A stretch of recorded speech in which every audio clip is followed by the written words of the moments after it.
The game. Chapter 1. Pressure for space, allied to certain tax advantages, had long since persuaded Keith Calder to remove the gunsmithing part of the business from the small shop in the square of Newton Lauder to his home a few miles outside the town.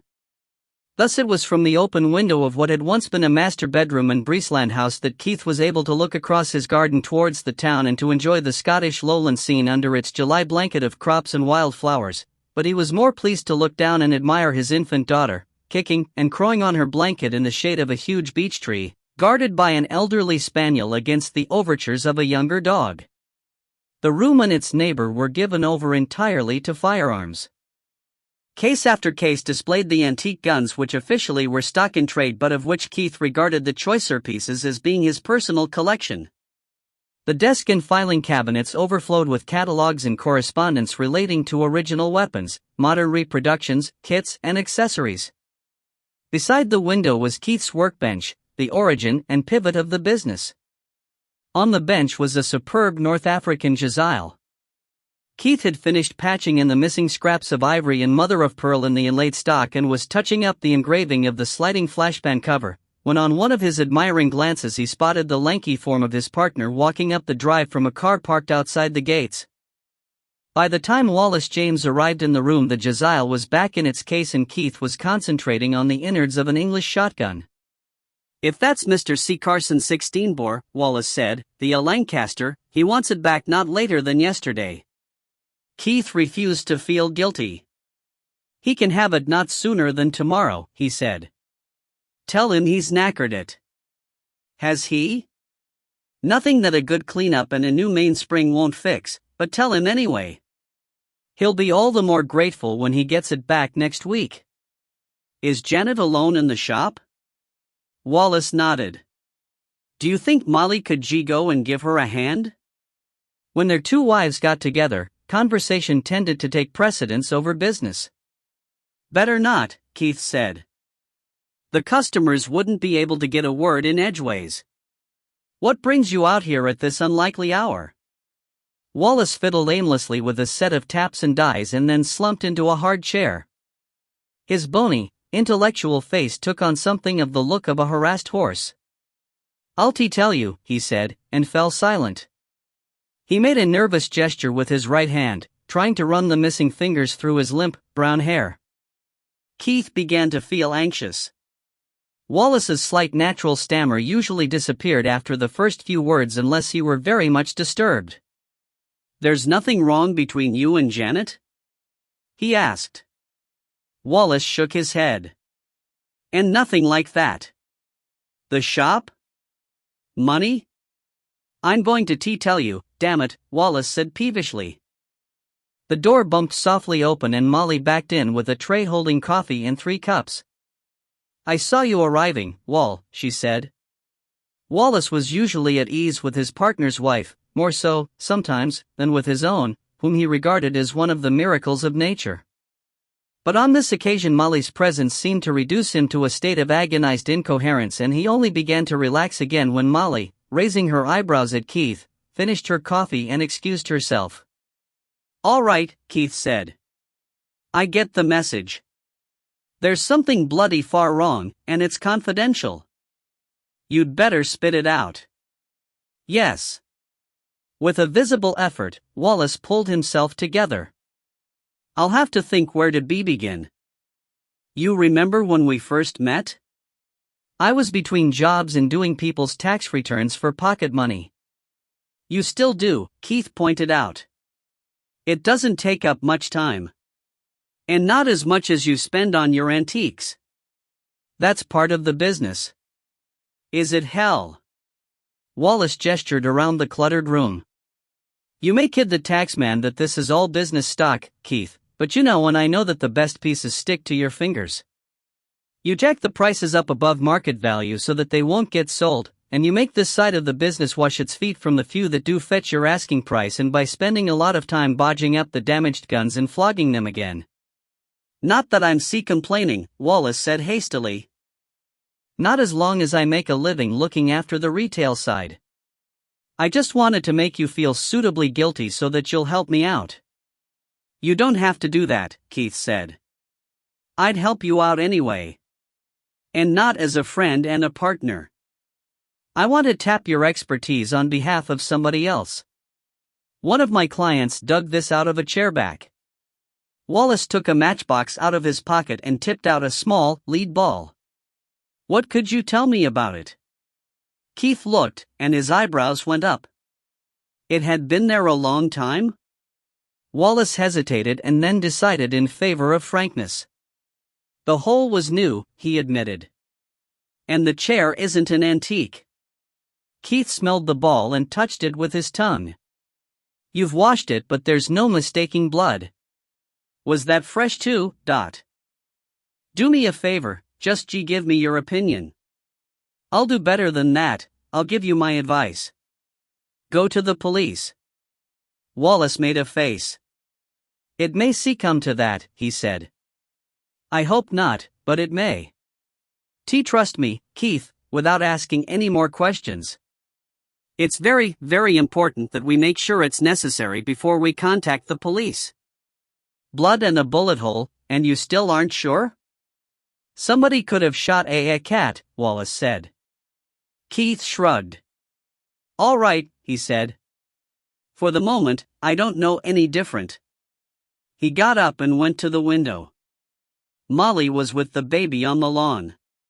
He waved and then drew the curtains until only a thin slice of sunshine crossed the gloom, dancing with motes of dust. With this sidelight to throw up the details, and with the aid of the powerful magnifier which was an important item in his toolkit, he studied the ball minutely and then turned back to his bench. Right you are, he said. Let there be light.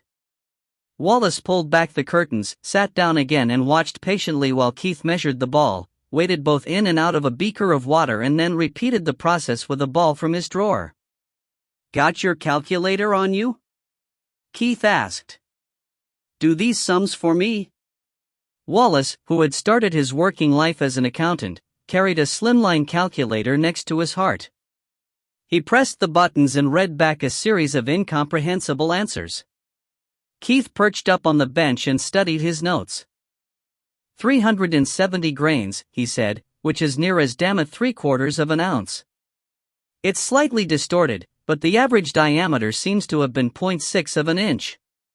The specific gravity's the same as that of a modern, factory-made ball, so I can't tell you anything about the lead offhand.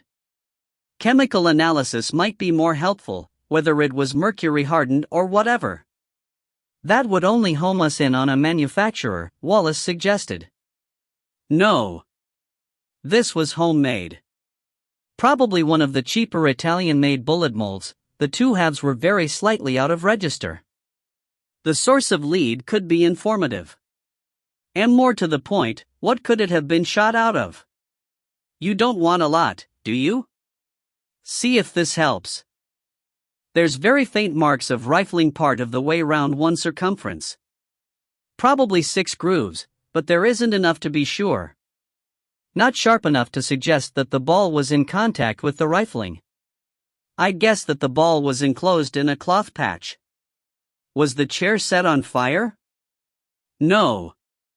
Then the patch probably remained inside the cat or whatever. Now, for the rifling marks to have been impressed through the patch, the ball plus patch must have been a pretty tight fit. There's a mark which suggests that it may have been rammed home with the blade of a screwdriver. That, in turn, suggests a pistol. After all, you don't use a screwdriver as a ramrod for something like a tower musket, not unless you've got a screwdriver about 4 feet long. So you're looking for a pistol with a rifled barrel and no ramrod. Antique or reproduction. Possibly a queen and screw barrel and he'd lost the key, although the bore's a bit on the large side. Definitely not a modern weapon? Wallace asked gloomily. Why the hell should anyone load a modern weapon down the muzzle? Anyway, it's too big for anything smaller than an elephant rifle. Wallace, who never swore, uttered 3 very rude words in startling conjunction. Can I borrow your barrel gauge? He asked. No, you bloody well can't, Keith said. It's stamped with my name, and I'm not having it found at the scene of a crime. I'm a respectable businessman, and I mean to stay that way in spite of you. I want my wild past forgotten. What's more," he added, "you're my partner now, and I want you to stay clean too. I'd bring it straight back to you." "So you say. But suppose you were found on the scene? You know damn well you think there's been a serious crime. Go to the cops, Wallace. You don't have any choice." Wallace stared at him miserably. "This is one of those impossible decisions to make," he said. "It's like being asked whether you'd rather be boiled or fried. I wish to God I knew what to do." Keith recognized the words as a cry for help. "If you don't tell me what it's about," he said, "I can't give you any of that invaluable advice that you often ask for and never take." Wallace came to a reluctant decision. "Will you come and look at something with me? And keep it totally and permanently confidential?" "Where?" "Less than an hour by car." "All right," Keith said. "But it's in confidence only as long as I don't get my head in a sling." Wallace brightened, just a little. "That sounds safe enough," he said. "Let's go." When Keith told Molly that he was going with Wallace, she only nodded. Keith had been known to get into bad company.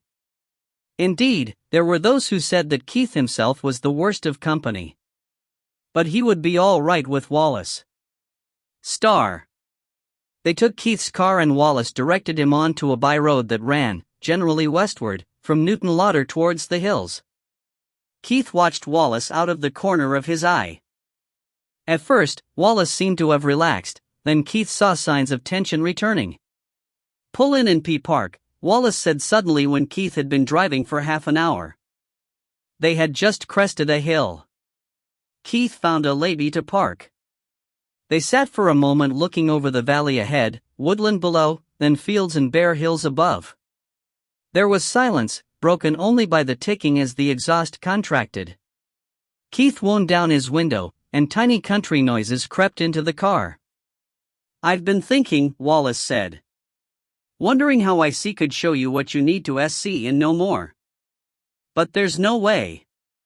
So I'm going to spill the beans, in the strictest confidence, and if you ever utter a word without my express permission I swear I'll do something awful to you with a rusty razor blade." Wallace sounded as if he meant it. "Cough it up," Keith said. He prepared himself for a tale of some minor indiscretion which, to one of Wallace's retiring nature, would seem cataclysmic. "You see that house there?" Wallace pointed to the slate roof of a large and rambling house, just visible among a froth of treetops. "Do you know what that place is?" "No," Keith said. "Then I'll have to go back a few years, to those days when I was in no sort of job and doing tax returns." "Remember?" Keith remembered. The loss of 3 fingers from his right hand had cut short Wallace's career in accountancy. When Keith met him, Wallace had been filling in time running an old barge. "About 8 or 9 years ago," Wallace went on, "one of my first clients was a girl. I got some small shopkeeper out of trouble with the Inland Revenue and he'd been mentioning my name around, so she sought me out. And believe me, Keith, she was a stunner. She still is as a matter of fact. Genuine red gold hair, a face that saw innocent and yet full of promise, and if her figure was unequaled, that was because God had decided that he'd never do better." "If this is a love story," Keith said, "you'd better confess it to Janet, not to me." Wallace gave a short bark of laughter. "It might be a love story in your book but not in mine." She tried not to let on, but I soon guessed. She was a tart. "If you'd rather have my help than a thick ear," Keith said, "you'd better cut out that sort of crack." "What was her problem, Dot?" "The usual one, too much money which she hadn't told the taxman about. She'd tucked away some savings in a deposit account, apparently on the advice of her bank manager. She was most indignant when he reported the interest to the tax center as he's obliged to do. He hadn't mentioned that obligation to her. Snitching, she called it, when I explained. So, of course, the taxman wanted to know where the money came from." "You told them?" Keith asked, fascinated. "I decided not to. The legal position's a bit confused. There's a precedent for the proceeds of a crime being non-taxable, but prostitution isn't a crime in itself, and anyway I wouldn't like to fight a case on it.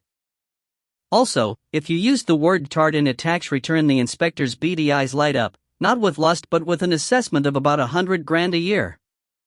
This girl had been making big money, but a pimp had had some of it off her and she'd spent a lot of the rest. If we'd made any sort of a truthful declaration, she'd have had the tax inspector sitting at her bedside and counting the money for about the next 10 years. So I spun a tale about her old job in hairdressing. It cost her some tax, which infuriated her, but she was off the hook for that year. But the real trouble was that she'd been joined by a friend, another spectacular looker, and the two of them had been pouring money into their deposit accounts. I switched them to a building society, which is a different ballgame, but the interest was already enough to curl the taxman's hair, and come the following April the shit was going to hit the fan. So I took them to the races at Portobello with a wad of currency. I told them to turn the money over as often as they could. Losing a bit would be cheap at the price. What we wanted was a hell of a lot of cancelled winning tickets. Beginner's luck being what it is, they were about breaking even before the last race, backing a mixture of favorites and hunches. Then, in the last race, they had a flyer on a horse called Ginger Tart and picked up a packet. We'd had a few drinks along the way, but when they realized that they could spend their winnings and make rude gestures at the taxman, they started calling for champagne. But for that, I'd probably have kept my stupid trap shut. As it was, I couldn't remember half of what I'd said in the morning, and I couldn't have thought of it sober, but they had it all off by heart. Earlier, I'd been lecturing them on the dangers of sharing a flat, because that counts as keeping a brothel and is illegal. What they told me I'd said they should do, and even in the cold light of the following afternoon I couldn't find fault with it, was to buy an old house with a big garden, form themselves into a company, run a legitimate business in the house even if it lost money, put a couple of chalets in the garden and rent them from the company for the fun and games, pay themselves modest salaries, set up a pension fund and salt the rest away in short-term endowment policies. So that's what they did, in an old manse in Edinburgh. The other girl, Moira, had been masseuse and osteopath, so they ran the house as a health and beauty clinic and whored away in the chalets. They had neighbor troubles, of course, and other girls wanted to join them, so after the first year they moved out here. The only thing that didn't happen the way I'd spelled it out was the endowment policies. Before we'd got beyond the first one, the local laundry went on the rocks. Well, those girls go through one hell of a lot of laundry. So they bought it and put in a good manager and it started making money again. And rescuing moribund businesses became part of the pattern. Keith was none too interested in the financial machinations. "Wallace," he said, "were you, None of your damn business," Wallace said. "Both of them? At the same time? Tell me the truth or I'll go straight home." "All right, blast you." "Yes, both of them and sometimes together. But I didn't pay them. It was instead of a fee." Clearly, Wallace felt that this put the relationship into a non-commercial category. Keith began to revise his opinion of his quiet partner. And yet, for the shy and inhibited Wallace with his terror of women, such a relationship would make a crazy sort of sense. He wondered, momentarily, whether Wallace's stammer dated from that period. "I'll tell you this, Keith," said Wallace. "Those girls were a revelation to me. I'd always thought that a tart would be an inert lump of meat. But those two could drive a man mad. They could give you a head of steam such as you'd never had before, and only let it blow just before the boiler burst. And then do it all over again. And if they weren't enjoying themselves then they should have been on the stage, except that actresses can't make a tenth of that much money, but it's been here all this time and I never knew about it?" Keith said wonderingly. "You wouldn't," Wallace said. "You used to be, the Casanova of southern Scotland, but tarts aren't your scene, you being you." "Meaning that I never needed?" "Meaning that you're too mingy to buy anything you could get for free." "But," Wallace said firmly, "none of this is what I brought you out here to talk about. The point is that the whole thing grew. They could take their pick of the best looking and most talented girls on the game, who were all beginning to clamor to join in, get away from being dominated by pimps and have an organization to look after the money for them. And as the word spread that they could offer the very best, and in luxurious surroundings, money began to beat a path to the door. And the health and beauty bit? Keith asked. Did that survive? Yes, of course. It had to. First as a legitimate front for the money. But then there were other pressures. Nobody wants flabby girls, so it was natural to put in a couple of tennis courts, then squash and a solarium. And the customers loved the facilities. They could come for some violent exercise, shower, dinner, and a girl and go home smiling to the wife. So in went more courts, indoor badminton, saunas, exercise room, and 9 holes of golf. We needed legitimate businesses and profitable uses for capital, so we put in a bar, improved catering, a stock of good wines, and a small airstrip. Now there's a swimming pool on the way. We soon had stockbrokers, or whatever, flying up for the weekend. Exercise and lose a few pounds during the day, dine and enjoy a girl at night. The place is becoming a sort of sensualist's health farm, and, Keith, you wouldn't believe what some of them will pay. Not just rich men. There's one oil rig worker sends his mother £100 as soon as he steps ashore and then comes straight here until he's blown the rest. Then he goes home to mum. Keith's curiosity was running along the divergent track. But, he said, you told me that they could take the pick of the other girls. How does one girl assess another? A woman's no judge of another woman's sexuality. Do they have a test pilot? Are you? No, I'm bloody well not, Wallace snapped. And just in case you were thinking of applying for the job. I wasn't. It's taken. And you wouldn't suit. Insufficiently discriminating. Right. I've told you enough about the place. I just wanted you to understand the setup and not go blundering around saying and doing all the wrong things. I understand all right, Keith said. Wallace sighed. I don't suppose you do, he said. Just try to remember that this is no backstreet bordello. It's a very upmarket operation. Very important business conferences happen here, when they want the ultimate in hospitality plus total secrecy. One of the biggest takeovers of the decade was signed in the boardroom. All right, you can drive on now. Keith started the car and let it roll forward. Does Janet know that her husband, my partner, is accountant to a high-class knocking shop? Stop the car, Wallace said. Obviously I haven't got through to you. 1, I am not their accountant, they have 1 in residence, and 2 bookkeepers. 2, it isn't a knocking shop, it's a highly respectable group of companies, some of whose property happens to be used for immoral purposes, and they'll sue anybody who suggests otherwise. The Church of Scotland has much the same problem, I believe. 3, Janet knows all about it and thinks it's as funny as hell. She's always wanting the latest gossip. Keith let the car roll again. Doesn't the resident accountant get a bit distracted at times? He asked. Or is it a woman? It's a man, and he'd better not get distracted. Debbie, the original redhead, retired from the game and married him. She acts as chairman and managing director of the group, and she's damned good at it. But she's a tartar. The other girls know better than to make eyes at her man.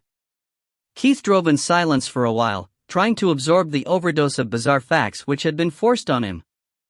The operation must have a name, he said suddenly. What's it called? We kept the original name for the house, Milmont House. The group of companies, and most of the individual companies, go under the name of personal service. Don't laugh, Wallace added. The name wasn't an exercise in cynical indecency, as you might think. When the girls were in Edinburgh, before the days of the clinic, somebody came to the door doing a household survey. He wanted to know whether the girls worked in industry, commerce, catering or what have you, and the only one of his categories which seemed to fit was personal service. The name stuck. Keith frowned.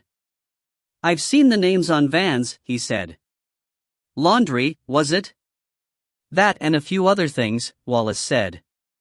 Turn in here. Keith stopped the car. The wrought iron, spike-topped gates were set in a high hedge, but he could see that the hedge was backed by barbed wire. A discreet sign said Millmont House. Clinic. Wallace wound down his window. Mr. James and Mr. Calder, he said. We're going to Chalet 16. A gruff, Cockney voice spoke, apparently out of the gatepost. Morning, Gov, it said. There was a click at the lock, an electric motor whirred faintly and the gates swung open.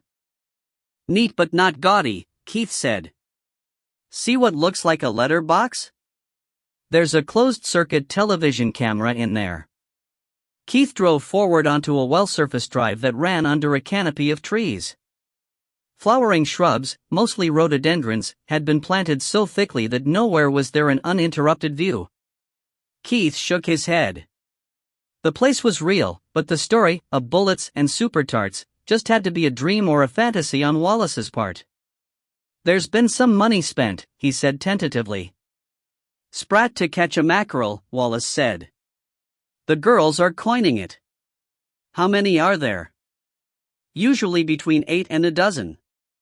I think there are 10 or 11 just now, including anybody away on holiday or visiting. They come and go. Retire, or take a few months off to go to the Riviera and look for a rich husband. If they never send for their share of the money, they found one. That happens? It does. We're holding more than 20,000 for Moira, the other founder member. Rumor has it she married a Greek ship owner. She doesn't want him to know about her past. But, go left here, if she ever wants the money, we've doubled it for her. Keith turned down what might have been a broad path or a very narrow drive, beside a small arrow labeled 16. Bushes almost scraped the sides of the car. They arrived on an apron of tarmac in front of a cedar-board chalet. You have 16 chalets? Keith asked as they got out of the car. 18. They need spares. Sometimes a guest wants to sleep in, and the girl has another appointment. Sometimes a chalet gets messed up during a party. Wallace stopped at the front of the door. Let us into 16, please, Charlie. Thank you, he added as the lock clicked. Although the chalet was the size of a large cottage, it comprised mainly one room, but through two open doors he could see a bathroom and a small but comprehensive kitchenette. The large main room was opulent and, to the surprise of Keith who had been expecting an erotic decor, dignified, he tried not to look at the big waterbed. This isn't what I expected, he said. Wallace shook his head at the naivety. If you were buying sex, would you want to be reminded of the transaction? Or would you rather be able to imagine that you were seducing a duchess? Leave the door open so that we don't have to call Charlie up to get out again. And don't raise your voice or you'll activate the cameras and microphones. Keith had been expecting the sleazy side to surface. Ha! He said. Space-age equivalent of the cabinet de voyeur? It's the space-age equivalent of having someone outside the door, just in case the customer decides that it might be fun to rough the girl up a little. There's a rota of very tough nuts on porter duty. And the knowledge that you can't get out unless the girl clears it with the porter makes quite a deterrent. Chapter 2. The back wall of the room was lined with a single panel, veneered in some pale timber, sycamore, Keith thought. On it was arranged a collection of what Keith at first supposed to be reproduction antique guns. He was drawn towards them, pointing like a gundog. Each one was an original. Where in God's name did you get this lot? Keith asked. He gave a low whistle. I've been looking for a Ferguson rifle for years. Even the one in Edinburgh Castle's only a sporting copy. One of our customers was raising money in a hurry. You're always telling me they're a good investment, and good investments are always needed here. We paid him just over $8,000 for them. Would you take 100% profit? We'll hang on to them for the moment, thanks. Could any of these have fired that ball? The light of enthusiasm faded in Keith's eye. The expert in him took over. The guns were fixed flat to the wall, partly by a hook in each barrel, and he could not get his gauge into use, but years of practice had taught him to estimate the diameter of a bore to within a very small margin. He worked his way through the collection, muttering aloud. Too small a smoothbore unserviceable, let me have it for a day or two, too small, too large. I repaired this one for you, didn't I? You did. You told me it belonged to your old mother. I didn't know she was on the game. I could hardly tell you the truth. I gave you a special price, Keith said sadly. Why aren't there any ramrods? Too easily pinched as souvenirs. I've got them all locked up safely. Ooh-ha. Keith finished his inspection. This dueling pistol, now. Saw-handled. Possibly Beautet of Versailles. One of a pair. Pity you don't have the other. Started as flintlock and some bloody vandal converted it to percussion by barrel nipple in about 1840. I could convert it back to flintlock for you. That would make it more valuable? Wallace asked. Much more. Anyway, this could be the culprit. It's been cleaned, but it smells of fresh gun oil and black powder smoke. Gee goddamn. Wallace said. I was hoping you'd clear them all. How would he get it off the wall? Those hooks aren't screwed on, they're bolted right through. Keith laughed in a way that Wallace thought maddeningly superior. You should have consulted me about security. A hook in the barrel and another through the trigger guards, all very well, but we could have done better. Look, I'll show you something. Keith pointed to a beautifully engraved and inlaid queen and pistol. Whoever it was, he tried to get this one down. See how he's used a screwdriver on what he thought were screw heads and bed them? He could have loaded that one from the breech end, and with a flintlock he wouldn't have had problems getting a matching percussion cap. He couldn't get it down, so he switched his attention to the other one. The trigger guard on the queen and fixes from inside, and he'd have had to dismantle the whole pistol to get it off the wall. So he took 2 screws out of the Beautet, turned the trigger guard and lifted the pistol down. Then afterwards, I suppose to try and cover some of his tracks, he cleaned it and reversed the process. It's in an awkward position, and the screws aren't quite home. Wallace looked for himself and grunted. The signs were to be seen, if you knew where to look. Keith produced his own tools, unscrewed the trigger guard and took down the pistol again. Like that, he said. He took his gauge out of its long case and measured the bore. Hard to tell exactly, he said, because it's both swamped and belled, but I make it about .615 at its tightest. That'd just about take the ball with a cloth patch. Let's have a look at the chair. They took it up to the house. They shouldn't muck about at the scene of a crime. Well, you just did, Wallace pointed out. Except that we don't know for sure that there's been a crime. Pull your head out of the sand, ostrich, Keith said, and show me where the chair stood when it was noticed. A single leather armchair with a cushion of tartan tweed stood facing the stone fireplace. Wallace moved it round so that it stood to one side of the fireplace with its back to the door. This was here, he said. The one with the blood was opposite. Keith sat down in the real chair and stared at a mental image of the other. His posture became fixed, his eyes staring unseeingly at the far wall, always his attitude when deep in thought. Eventually, he stirred. Wallace waited expectantly. I'm hungry, Keith said. Wallace looked at his watch. We've missed lunch. He raised his voice. Hoy! Charlie, dot. There was a faint hum as the audio system came to life. The same gruff voice came over a hidden speaker. Yes, Mr. James? Wallace looked at the mirror over the fireplace. Could you send us down some sandwiches, smoked salmon, and a bottle of the Liebfroh milk, please? Make mine a pint of Guinness, Keith said.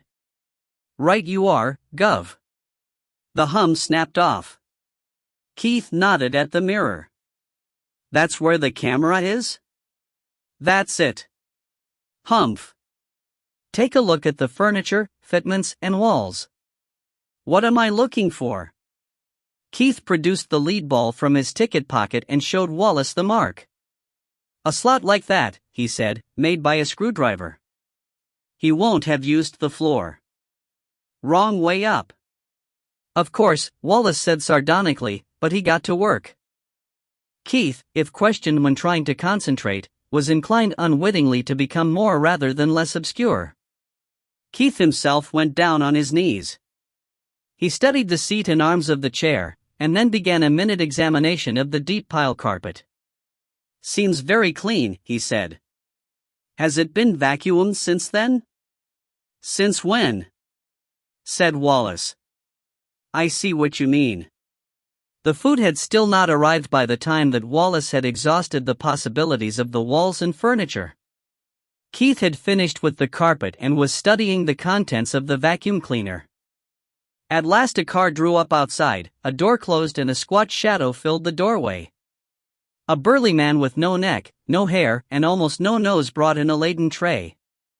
Oh, it's you, Charlie, Wallace said. Should you be away from the desk? Doris is covering for me, Gov. Sorry I was so long, but I had to go down to the village for the Guinness.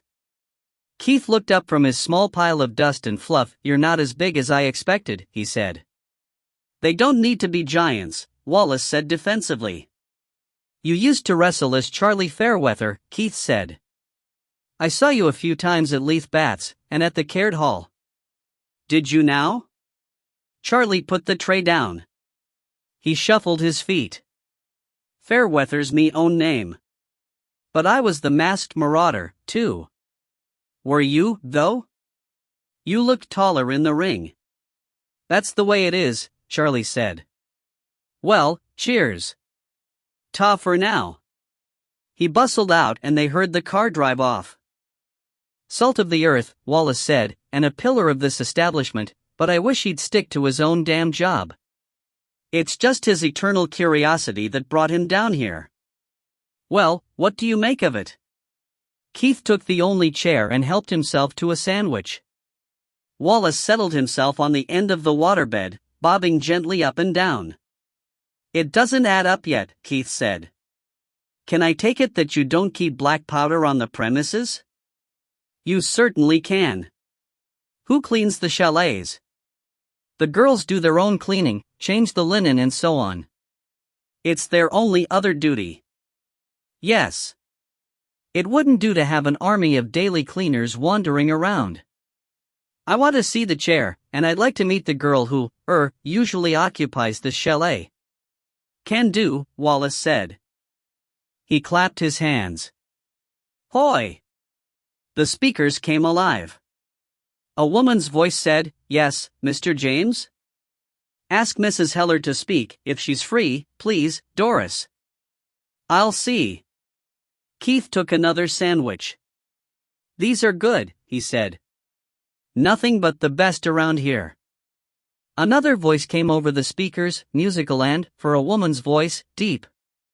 The Kensington accent was so good that Keith nearly missed the faint underlying trace of Glasgow. Hello, Wall, it said. Has the mystery been solved? Not yet. We'd like to see the chair, and have a word with Hillary if she isn't, doing anything. Or anybody, the voice said with a tremor of laughter. I'll arrange it. Come up in about half an hour. Is that your friend? I can only see the top of his head. Keith leaned away from the mirror. Thank you. Isn't he good looking? Keith leaned back towards the fireplace, hurriedly.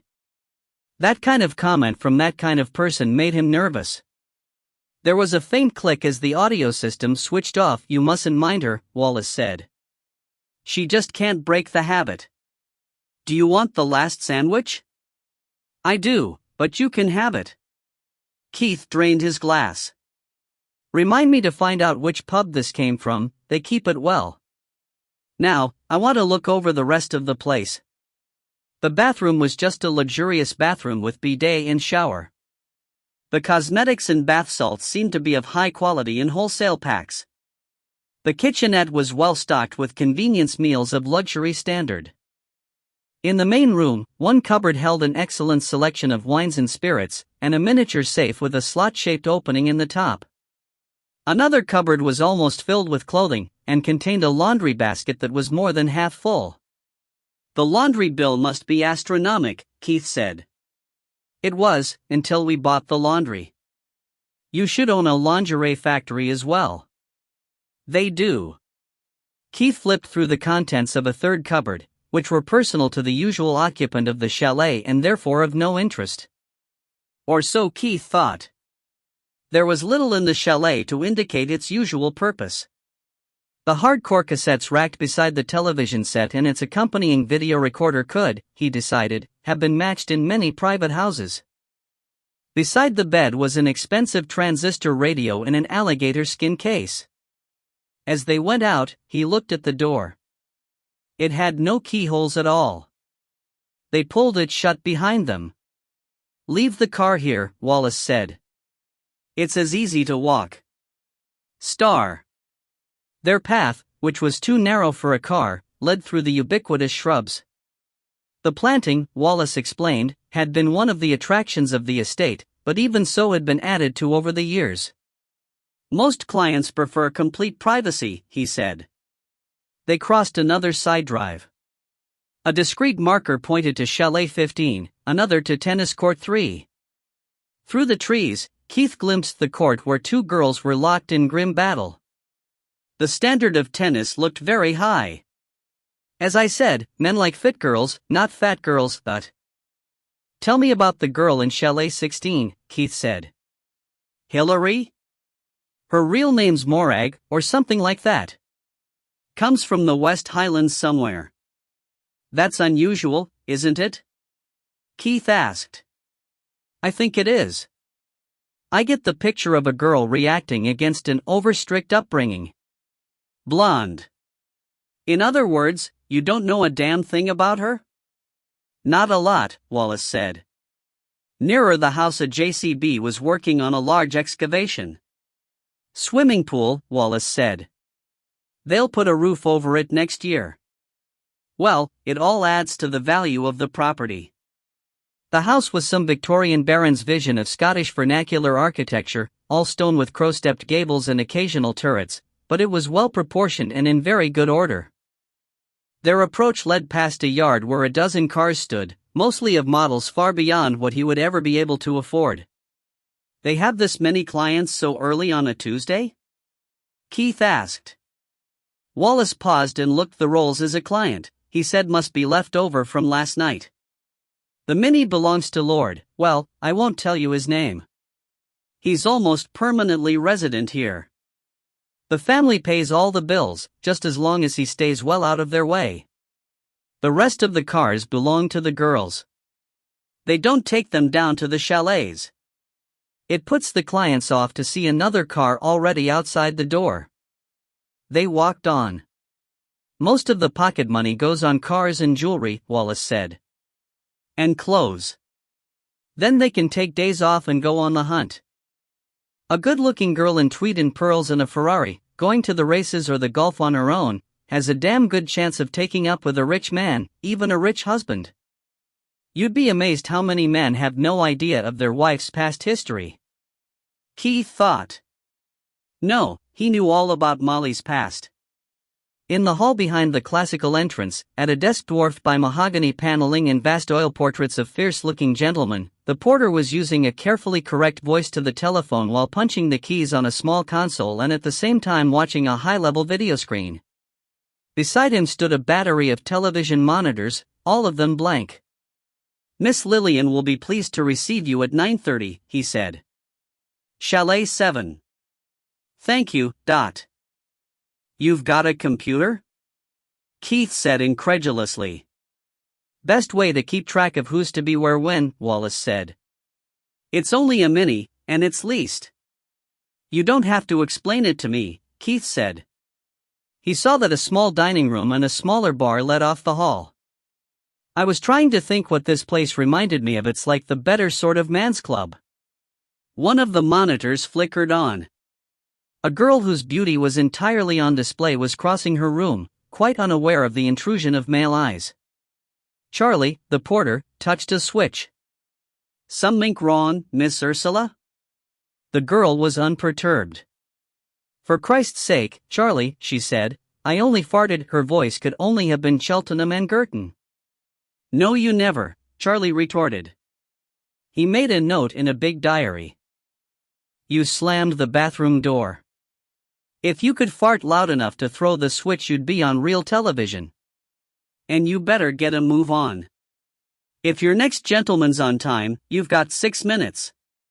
He switched the system off and winked. "Farted, indeed. Mind you, I could have believed it of some of the others." Star. When Debbie Heller came to the door of her office behind the reception desk, Keith was in no doubt about her identity. Her red gold hair was as Wallace had described it, and her deep, musical voice was as he remembered, almost perfect, but marred by a vestige of Glasgow's glottal stops. He could be sure now, with the real thing fresh in his ears.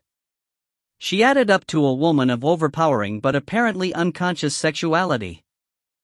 Her face was soft, but her eyes were observant and very sharp. She gave Keith's hand a lingering shake, and kissed Wallace on the lips. "Hillary will be here in 10 minutes, she said."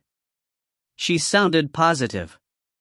Her office was elegant, sober, and respectable as the rest of the place. The chair in the middle of the haircord carpet was the twin of the other except for a matching tartan chair back or antimacassar which Keith lifted off underneath. The leather was palely stained. "He tried to wipe it off," Keith said, "but somebody lost a hell of a lot of blood. You'd better call the cops." She locked eyes with him. She reminded him of a girl he had once known. No, that was wrong. She reminded him of every girl that he had ever known. "Not yet," she said. "An hour or two can't matter. Give us your conclusion first. You're wasting time. I'll pay you for yours." Keith shrugged, and saw Wallace watching him with malicious amusement. "All right," Keith said. "But we're only duplicating what they'll do again and better." He knelt down and probed the hole in the chair's high back. The style was old but the construction modern, and he kept pulling out shreds of foamed plastic. As he worked, he could hear Wallace describing their researches in Chalet 16. "There's no patch in here," he said at last, sitting back on his heels. "That's a small wrapping, to make the ball a tight fit in the barrel. It must have stayed in the wound. Or he could have recovered it afterwards. He probably ripped up his own handkerchief. I take it that you haven't found a hole cut out of a curtain or such? Now, Wall, you sit down." Wallace sank into the chair with a certain reluctance. "Your average size," Keith said, "or slightly above." On the safeish assumption that the victim was neither a giant nor a dwarf and was firmly seated at the time, the shot went through his neck. From the blood, it seems to have hit one of the big blood vessels. My guess would be that he'd be unconscious from that moment, and dead in less than half a minute. "The neck's a poor sort of target," Wallace said. "And you'd expect him to aim where there'd be the least blood spilled. If he aimed for it. He may have meant to shoot for the head, and squeeze the pistol with his whole hand, as he might with a shotgun, instead of just using the trigger finger. That'd make him shoot low." Keith, for some reason of his own, was examining the chair's wooden arms when a knock, timid and respectful, came at the door. Mrs. Heller called to come in. The newcomer was a brown-eyed blonde, tall and tanned, dressed, Keith thought, for attending the Grousemores by Bentley rather than for amorous commerce. Her face was pleasing but unremarkable. Her figure, in conformity with the local mode, was delicious, and her voice, like Mrs. Heller's, was almost perfect, the only perceptible trace of her origins being a gentle, euphonious cadence that suggested to Keith, as it had to Wallace, the Western Highlands. Keith held a chair for her, and she looked at Mrs. Heller before she accepted it. Mrs. Heller sat down behind her desk. It was a big desk, almost bare of papers, but it confronted 2 big video screens. "Tell us all you know about the chair," she said. "In fact, tell us all about Sunday evening." Miss Hillary moistened her lips and gripped her alligator handbag until her knuckles whitened. She started to speak and paused to clear her throat. Keith thought that she was scared of Mrs. Heller, and not without reason. Keith was beginning to appreciate that under a girlish shell was a formidable lady. "I'd had a visitor in the afternoon," she said. "As I told you, I think everything was all right then. At 7, I was with Annette in Chalet 15.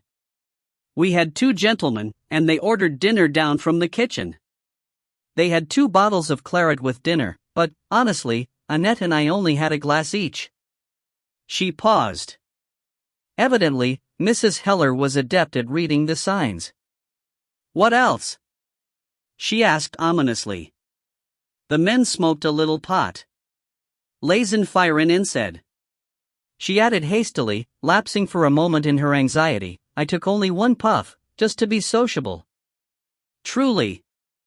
Mrs. Heller looked severely at her. "You know I don't like the girls to indulge," she said. "They didn't get it from you?" "No." Miss Hillary looked terrified. "Definitely not." "All right, then. What next?" "I took my one back to number 16. He called himself Don Donaldson, but that's not his real name. You can tell when they're slow to answer. I think he had a good time," she added modestly. "Anything unusual?" "No. He was straight." Mrs. Heller sighed. "I didn't mean in bed. Did anything unusual happen?" "Nothing at all. He thanked me politely and asked if he might stay and doze until his friend was ready." "Well, I'd had his friend before, and he's a slow starter. I had a late appointment, a musician who sometimes comes after the club's shut, if he's in the money. So I spoke to Bert, and Bert said to use Chalet 4, and I did, and I stayed there all night." "And yesterday, I had a 3 o'clock appointment and I'd slept a bit late. I cleaned up in number 4, came up here for an early lunch in the dining room and went back to 16. I changed the sheets and dusted out and so on, and I was just away to take my shower and get prettied up when I noticed that the cloth was missing off one of the chair backs. I thought that maybe Donaldson had taken it as a souvenir. Some of them do the damnedest things." "The other one was a wee bit." "A little bit," Mrs. Heller said. "A little bit greasy, so I lifted it off to take up to the housekeeper and get 2 clean ones. I saw the stains in the hole, so I called Peter and he came and took the chair away and I was just ready in time for my visitor," she finished breathlessly. "Number 15's usually empty," Mrs. Heller said. "Why did you use it on Sunday?" "Bert told us to. Annette said that she had another appointment just before, and she mightn't have time to tidy up. We needed 2 chalets. Bert said to use 15. Mrs. Heller raised her eyebrows at Keith and then at Wallace. "When you got back to 16 on Monday," Keith said, "was the door shut?" The girl nodded emphatically. "Peter had to let me in. It'll be in the book." "Did you notice a smell?" "Cigarette smoke. Don must have smoked too, because there were 2 stubs in the ashtray. Tobacco, not pot. I left the door open and put the fans on while I tidied up." "And you're absolutely sure that both cloths were on the chairs the day before?" Keith asked. Miss Hillary looked at him with gentle reproach in her cow-like brown eyes. "I've already told you so. I always straighten them when I tidy the room, and I always straighten the room after a visitor, and I'd had a visitor during the afternoon." She turned to Mrs. Heller. "It was the gentleman whose wife always pays for a visit here on his birthday." Mrs. Heller raised her eyebrows again. Keith shook his head. "All right," she said. "Wait outside." "No, on second thoughts, when's your next appointment?" "Not until this evening. Tuesday's always quiet. Then go downstairs to the hairdresser. Get your hair done. Your parting's beginning to show. After that, be available. And keep your mouth tight shut." "Yes, Mrs. Heller." Keith could have sworn that, on her way out, the girl almost curtsied. Debbie Heller looked at Keith. "Well, she said. What do we do now? Either you call the police, or you forget it. Tell me why. Because you still can't be sure, and while you aren't sure you can still pretend it never happened. You see, there are two possibilities. 1, somebody was shot. And 2, somebody wants you out of business. Could that be to anyone's advantage? Mrs. Heller frowned, creasing an otherwise lovely brow. Yes, she said, it could. You mean we're being framed? It's possible. The girl, Hillary, couldn't have mistaken black powder smoke for cigarette smoke. The carpet didn't seem to be stained. And your microphone system would surely have come on, but... What do you think happened, then? I don't think it happened, Keith said patiently. I'm just offering you your last excuse to forget the whole thing. Suppose that somebody with the necessary skills drew off a pint of his own blood, or somebody else's for that matter. In digging out the ball, you spoiled any chance of proving whether it was shot into the chair or pushed in through a stab hole, and I made it worse probing for the patch. Suppose he splashed the blood around and mopped it up again, pinched one of your chairback things, and beat it. For the first time, Debbie Heller smiled. Keith could well see what Wallace might once have seen in her. I like it, she said. Don't get to like it too much, said Keith. Why not? It fits the known facts and explains the missing ones. Wallace, who had sat quietly in the background, decided to speak up. Because the police haven't arrived yet. That's what you mean, isn't it, Keith? Mrs. Heller pursed her lips. The smile was quite gone. You mean, there was no point in framing us unless the fuzz were tipped off? So he could be giving us a day or two to incriminate ourselves? I don't think I like that thought very much. Yet your friend thinks there's a doubt. I think there's room for doubt as to whether anyone was shot in that chalet. Are you sure you want to know any more? You could still get rid of the chair and forget it. I wish that we could, but we can't. It was as if the attractive young woman had never been. Her eyes were hard and sharp, her manner decisive. She was a sexless decision-maker packaged in a chocolate box shell. If somebody's out to get us, we need to know. And if there was a murder, a fatal accident or a suicide on our premises which somebody tried to cover up, I want to know it. Murder seems the most likely, and I could neither condone it nor take the risk of covering it up. Keith nodded. He could have bowed, and she knew it. Is the same type of chair in general use? Yes. And the color of the tweed? The same, she said. It makes for easier housekeeping. Then, Keith said, we'd better think some more. I never could picture your client taking down the pistol, loading it and then waiting for somebody to come in and sit down. But if he were going after somebody else, it makes sense. He loads the pistol, walks to another chalet and does the deed. He doesn't want a hue and cry. So he covers up his traces, and those that he can't he scatters around so that the explanation is harder and later to arrive at. He swaps the chairs between the chalets, mops up the blood with the tweed cover that has the hole in it, and bungs it with the body into the boot of his car. Two theories, Mrs. Heller said. And apart from the non-arrival of the police, not an Israeli foreskin to choose between them. Or is there some evidence I don't know about yet? I'm afraid there is, Keith said. I held it back to give you a chance to back out with a clear conscience. Take a look at the back of the chair. He showed them the outline of what seemed to be a faint shadow down the side of the chair. If you stand back and look at it, he said, it seems to outline where the tweed cloth on the man's shoulder might have been. It's almost certainly part of the pattern of burned gunpowder particles. Oh dear, Mrs. Heller said mildly. So there was a shot. And if there was a shot, the whole thing isn't a frame-up? She pressed a switch on the small console on her desk. Charlie, I want the logbook for Sunday and a printout of appointments for the same period. Pronto. Yours, Mom, came Charlie's voice. Within a few minutes he brought in a ledger-like tome and a folded sheet of printout. Will you be long with the diary, Mum? He asked. We need it. Start another one. As the door closed behind Charlie, Keith got to his feet.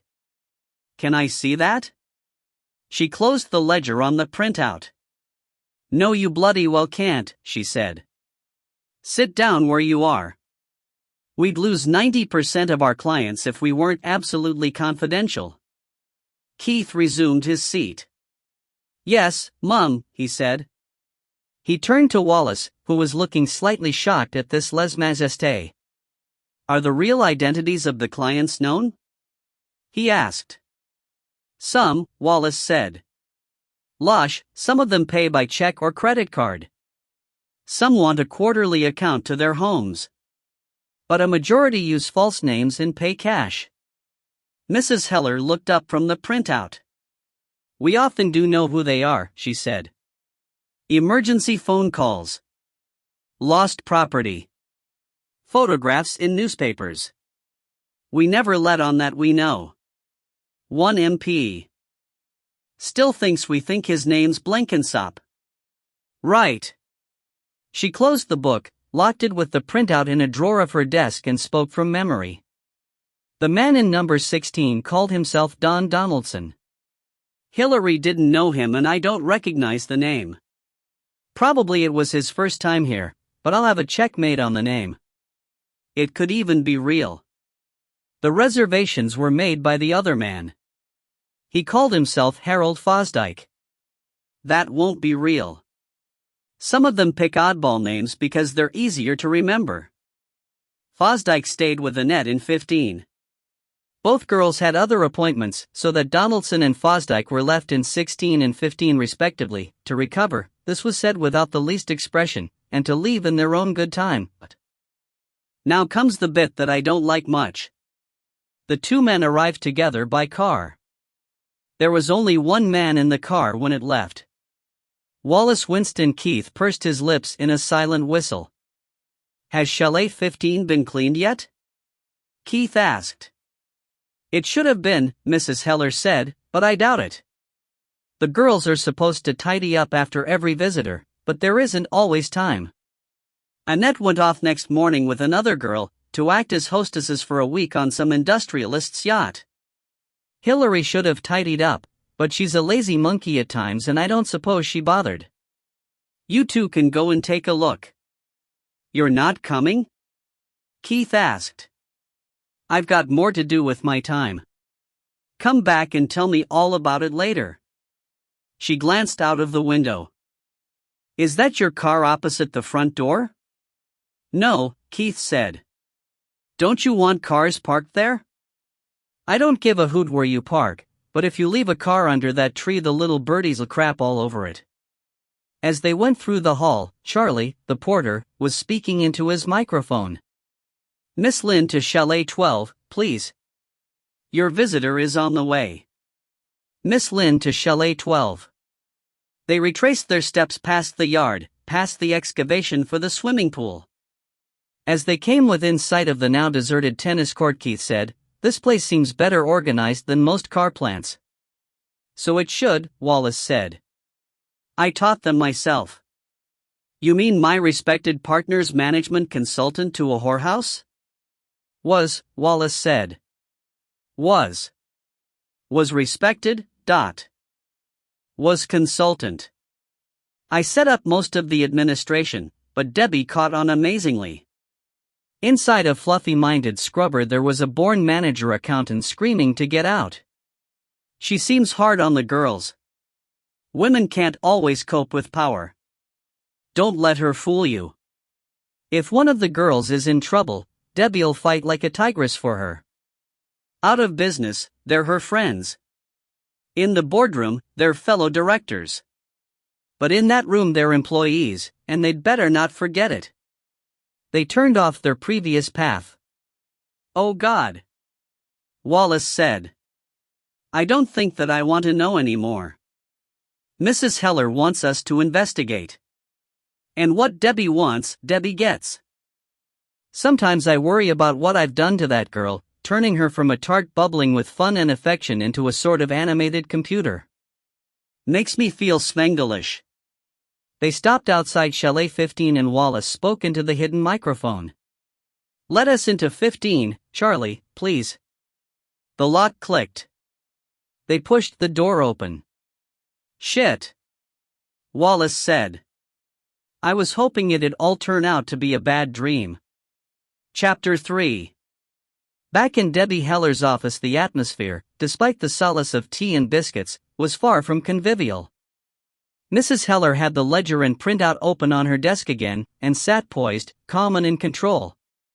Hillary, her hair wrapped in a towel, sat nervously on the edge of her chair and tried not to fidget. Wallace looked as if he wished himself far, far away. Keith used the voice which he reserved for telling a customer that his gun was beyond repair or had failed proof. I'm afraid there's no doubt about it at all, he said. The smell of black powder smoke was still hanging on the air. And there had been blood spilled. The chair must have stood close to the fireplace, the tiles have been wiped over, but you can still see pink traces in the joints. And where the back of the chair would have been, the carpet's still damp. Mrs. Heller's face remained calm, but her fingers made the papers rustle. It could still be a frame, she suggested, but more elaborate than you thought. I found some fragments of a percussion cap, Keith said. The evidence is piling up. I think you've got to call the fuzz. Not yet, Mrs. Heller said. She met Wallace's eye for a moment. If we run over it from the beginning, putting in all that we know or can infer, we may get a better picture. She looked down and compared the printout with the logbook. I'll make a start. On Wednesday of last week there was a phone call from the man who called himself Fosdyke. He had been here 7 times in the past 2 years, never on his own. The staff think that he's a fixer, entertaining potential buyers or clients, or buying some influence. Nobody recognized any of his companions, but the general impression was of men of a certain status. Is there any record of who introduced him? Keith asked. None. And no clue to his real name or identity. He asked for an appointment for himself and a friend for Saturday evening. That was impossible. We were busy as a Gorbals pub on the first night of Glasgow Fair, so he accepted a booking for Sunday. Did he ask for particular girls? He asked for Hillary by name for his friend. Hillary put her hand up as if to touch at her hair, but said that he himself would take his chance. Potluck, he called it. It seems to have been purest chance that he got Annette. Their appointment was for 7 p.m. They arrived at the gate at 6:54. Any car number? Mrs. Heller shook her red gold head regretfully. White Granada Estate, that's all we know. Now, Hillary. Miss Hillary sat up straight in front of the headmistress, gripping her alligator bag for comfort. I went to number 15 early, to be sure it was tidy, she said virtuously. The men arrived about 7 and Annette was a minute or 2 behind them. They'd ordered dinner for 4 over the phone, and Bert brought it down. Just a moment, Mrs. Heller said. You were first at number 15. Was it all spick and span? Absolutely. Did Bert let you in? Hillary's mouth made a pinko while she thought. It was Bert, she said at last. But I heard old Lucy's voice when she let Bert in with the dinner. We left the door open after that, because it was so hot in the chalets. Any drinking before dinner? Keith asked. The men had a dram or 2. I just took a tonic water. For the first time, Hillary began to look animated. For dinner, we had. That's all in the record, Mrs. Heller said firmly. Hillary subsided. It's just that I hadn't had any lunch, she said, being busy. Would you say that the men were sober? Keith asked. Not to say sober, nor drunk either. Just drink taken, and they'd blown some pot. They were in control of their bodies, Hillary said judiciously, but their minds were beginning to fly, my one more than Annette's. Describe them, Mrs. Heller said. Hillary looked surprised. She saw many men, without ever really looking at them. Annette's one, Mr. Fosdyke, he's big and heavy, with a pot on him and lots of muscle. Like I said. As you said. As I said, I've met him before. He's not very nice. Do you want to know? I don't think it's relevant at the moment, Mrs. Heller said. Go on describing him. Hillary thought hard. She seemed to feel that she had described everything that she could be expected to notice. He had sandy hair, and little sandy curls all over him. And a snub nose, she finished triumphantly. And the other one? Smaller. Quite light, really. He was nice. Polite and considerate. But what did he look like?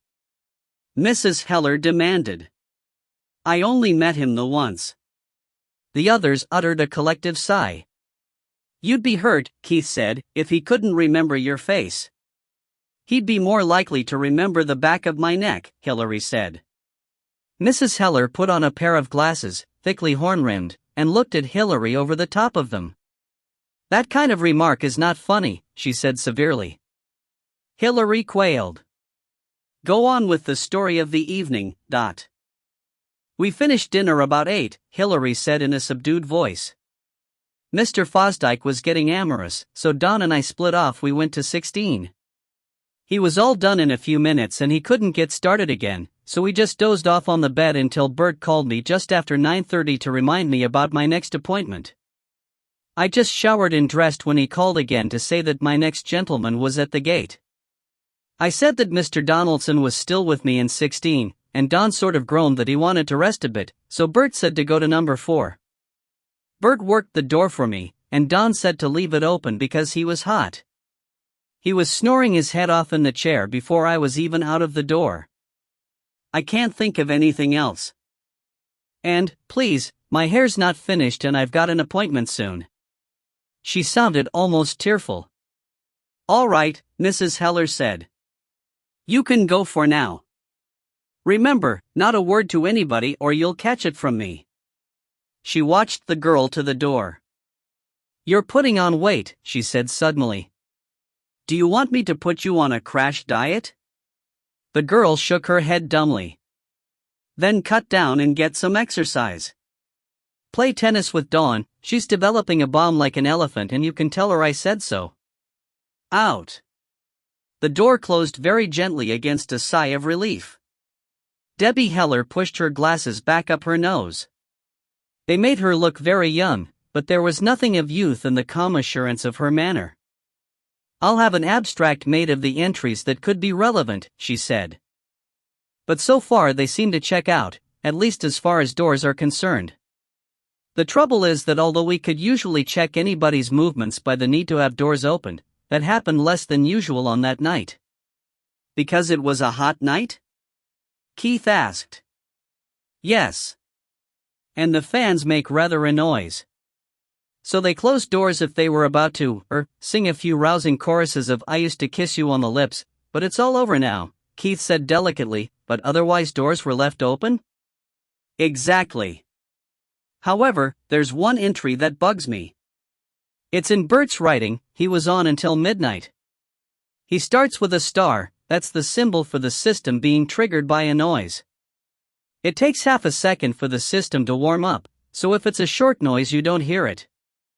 The entry reads, number 15 man says let door slam. That's all. Terse, Keith said. It is. But, Mrs. Heller said, in all fairness, the log's mainly kept as a check on customers' accounts. If the audio system gets triggered and the reason seems harmless, a very brief entry's quite acceptable. But it's time 10.21, and there's no record of the man asking for the door to be opened again. The white Granada left before midnight. It could have been the bathroom door, Wallace said. Note the wording, Mrs. Heller said. Man says let door slam. Says. The bathroom and kitchen doors are in full view of the camera. The outside door isn't. Nor is the position where you say the chair was. So if there was a shooting, it was at 10.21. I don't want to say I told you so, Keith said, but I told you so. You've got to call the police. It fits together too neatly. Two men arrive, dine with the two girls and separate to two chalets. The girls have other engagements and move on, leaving the men to recover. The men were half pissed and had been smoking pot. It's possible but unlikely that one of the men left and was replaced by somebody we don't know about. But, to keep it simple, let's assume that the action's confined to the same duo. One of them, probably the man in Chalet 16, decides that he needs a weapon. Maybe it was a delusion stoked by drink and pot. In that sort of a state, a man can get his motives muddled and still be competent to handle physical problems. On the wall of Chalet 16 he sees a whole lot of antique but workable guns. From somewhere he produces powder, ball, and a percussion cap. You tell me that nothing like that's kept around here, but you could check on your staff's hobbies. More likely, one man or the other was an enthusiast for muzzle-loading guns, and there was gear in the car. He was trying for a pistol which could take a lead ball that he had with him. He tried first for the Queen and flintlock, which wouldn't even have needed a percussion cap, but he couldn't get it off the wall. So he settled for the dueling pistol. Do people really still shoot those things? Mrs. Heller asked. Good Lord, yes. A muckle part of the shop's business is built around muzzle loaders. Originals and reproductions, flintlock and percussion. And the accessories. Flasks, horns and pouches, bullet molds and so on. They have something on at Bisley almost every month, and clay pigeon events, local challenge trophies, inter-club challenge matches and the lot. Sorry I asked. She smiled disarmingly. Go on about what happened. He loaded the pistol. And here's where we begin to pick up wee crottles of evidence. He didn't have the ramrod, because Wall keeps them locked up against souvenir hunters. You can't push the ball down easily with a screwdriver, the ball tends to roll and the blade jams against the wall of the barrel. So he used the handle end. You can see the marks of the screwdriver blade under the arm of a chair in number 15.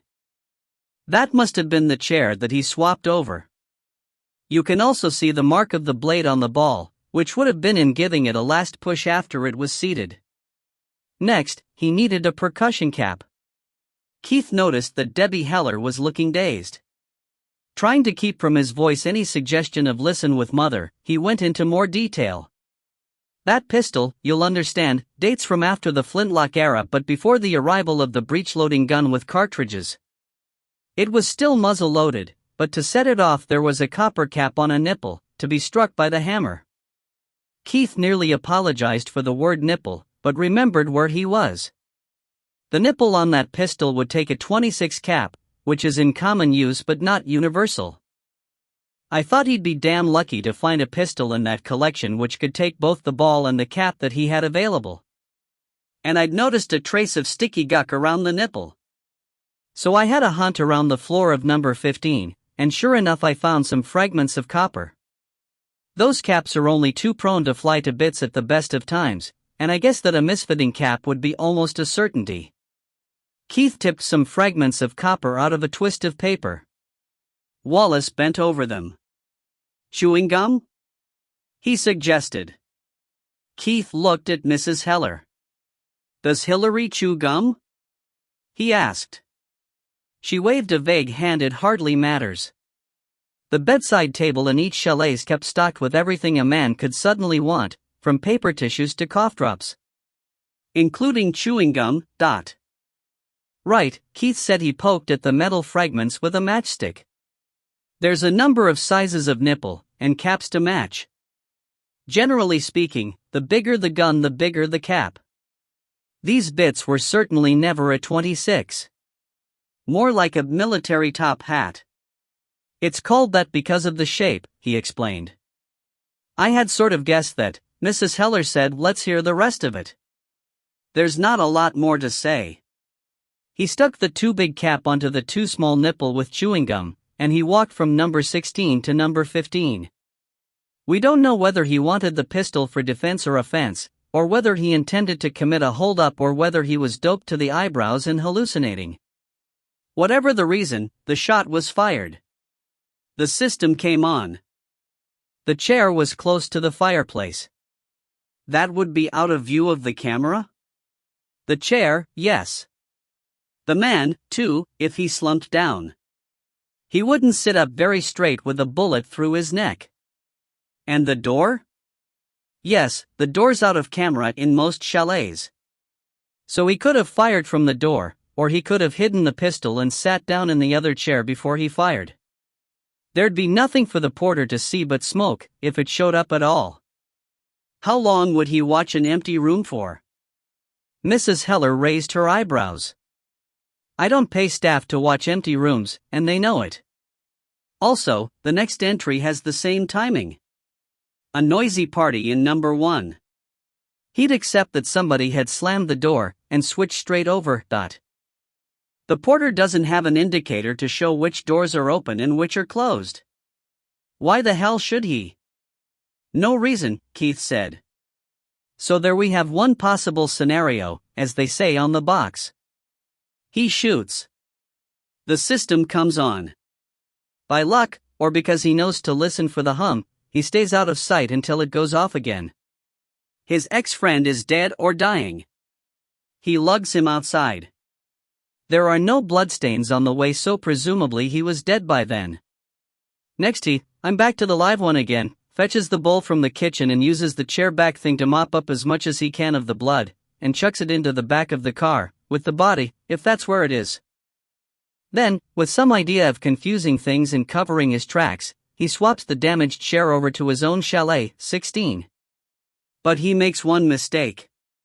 If he'd left 2 chair backs in 16 and the missing one in 15, the hole in the chair and the bloodstains might have gone unnoticed for long enough and we'd have had hell's own job to work out when it had happened.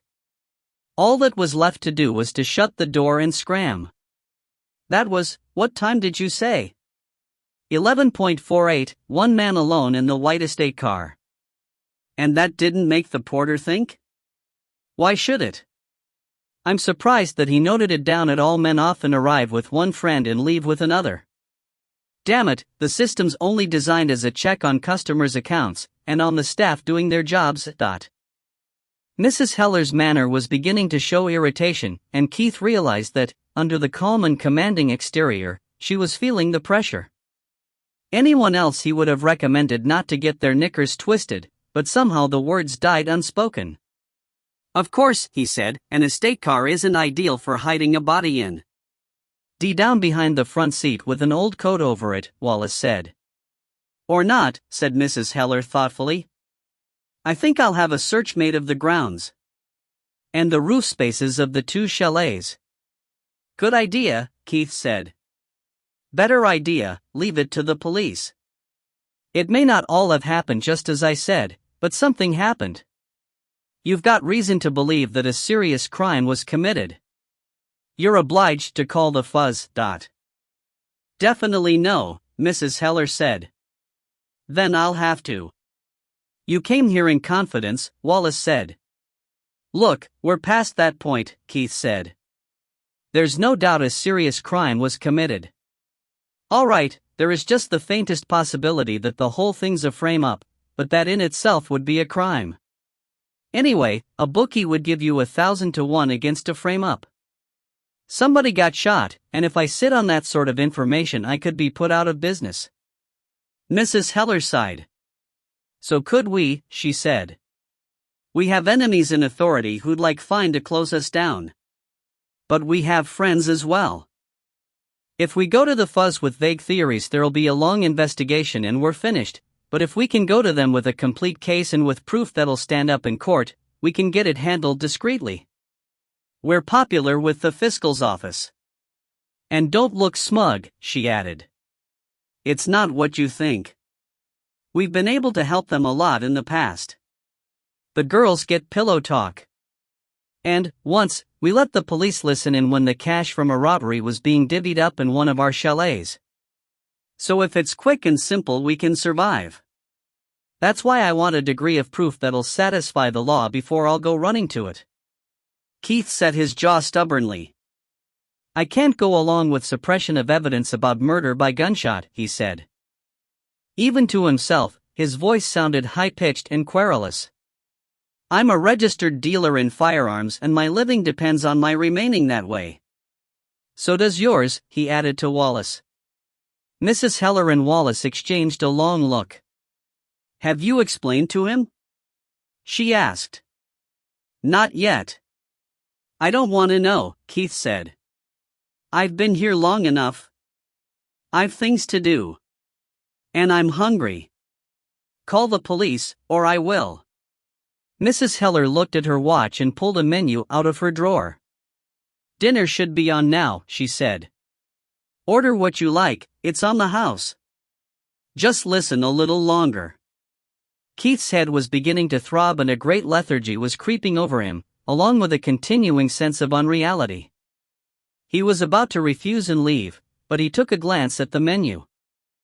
It was an exceptionally good menu. The horrific prices in the margin made it more rather than less attractive. Pâté, he said weakly. Dover sole, strawberries and cream, cheeseboard, coffee and a cigar. And to drink? Pint of Guinness from the pub in the village, and a Grand Marnier to follow. Mrs. Heller suppressed a ladylike shudder. Certainly, she said. She pressed the lever on her intercom and commanded that a dining table be brought in. I think I'll just have an omelette, Wallace said. I'd better phone my wife, Keith said. I think she's cooking up something special for me tonight. We can give you just as good a meal as she can. I didn't mean food. On second thoughts, Keith said, let Wallace do the phoning. If he speaks for me, she'll know I'm not somewhere I shouldn't be. Star. The pâté was real foie gras, the toast crisp and hot. All right, Keith said with his cheek full. You talk, I'll listen. Then we'll decide which of us calls the police. I doubt it, Wallace said. You'd take in what I'm going to say more easily if you'd seen the place at a weekend, or at any other time than a Tuesday afternoon at a time of year when most of the money'd are away abroad. These girls make money. And the original objective of this place was, and still is, to protect the girls' earnings so that they can keep what they make and retire before the life kills them or some man takes it off them. Keith pointed his knife at Wallace. A co-op. That's what you've started, he said. Are you affiliated to the movement? Wallace had taken the opportunity to grab a hasty bite of his omelette. He chewed quickly and swallowed. A co-op, if you like. But it's a co-op that grosses over $1 million a year. Any girl that doesn't pull in $100,000 asks her best friend what she's doing wrong. About half of that stays available for reinvestment. And you've been going how long?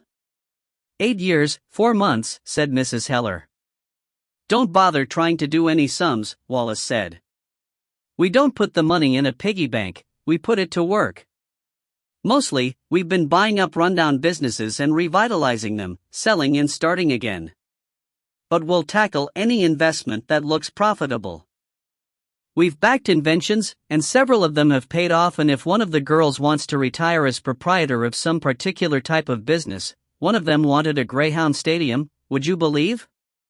We buy it and let her share the running of it so that she knows what she's doing before she takes over. One of our retired ladies owns and runs the best hotel in, but I'd better not say where. I tell you, Keith, the girl can work here for 3 years, and that's about as long as they last, and retire rich, but rich. I was wrong, Keith said. It's not a co-op. You've launched a bloody female mafia on an unsuspecting world. You're not far wrong, Mrs. Heller said. And the money side of it we owe to Wall. He has a genius for making money turn over. Keith just nodded. Since Wallace had joined his business, the turnover and the profits had trebled. Laundrettes, boutiques, even a finance house, Wallace said. But the biggest of all is property.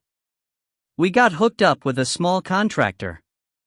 He'd been successful in getting a housing contract, but the bank wouldn't back him anymore.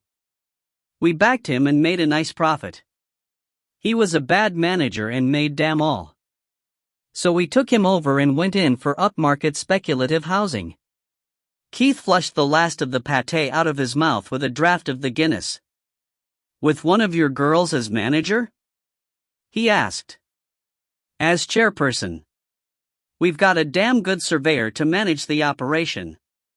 If you can find the right sites, it's money for old rope. Finding sites can be a problem. But one of the new towns had a proposition. They wanted a golf course and weren't allowed the money to pay for it. So they made up a package, and we came in with the best tender. We provided the golf course, paid them a correspondingly reduced capital sum, and surrounded the golf course with top-quality private housing for sale. Everybody wants to live next door to a golf course within easy commuting distance of a city. Then we sold off a package for a hotel complex and conference center. We came out nearly £1 million ahead of the game. Keith started on his soul. None of this seems relevant, he said, but I'll listen for just as long as you feed me. It's relevant, all right. Wallace was lagging behind. He bolted a few mouthfuls and set off again. Came the day when the decision was taken to bring a pipeline ashore at Firth Bay, only a mile or two from where the rig building yard had suddenly gained orders for a steady supply of oil platforms. Suddenly a small town was having to grow to accommodate a large number of managerial types and very highly paid workers. It also happens to be in an area with outstanding recreational possibilities, and not too inaccessible from the centers of population given some expenditure on roads. Trouble was, the whole thing coincided with a government squeeze on public investment. So we contacted the various local authorities and made a proposition, much on the lines of the Newtown one but expanded out of recognition. We would finance the whole package except for what grants and loans they could get from the Scottish office. They get their town to a high standard, including marina, with golf courses and so on and so forth, to a standard that'd attract national competitions.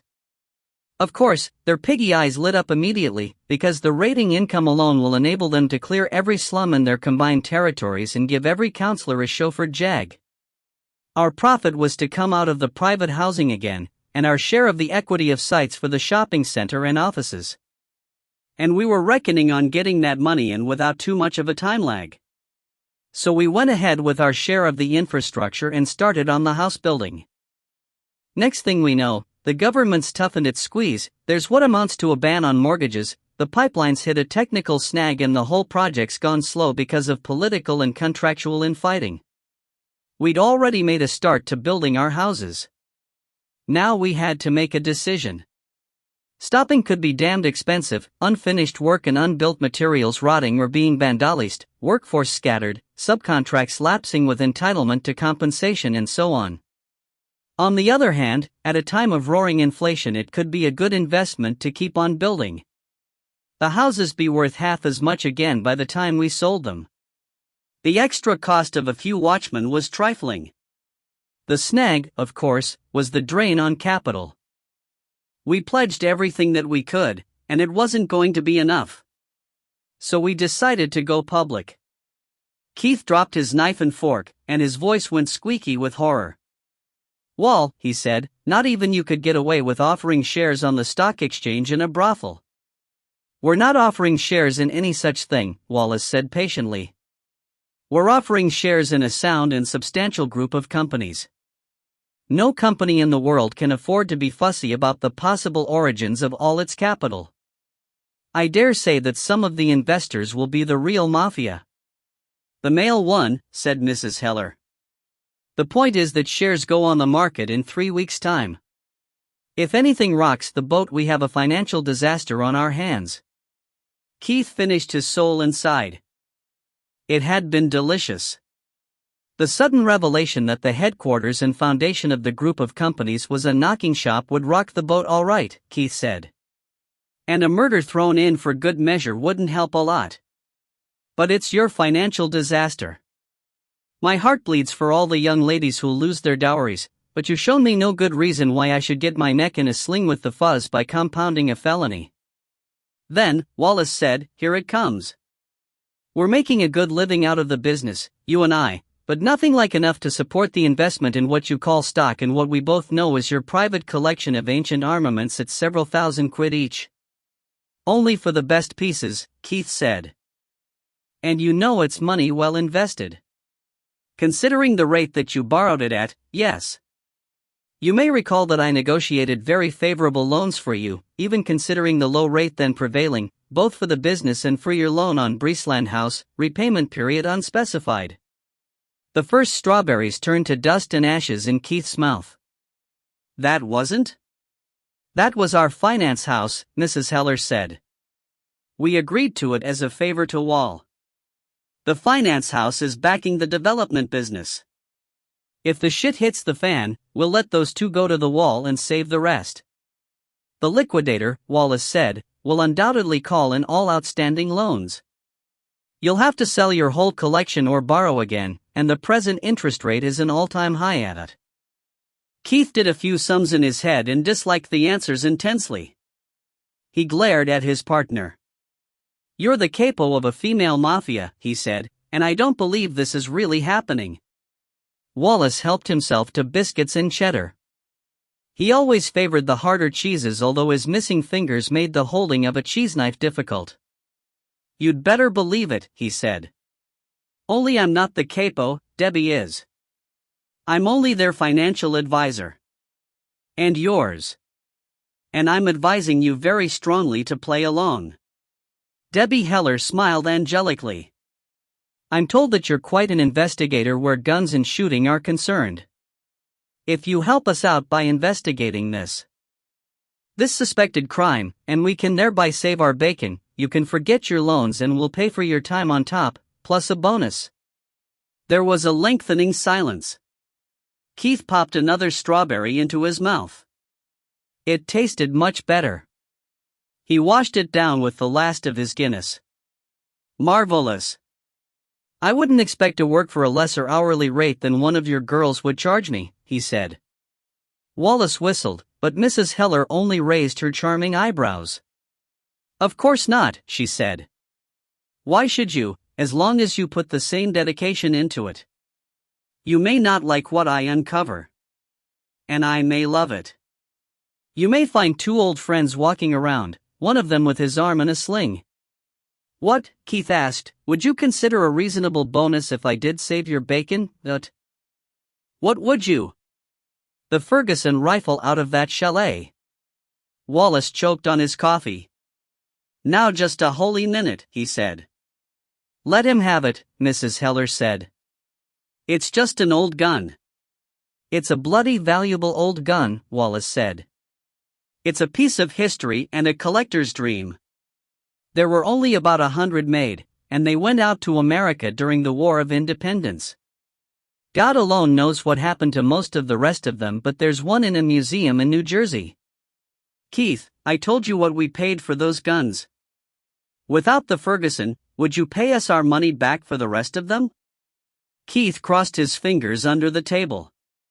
Certainly, he said. Well, all right. But, Debbie, I've a feeling you're being conned at. If we are, Mrs. Heller said, you share in the profits. And it's worth it if we can only find out. So don't get your balls in an uproar. Keith attacked the cheese and biscuits with enthusiasm. Of recent years he had come to appreciate a good meal. He never put on an ounce of weight. Molly, however, had put on a pound or two since the baby was born, and when Molly went on a diet everybody did the same. Of course, he said, I can't guarantee that you'll like the answer. Just get me the answer and leave the bacon saving to me. When the table had been removed, Keith took a pull at his cigar and burped politely. All right, he said. So I don't go running to Chief Inspector Monroe. You believe that the whole thing might be a frame-up, or a relatively harmless mishap. Why not let the sleeping dog lie? Mrs. Heller shook her head vehemently. The glasses slid down her nose and she pushed them back with an impatient finger. Bugger that, she said. The words sounded almost ladylike on her lips. I want to know. There may be a wave of events about to break over us. And if there's been a murder done. What, then? Keith asked. Then I'll have a bloody difficult decision to make. Keith looked at her. She meant it. We've got 2 lines of inquiry, he said. The first starts inside here. We need a detailed examination of who did what, where and when. We need everything anyone can remember. We need a list of all the times and events in your logbook and so on. And we need a detailed examination of the chalets, waste bins, contents of vacuum cleaners, what's missing, that sort of thing. I'll see to that, Mrs. Heller said. I'm not having outsiders trampling around, barging in on couples and frightening the clients. You'll get everything gathered up for you. And I'll get all that she can remember out of Annette as soon as she gets back. Is she included in your security clampdown, or could she be saying the wrong thing? I spoke to her on the phone. I didn't tell her anything or ask any questions, but I put the shits up her. She'll do a lot of listening and damn all talking until she gets back. What else? Start your staff looking round the grounds. Work outwards from number 15. Look for recently disturbed earth. As he finished speaking, Keith fell silent, his eyes fixed on a corner of the ceiling. Mrs. Heller opened her mouth, but Wallace gestured for silence. Keith blinked and looked around. He was thinking, Wallace said. Is that what it was? I thought he just died. You can't hide much in an estate car, Keith said. And I don't just mean bodies. If you don't take everything out of it every night, it turns into a junk pile and every thief can see what you've got. Especially, you don't leave shooting gear on show, because you might lead a thief home to your guns. Whoever it was, the shooter or the shootee, obviously didn't have a pistol in the car or yours wouldn't have been borrowed. Unless mucking up your pistol was a deliberate act intended to deceive, which doesn't seem to have much point. But he did have some gunpowder, and at least one ball and a percussion cap. That suggests that he had his bag or box of gear with him. If he was a pistol enthusiast, he'd have had a smaller cap than a military top hat with him. He could be a clay pigeon man, using a smoothbore musket as a shotgun and occasionally firing a ball at targets. We've no way of knowing whether he had a musket or a shotgun with him. If he wanted to sneak up on the other man, he couldn't have hidden a 5-foot musket down his trouser leg, so he borrowed a pistol. If he had the rest of his gear with him, the odds are that he had his long arm with him as well, be it musket or shotgun, because if you take one out of the car you take both. This is pretty much of a long shot, because he may have been on his way to shoot deer or something. But suppose he had the whole gubbins in his car because he was going to or coming back from some competition. Like where? That's the question. And the reason the answer's highly speculative is because there may be small, local competitions I don't know about. But Bisley was a month ago, and there's nothing on for the next fortnight that I can think of unless you count a branch meeting in West Wales. Except for the game fair. It's in Yorkshire this year, not so very far away. Every shooting man who can get away makes the pilgrimage. There's always a lot of clay shooting at a game fair, and this year the Shooting Times trophy for muzzleloaders is being shot for as well. Any shooting man with an interest in antique guns will be there. Our man may have been intending to fetch up there. When is it? Mrs. Heller asked. 3 days, starting the day after tomorrow. But Keith, Wallace said plaintively, even if you were right, would he still go? He would if he's been telling his pals he'd be there.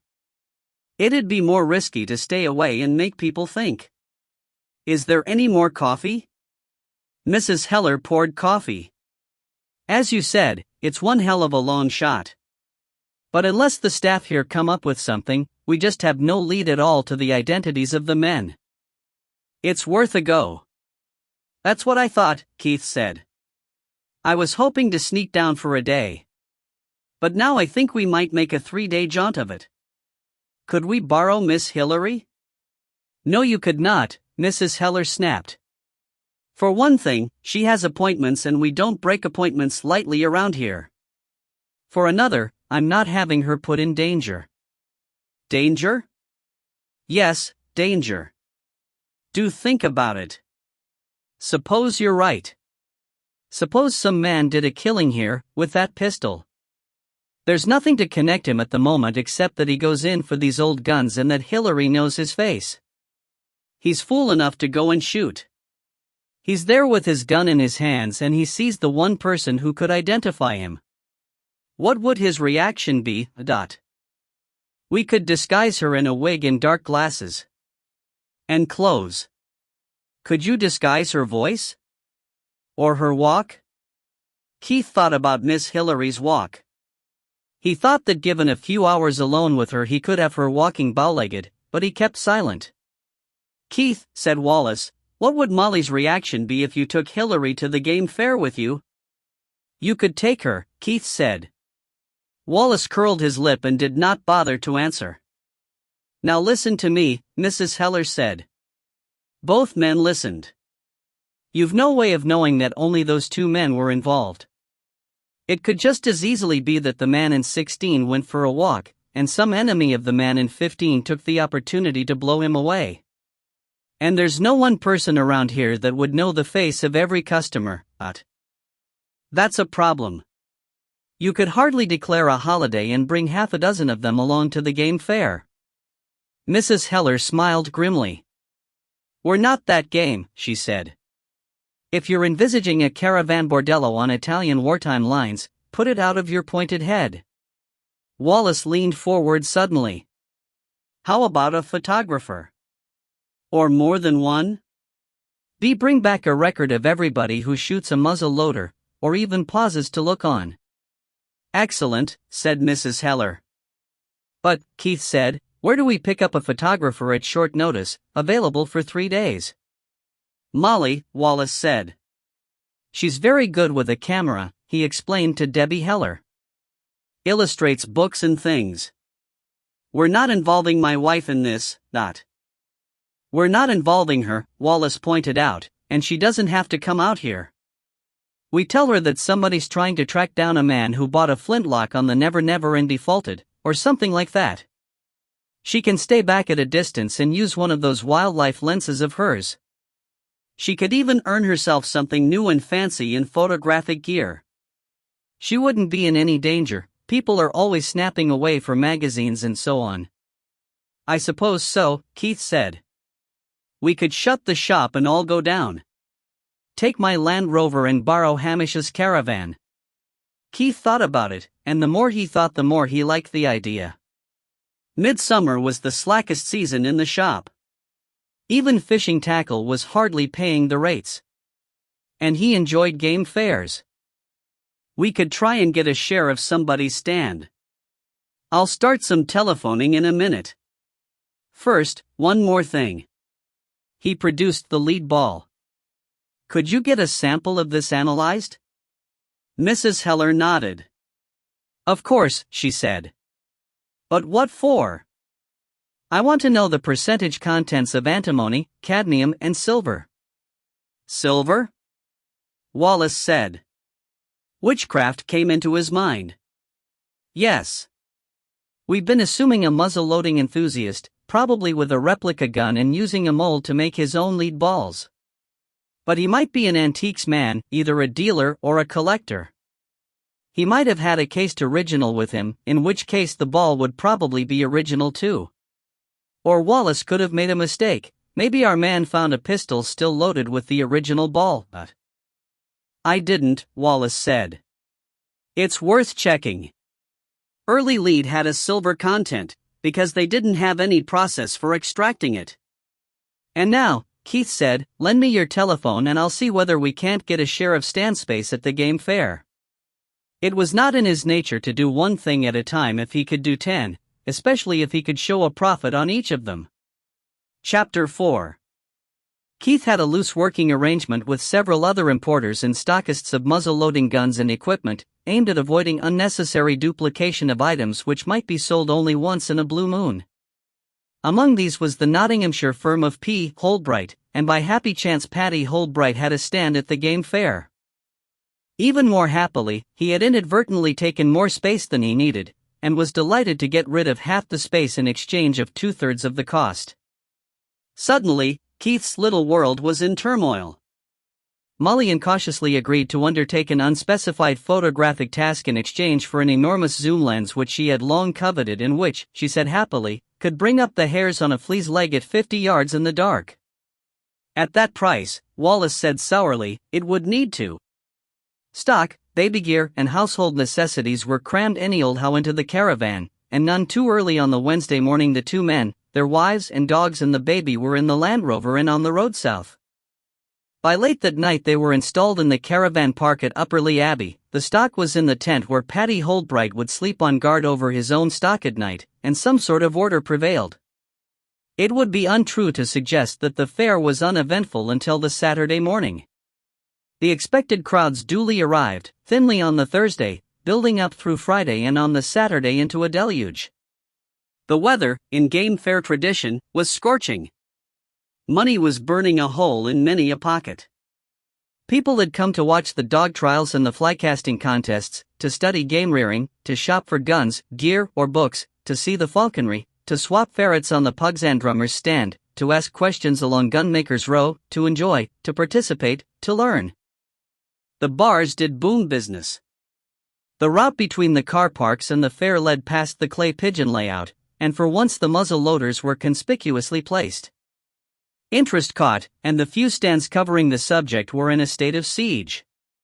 Keith had been told that he was mad to bring so much stock, but he began to worry about running out.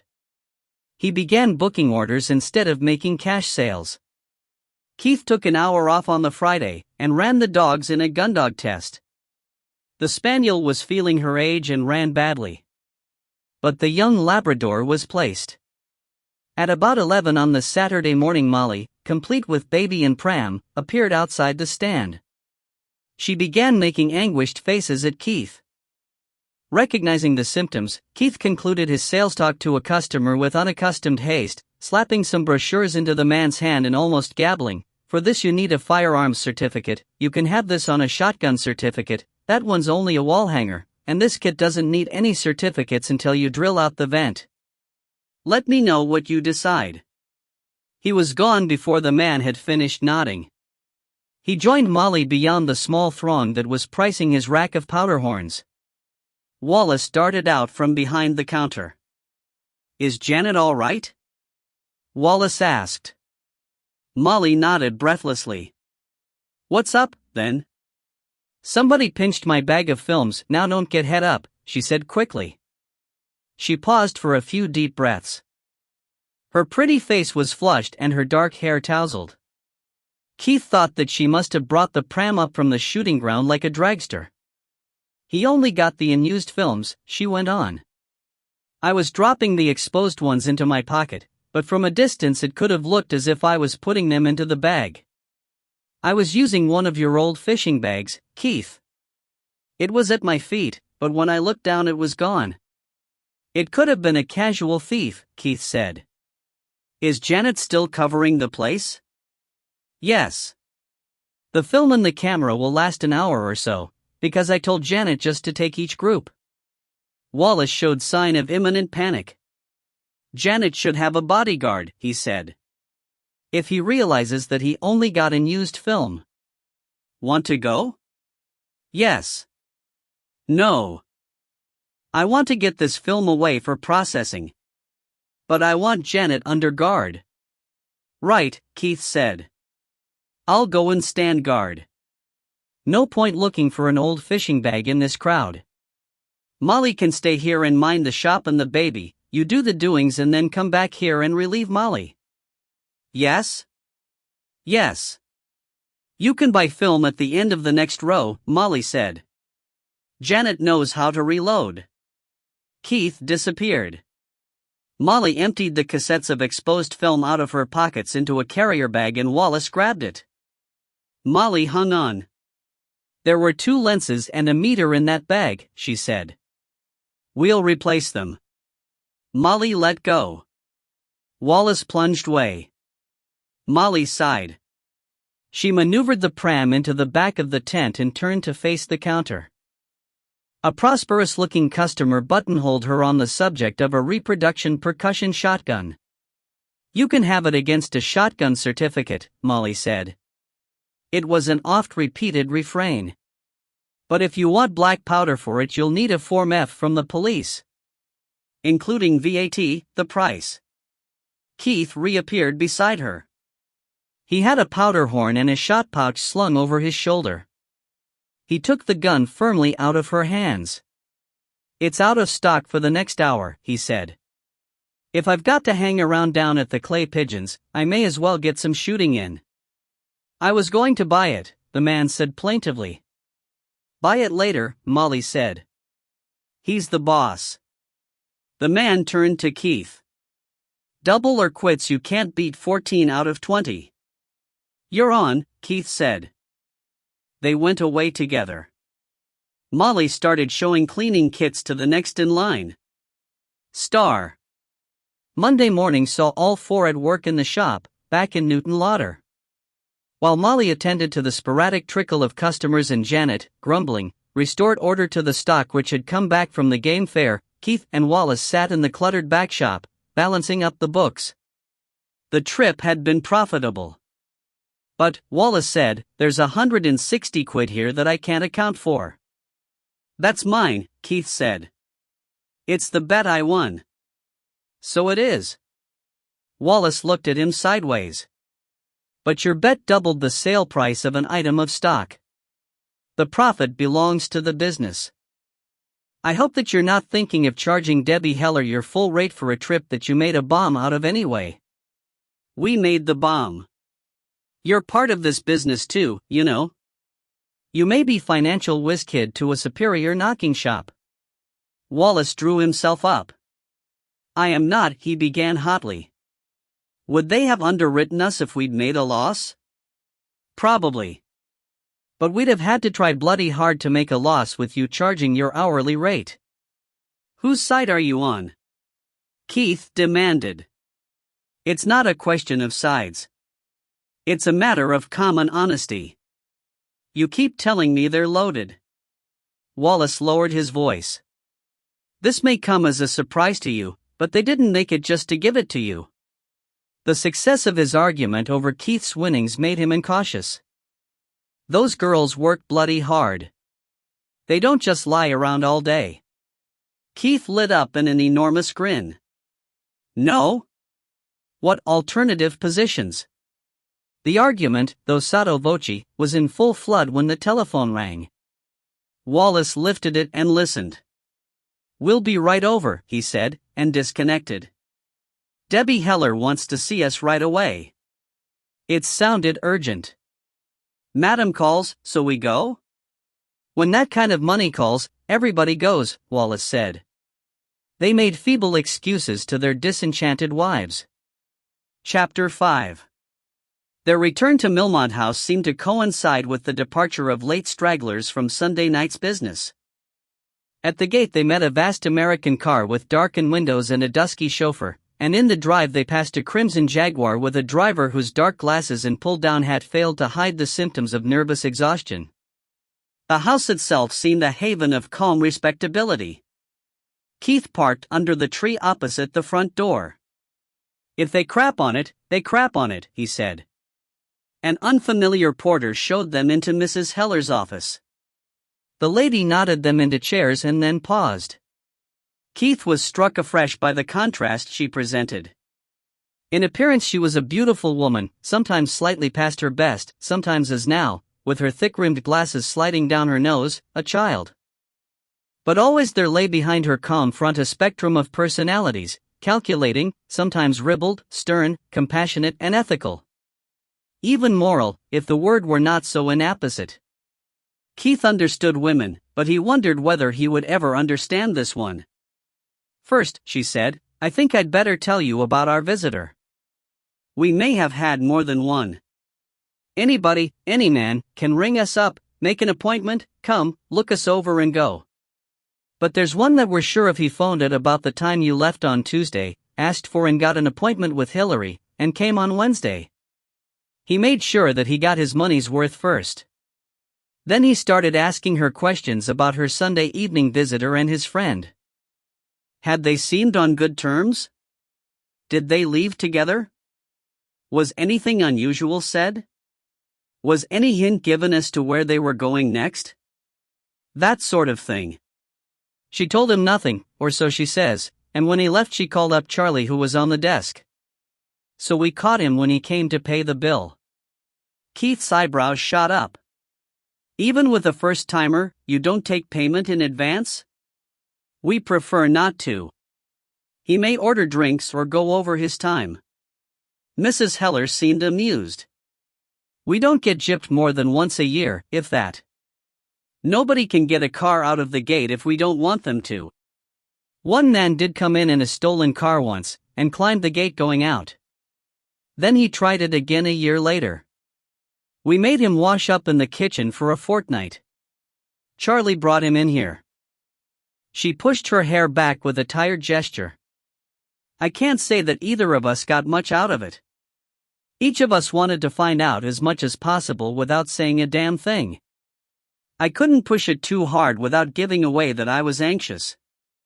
I made out that we're always suspicious when somebody makes inquiries, and he cracked on that he was trying to find a missing friend. In the end we both gave up and he pissed off. He was a big man, over 6 feet and about 15 stone, a bit of a belly but muscular with it. Age about 40, maybe a little less.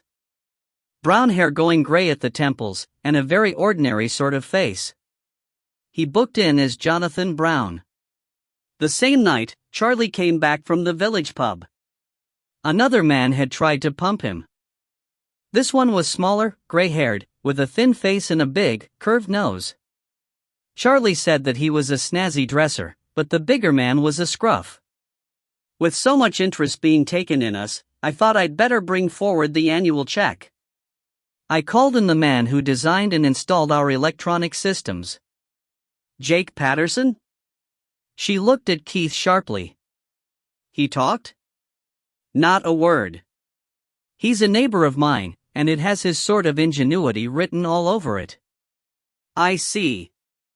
Well, he came and checked the place over with another gadget. He found transmitter bugs in here, under the desk and also under your chair. He'll have had some funny listening off that one. So it looks as if he came prepared to be fetched in here. And there was another transmitter attached to our TV. Circuits, outdoors. We're clean again now. I don't think he could have learned anything useful, and if he wants his equipment back he'll have to dig under the new swimming pool for it. A pity, Keith said. We could have used it to mislead. I thought of it, but we don't know enough. Almost anything that we said could turn out true. We never found out where the receivers were, but a gray car was parked up on the hill for a couple of days. It's gone now. I suppose nobody got the number? It was gone before we knew it was there. Anyway, your pal Patterson said that the equipment was good quality, German stuff of standard makes. He said it was the kind of gear an agency might use, official or private. He's checking us over twice a week until this is all over, and no strangers get to come in here anymore. Next thing. She took a fat envelope out of a drawer. I've got your photographs.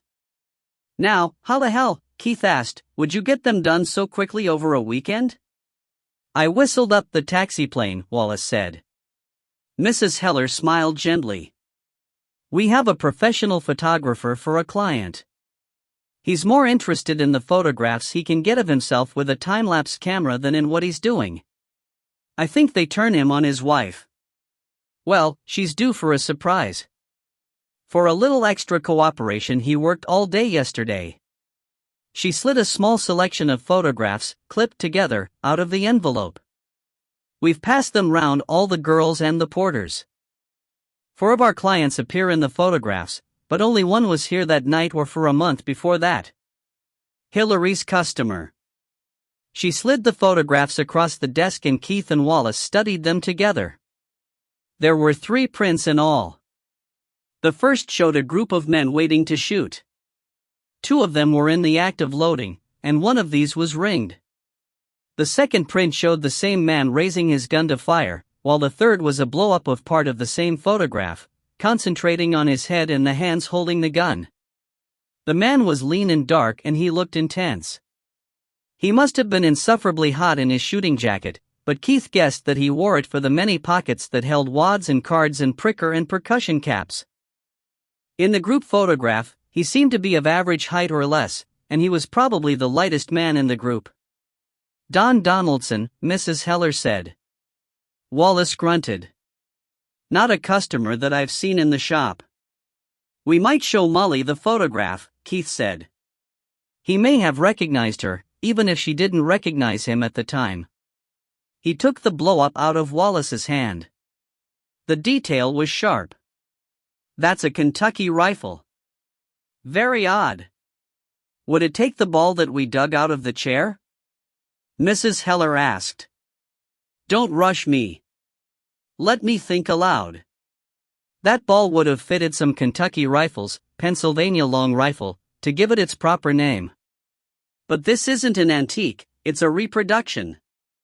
The ones I know are smaller caliber. But he wouldn't be trying for clay pigeons with a rifled barrel.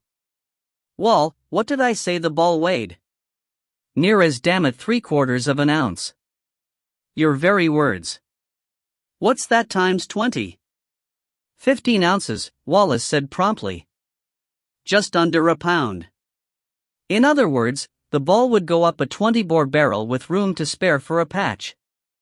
Keith looked at Mrs. Heller and smiled. Never mind my havering.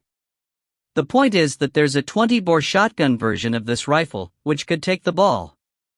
What's more, this had been built from a kit. The brass patchbox hasn't been inlaid well, and the line of the comb looks wrong. Wall, who was it made a 20-bore Kentucky kit? Pedersely, I think. We never stocked it, though. No. It isn't even in the current catalogs. It was for the American market. Patty imported a few, but they didn't go well and he gave them up. Shall I speak to him? Mrs. Heller put her hand on the telephone. Number? Keith pulled out his diary. The back pages were crammed with addresses and phone numbers. Mrs. Heller relayed the number to the porter on the desk. One other thing, she said to Keith. She handed him a letter. The analysis of the lead ball. Keith took the headed paper and glanced quickly down the lines of typing. 1.5% antimony, he said, no tin, no calcium, no silver. Not antique, then, Mrs. Heller said. Not ordinary scrap lead either, said Wallace. I think, Keith said, that he must have been casting lead balls out of spent bullets. Which might make him a member of a rifle club. But then again, he might have got permission to clean out the target area of a club or a territorial army range or something. Mrs. Heller's telephone made a serval noise. She picked it up, listened for a second and then handed it to Keith. Mr. Holdbright's on the line. Keith took the phone. For a minute he exchanged friendly insults and compared notes about the game fair with Patty, and then he got down to business. Patty, I'm trying to get in touch with somebody who did me a favor at the game fair. He was shooting a 20-bore version of the Pennsylvania long rifle, built from a kit. I think you were the only importer. Could you put me in touch with him? The receiver made miniature mutterings for several minutes. Keith gave Patty the phone number of Millmont House. Thanks, he said. I'll do the same for you someday. He disconnected. If I don't see you coming. He only sold 4 of those kits. 1 went abroad. It may have come back, of course, but he doesn't think so. 2 went to customers he knows well. One of those isn't finished, because Patty's got it back to bore the ramrod pipe. The other definitely wasn't at the game fair, and anyway the man's Form F isn't through yet. The 4th was sold by post, somewhere up this way he thinks. He's looking up the name and address and he'll call me back. While we're waiting, Wallace said, just a thought. If those 2 visitors, the ones who bugged the place, are from an agency, somebody in the credit business might know them. Good thought, said Debbie Heller. And I know people in the credit business, Wallace finished up.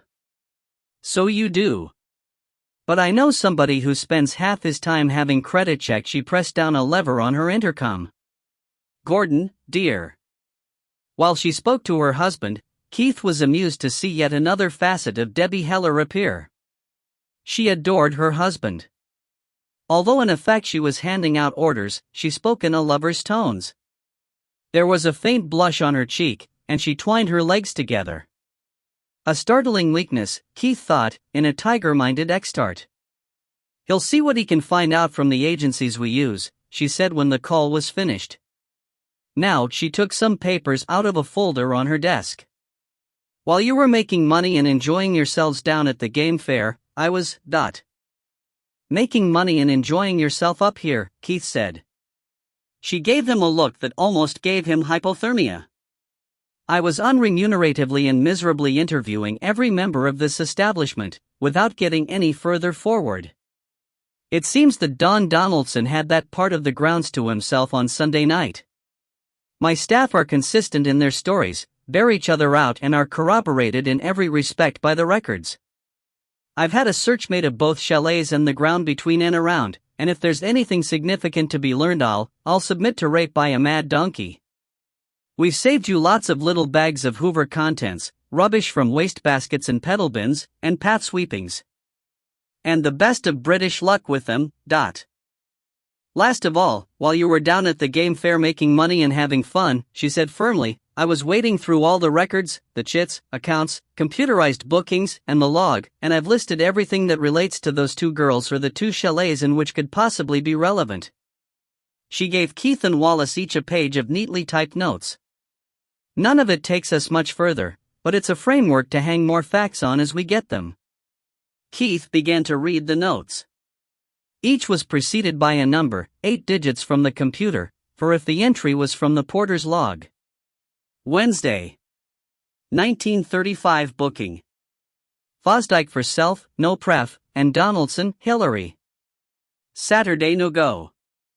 Booked Sunday 1900. Dinner, TRS to catering. Sunday. 1410 gate. Visitor, Hillary, 16. H notified. 1456 DR, Visitor X 16. 1705 Annette. Needs extra chalet at 1900. Booked 15.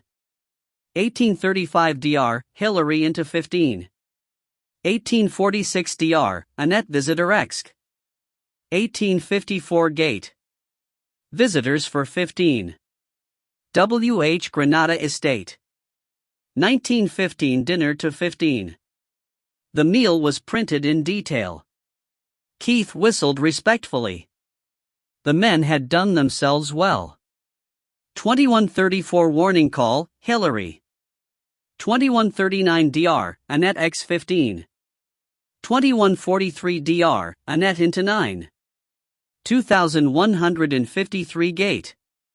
Visitor, Hillary, Re-MG spoke 16, still visitor. Booked 4. DR, Hillary X 16. 2205 DR, Hillary's visitor into 4. 2221 asterisk no 15 man says let door slam. If he let the door slam, Keith said, he was inside to speak to the porter. How did he get out? That has to be the shot. An incoming telephone call interrupted him. Patty Holdbright. Keith listened, expressed gratitude and put the phone down. It was posted out to a Mr. J.E.M. Scott in Perth, he said. Would your porter find out whether he's on the phone? Of course, Mrs. Heller said. She gave a crisp instruction, without explanation, over the intercom. She blinked at Keith from behind her glasses. But would anybody describe Perth as somewhere up this way? Paddy would, Wallace said. I don't think he's been north of Newcastle in his life. If the address said Scotland.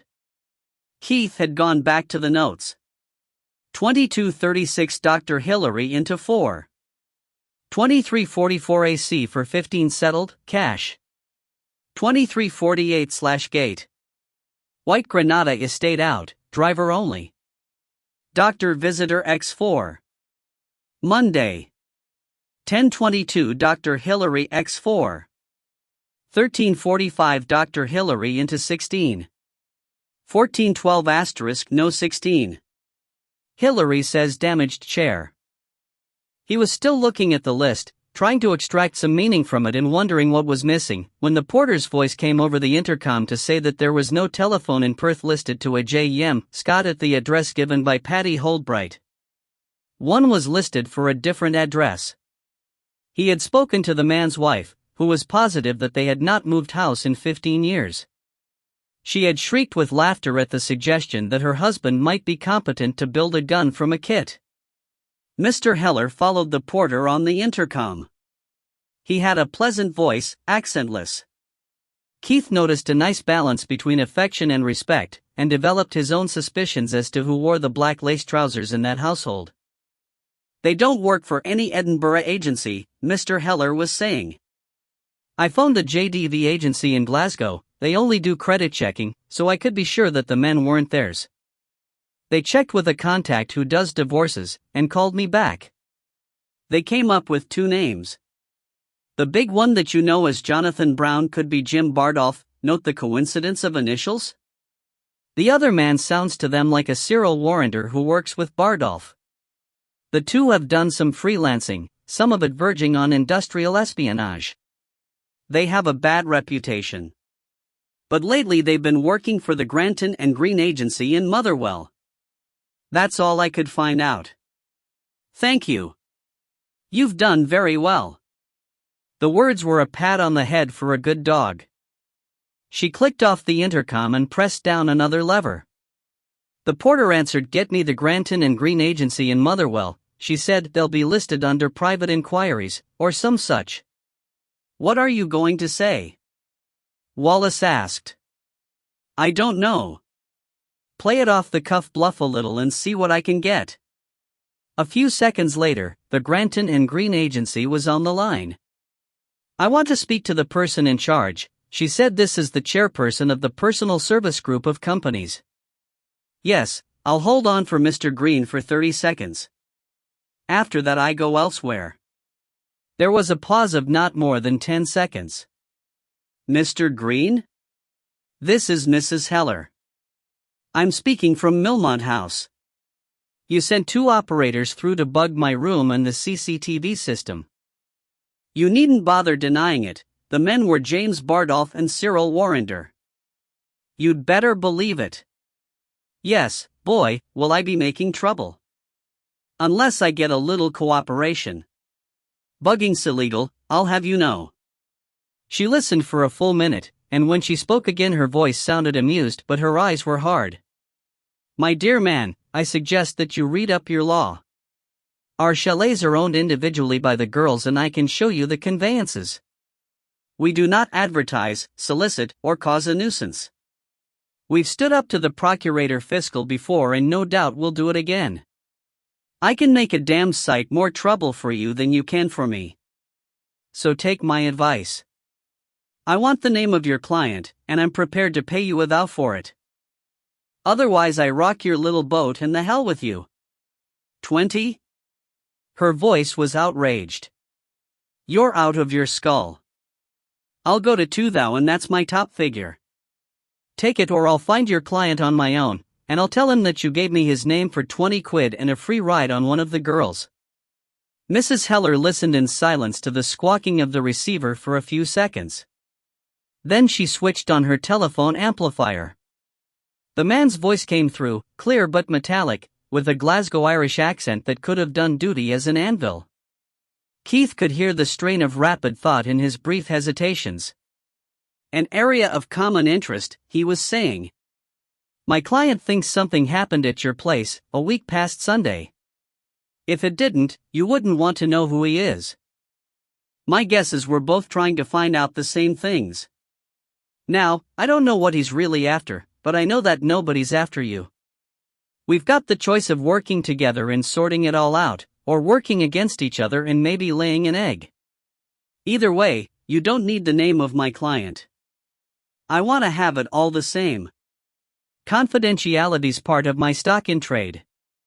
"Stock in trade is for selling," Mrs. Heller pointed out. "And I've been taping this call." She winked at Wallace. "So have I. And that means you can't edit it." The distant Mr. Green seemed to have been through similar permutations before. And I've got your threat on tape, so don't come that one. There was a silence. I want to think it over, Mrs. Heller said at last, calmly. So do I. Send somebody over to trade information and we'll see. Otherwise you know my figure. At 20 thou you can get stuffed. You too, hen, likely for much less. And I mean that sincerely. They heard him hang up. In a thoughtful tone of voice Mrs. Heller suggested that Mr. Green was not only illegitimate but addicted to a startling range of perversions. Her imagery was not mere vulgarity. At one point Keith found himself with a clear and hilarious mental picture of a dwarf Mr. Green performing an illegal act with a reluctant penguin. He probably wasn't taping, any more than I was, she finished. I wouldn't take any chance on it, Wallace said. I'm not going to. Would you like some lunch, Dot? Keith would have enjoyed another free meal of Millmont House standard, but Wallace said quickly that they'd better be getting back to the business and Keith could hardly deny it. Very well, Debbie Heller said. She looked at Keith. You'll follow up Mr. Scott of Perth and see where he leads. Then, if we still don't know who Mr. Green's client is, you could go and see him and find out what you can. There's no point paying out good money to buy information we could get another way. Keith was no more chauvinistic than any other male, but taking orders from a woman offended against his vague belief that man should be the dominant partner. You leave it to me, he said. I'll do whatever's best. Mrs. Heller smiled sweetly. All right, she said. You do that. Now tell me please, what's the best that you're going to do? Keith smiled back while he thought furiously. I think I'll go and see Mr. Scott of Perth, he said at last. Good idea, she said. I'm glad you thought of that. Wallace gave one of his rare laughs. As they were leaving, Keith paused in the doorway. You know, he said, too many of us promote ourselves out of what we do really well. A woman as beautiful as you are is wasted in management. She smiled again, but brilliantly this time, and touched her hair. After the door had closed, 2 vertical lines appeared between her eyebrows and the smile became uncertain. It was as if a mist had come over the sun. Keith looked at the guano which was spattered over his car. She was right, he said. She usually is, Wallace said. Especially about the shitty side of life. Chapter 6. Keith dropped Wallace at the shop and took Molly back to Breesland House for lunch. Molly spooned carefully sieved guck into the baby while Keith made a snack.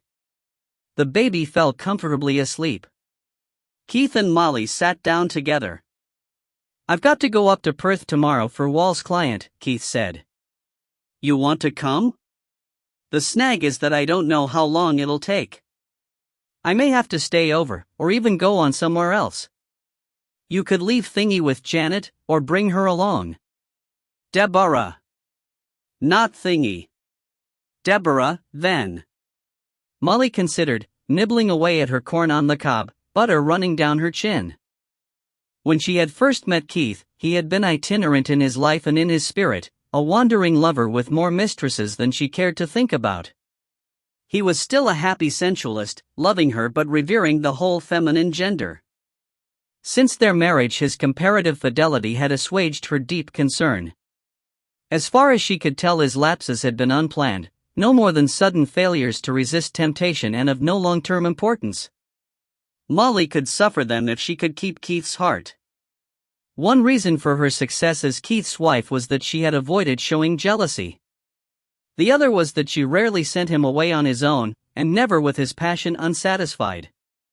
This client, she said. It's personal service, isn't it? I've heard Wallace mention them, Dot. That's right, Keith said. He waited for the storm to break. He was accustomed to getting away with more than most husbands would have dreamed of, but not even Molly would tolerate a business relationship with a house of ill fame. Molly nodded, satisfied. If Wallace had brought Keith into it, then it must be perfectly respectable. I looked them up in the phone book. They're big. They've got lots of businesses. Did you know that they do our laundry? They've got several antique shops and a finance house. They could be very useful to you. If you're doing business for them, you'd better take plenty of clean shirts and things. I won't come. It wouldn't be fair on Thingy. Deborah, Keith said. I'll need the car. Shall I take you into the shops this afternoon? I'll drive myself, if you're staying here. Keith nodded. I've got to search some samples for clues. And later, Molly said, shall we make a special effort to get an early night? Next morning, while Keith was loading his suitcase into the car and adding a shotgun, not that he was expecting anything more untoward than an impromptu shooting invitation, Mrs. Heller was taking a phone call from Mr. Green of the Granton and Green Agency. You wanted to think it over, he said. Have you thought? I've thought, she said, thinking hard. There was a pause on the line. Well. Mrs. Heller felt her way carefully. This kind of negotiation could have a substructure of logic, almost of mathematics. You know my figure, she said. You know mine. The Glasgow Irish voice was hesitant, she thought. So he was more anxious to do business, and less sure that he held all the cards. It could be, she thought, that some new factor had made his need for the money paramount. More probably he could see his chance of a deal slipping away. Why, she wondered, would that be? I have my own investigators at work, she said. I expect to know your client's name any time now. Meantime, if those boys of yours pull any more illegal stunts, I'll make a complaint to the fuzz. That could be unwise. It could be unwise to let them get out of hand. She was still fishing for the lever she needed. You're responsible. They're your agents. There was a silence on the line. Then Mr. Green sighed. You send your boy over with $5,000 and I'll give you the name of my ex-client. Ex? Yes.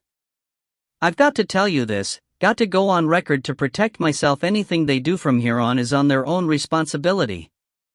They're useful operatives, mind, but rough. I've had to hold them in check, and only use them for special jobs in tough neighborhoods. But now they've made their own deal with my client. They're working for him direct and I'm out. That should pull the price down, she said. No way. You need that information more than ever. Get it and you can do your own deal with the client. Otherwise, those boys can play rough, especially if there's big money in it for them. Is there big money in it for them? There should be. If there isn't, they're being done. I was offered a $10,000 bonus if I could get proof of what happened. My advice is to send your boy Calder over with the $5,000. And tell him to be careful. I might do that, she said. And again I might not. Do they know that I'm using Mr. Calder? Green laughed mirthlessly. Even his laugh had accent. They told me. While they were watching your place, but before they got in to plant the bugs, they saw him visiting. They might have thought he was just another client, but Cyril had seen Calder giving evidence in a firearms case. Then suddenly Calder's shop was shut for 4 weekdays. She broke the connection and pressed down the switch on her intercom. I want to speak to Mr. Calder now, she said. If you can't get him, put him through the moment he phones. And tell Wally James. By the time his phone started ringing, Keith was on his way. There were roadworks on Sotra, so he was heading across country to pick up the S7. As he drove, he hummed in tune, more or less, with the car's radio. It was playing Beethoven's Fourth Symphony, not the easiest of hums. Keith was not surprised to see the large, gray Citroën beside the road with its bonnet up.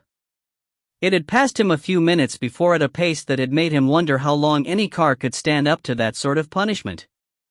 The driver was out in the road waving him down, a large man with a friendly smile. Keith pulled in behind the Citroën and wound down his window. You want help? He asked. Help is just exactly what we want, the man said. The friendly smile had vanished. He put an arm through the car window and plucked out the ignition key. Keith's engine died. The radio was cut off. Keith knew better than to duck out of a car towards a hostile man, especially one who was, he now saw, possessed of a wicked-looking kosh. Fumbling with haste, Keith wound up the window. The door was locked. His keyring, with spare car key, was deep in his pocket, but miraculously he found it and it came clear. He stabbed at the key slot. The driver of the Citroën, Keith thought of the big man as the driver, dropped Keith's key into his pocket. There was a flicker of his former smile on his face. With a brisk blow he drove in the window of Keith's door so that Keith was showered with little squares of safety glass. "Come on out, sunshine," he said. "The next one's for you." The radio came on. The engine span but failed to catch. The big man lifted his kosh, began to swing.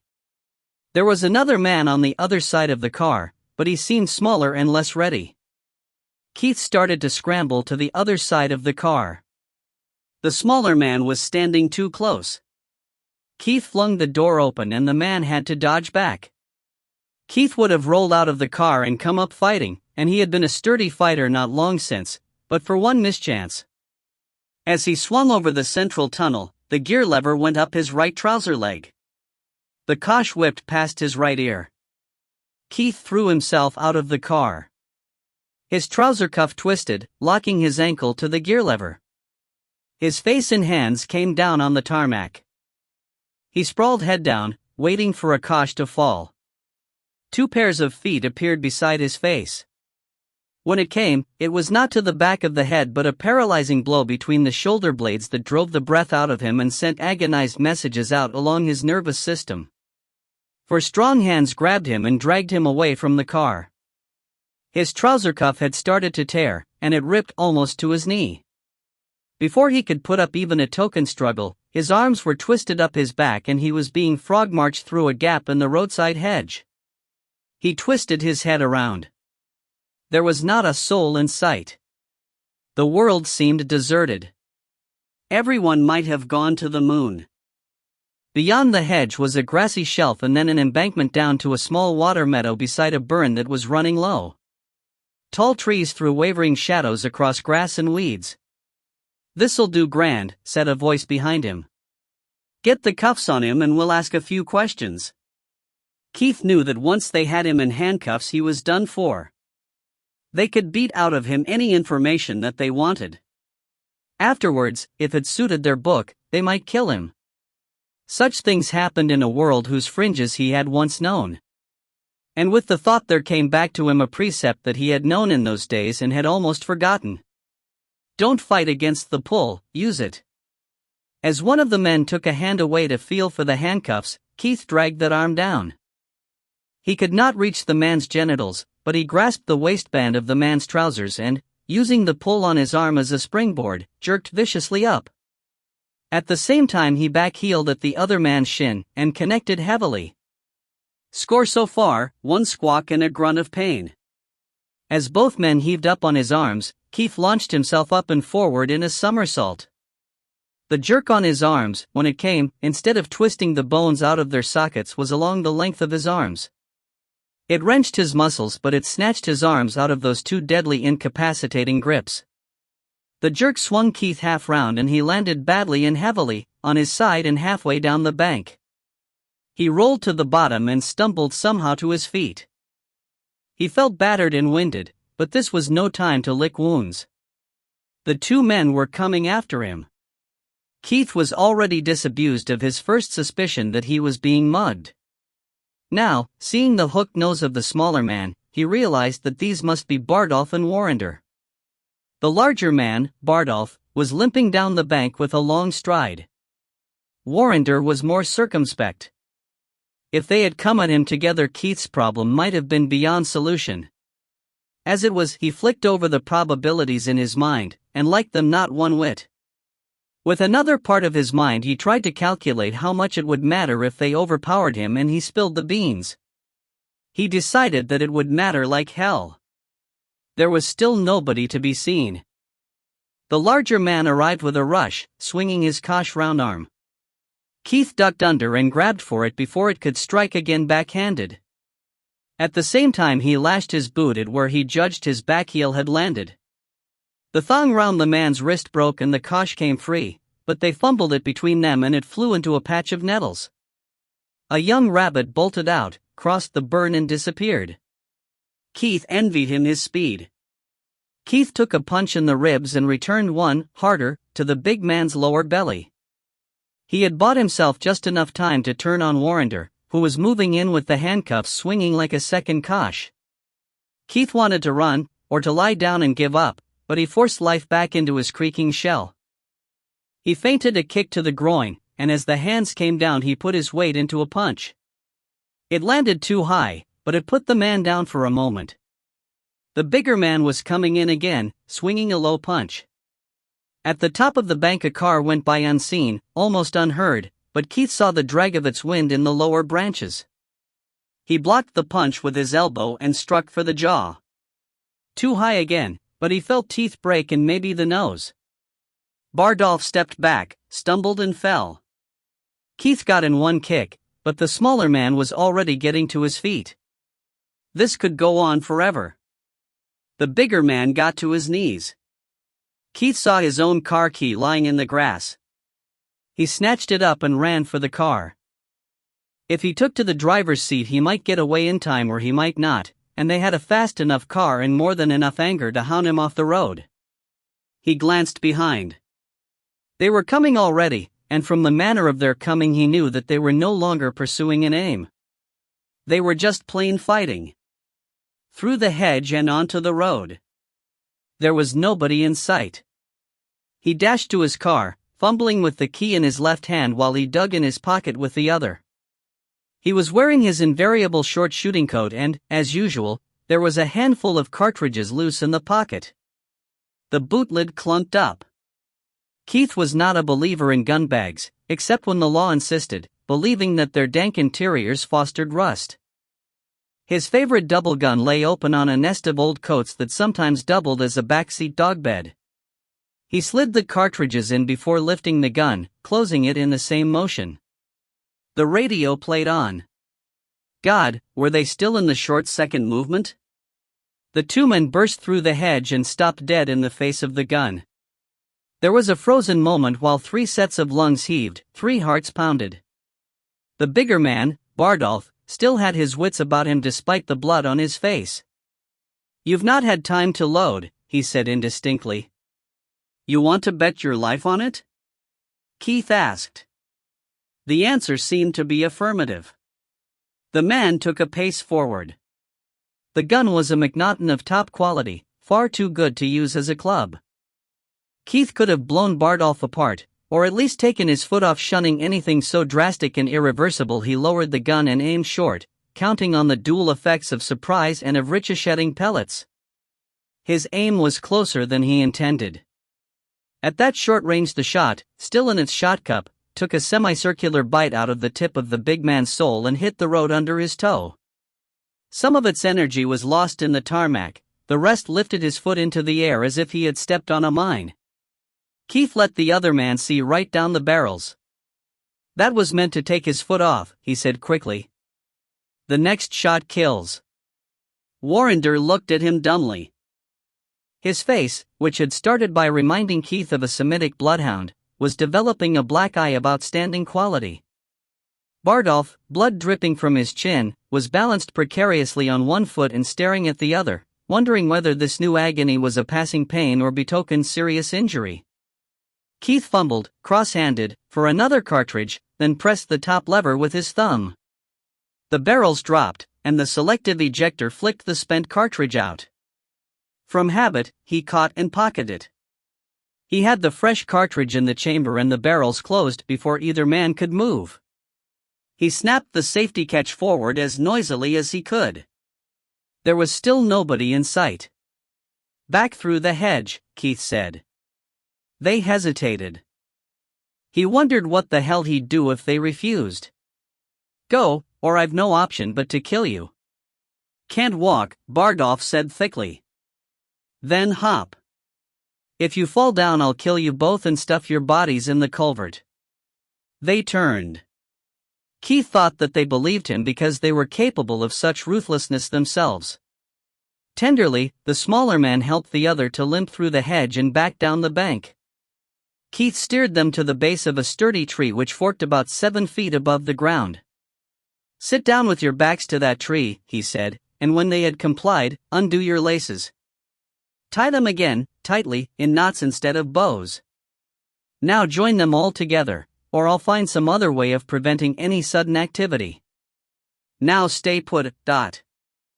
Keith searched among the weeds until he found the cosh and the handcuffs. The cuffs were of a common American design. He had stocked similar ones in the shop. Gun collectors often branch out into military or police equipment. "On your feet," he said. He tossed the handcuffs to the smaller man. "Cuff yourselves together, through that fork." Cursing and arguing but taking no chances on Keith's good nature, they obeyed. A whole string of lorries rumbled by on the road above. Keith laid down his gun. He could feel his knees trembling. Yet, now that it was over, he felt disappointment. Sometimes he chafed at the prosperous life that he had built for himself and hankered for rougher days gone by. He searched the two men, ignoring their protests. They seemed to be carefully devoid of identification but well equipped. He found bugging devices, picklocks and other small housebreaking tools, a miniature camera, small, folding binoculars, but no notebooks. The only paper that they had between them was the stock of currency in the smaller man's wallet. "How much would you reckon a broken window in my car?" Keith asked. 25 quid? Warrender's face, damaged as it was, the eye was almost closed already, produced a parody of a smile and he spoke for the first time. "To you, 15, he suggested. His voice was London, Cockney Keith thought, with perhaps a hint of Hebrew. "You can still joke, can you?" "Not a lot." Warrender lapsed into cautious silence. Bardolph was chuntering on with mixed complaints and epithets. Keith ignored them and spoke to Warrender, who seemed the more intelligent of the two. "You're from the Granton and Green Agency," he said.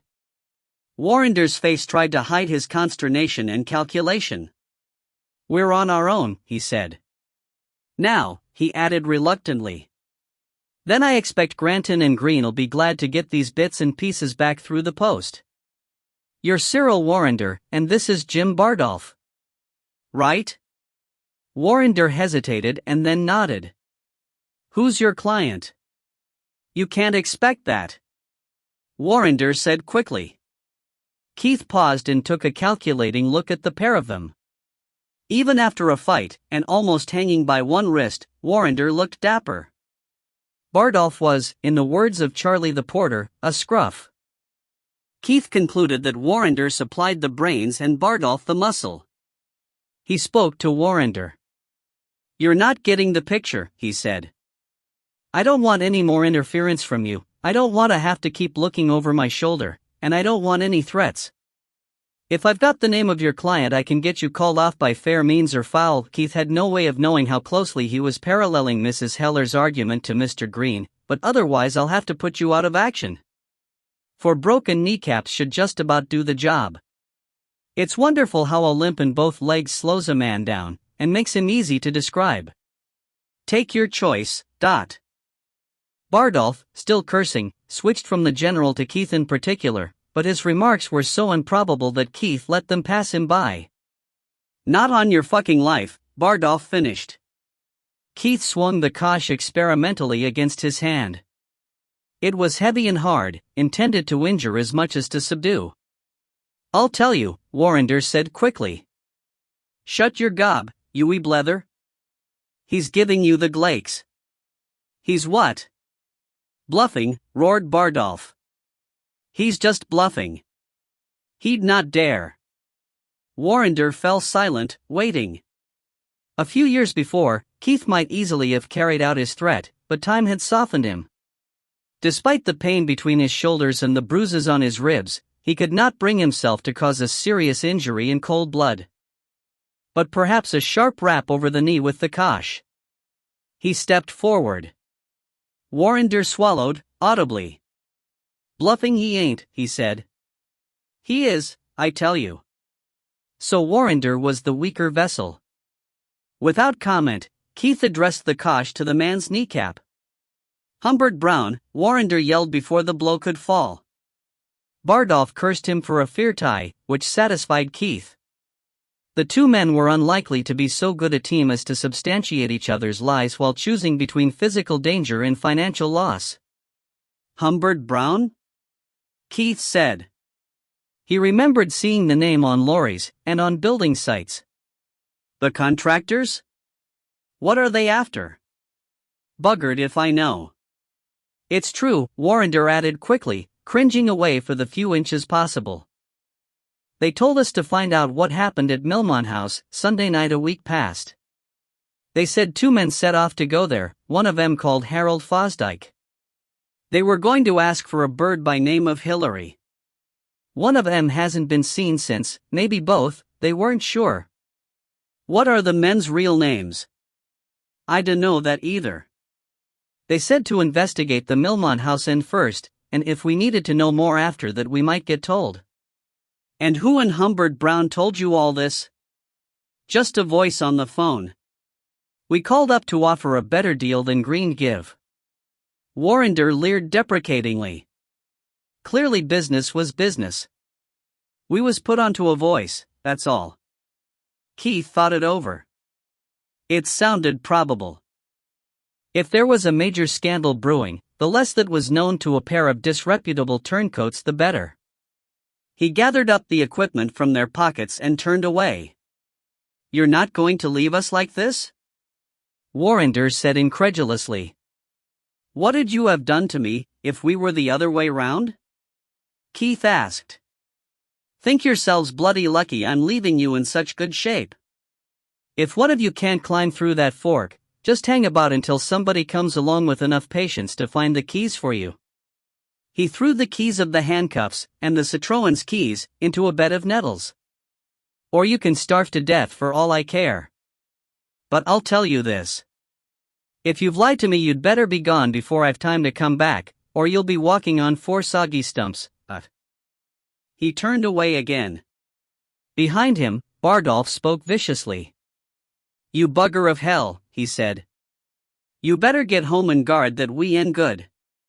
Because I'll get fits-eyed why you one day, see if I don't." Keith stopped and turned. His bowels seemed to have turned to cold fire and his fists had clenched until they hurt.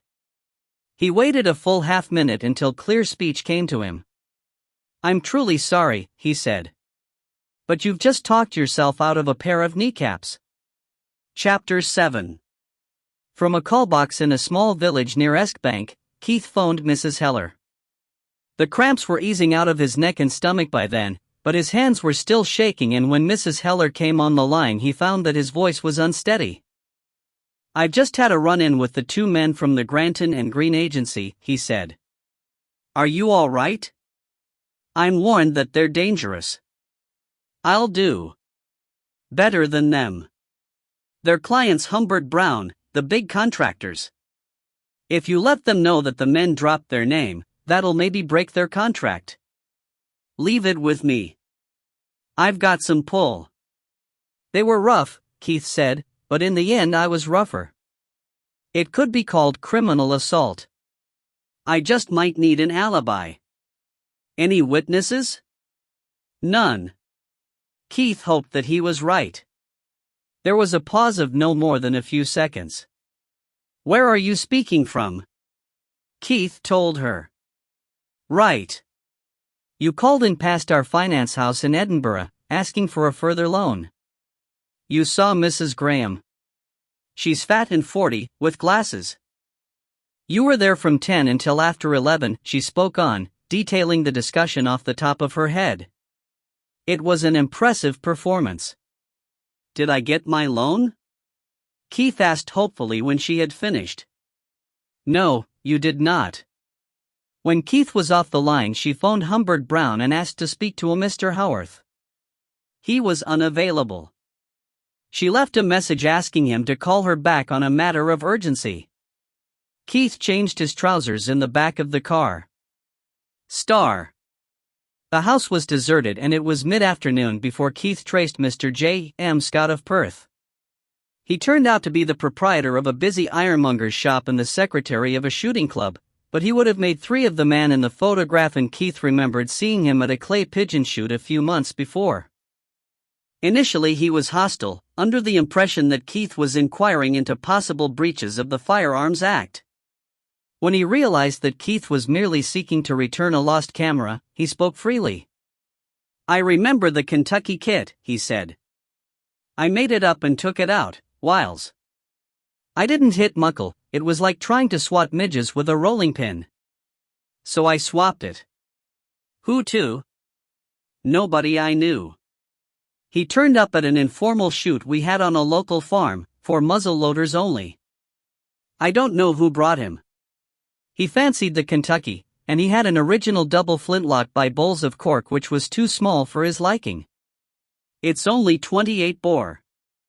I rather fancied it. I gave him a whacking great cash adjustment, but it was worth it. I've been using it to shoot rats. Grand sport." Keith produced the photograph. "Yonce the lad. And that's the gun. I was almost sorry to part with it. I'll maybe build another." "They discontinued the kit," Keith said. "You've no idea who he was, or where he was from?"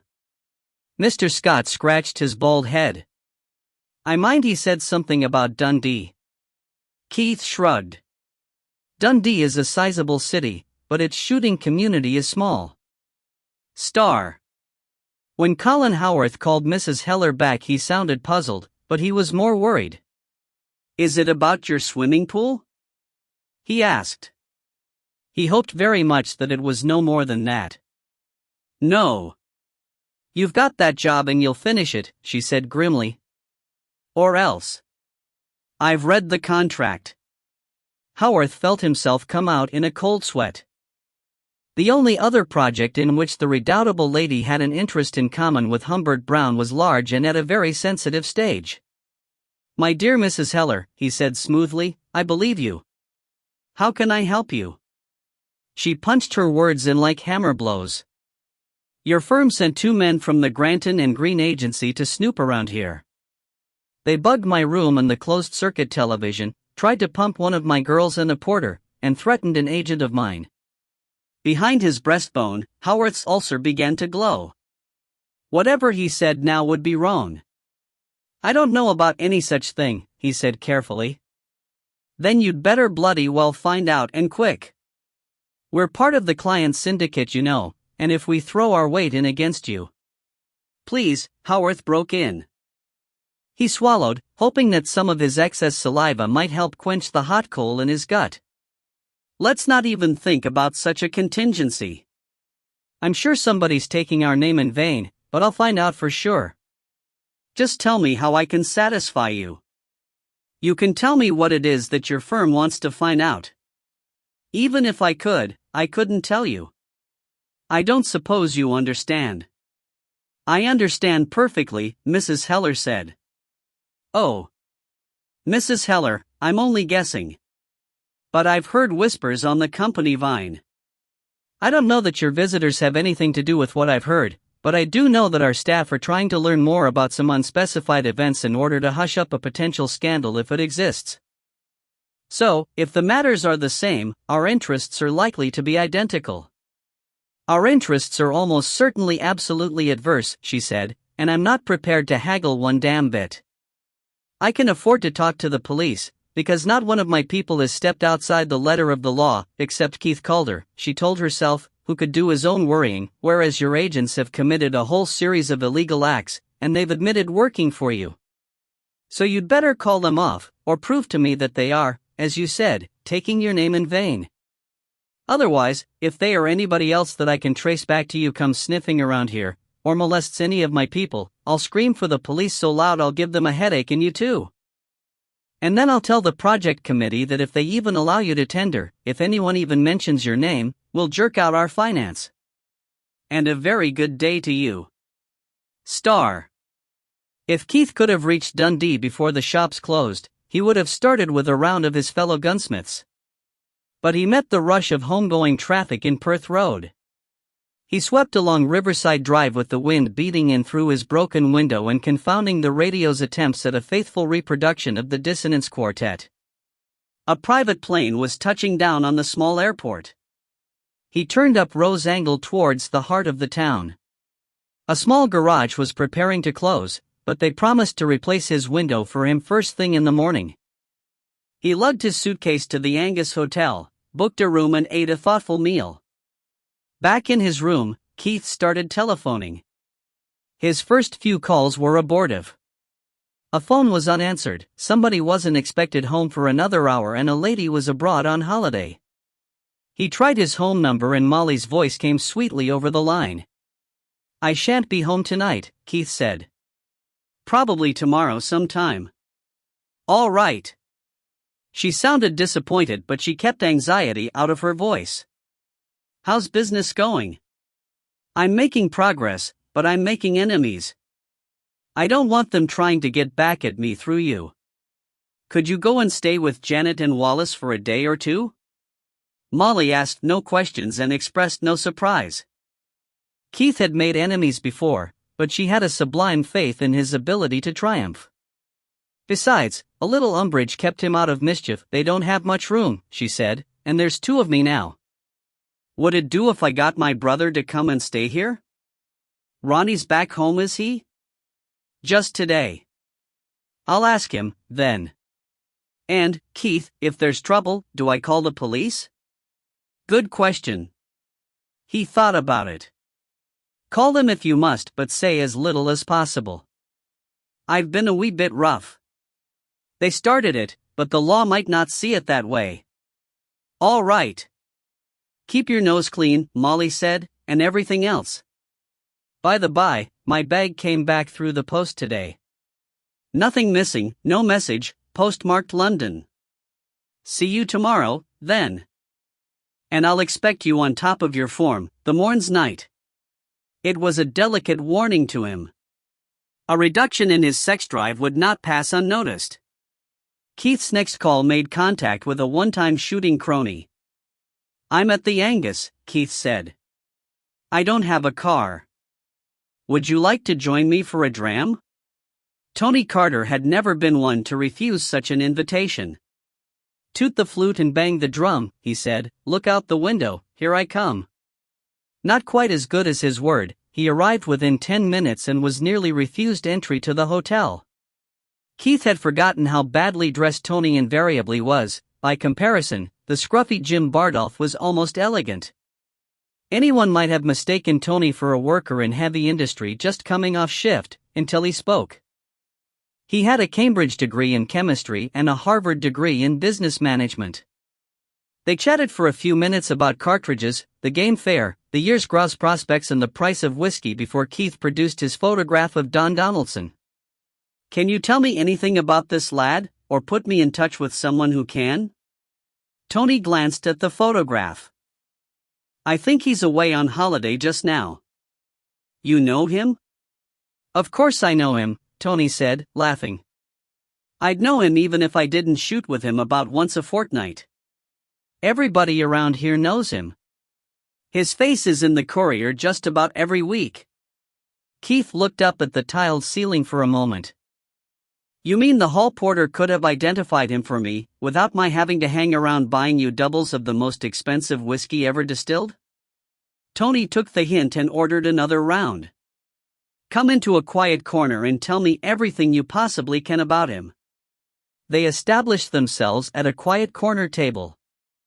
"Of course," Keith said, "if he's a friend of yours." "Not to call a friend." Tony Carter shrugged with his hands. "And I can't tell you anything that you couldn't find out by asking around for 10 minutes. His name's Donald Illingworth.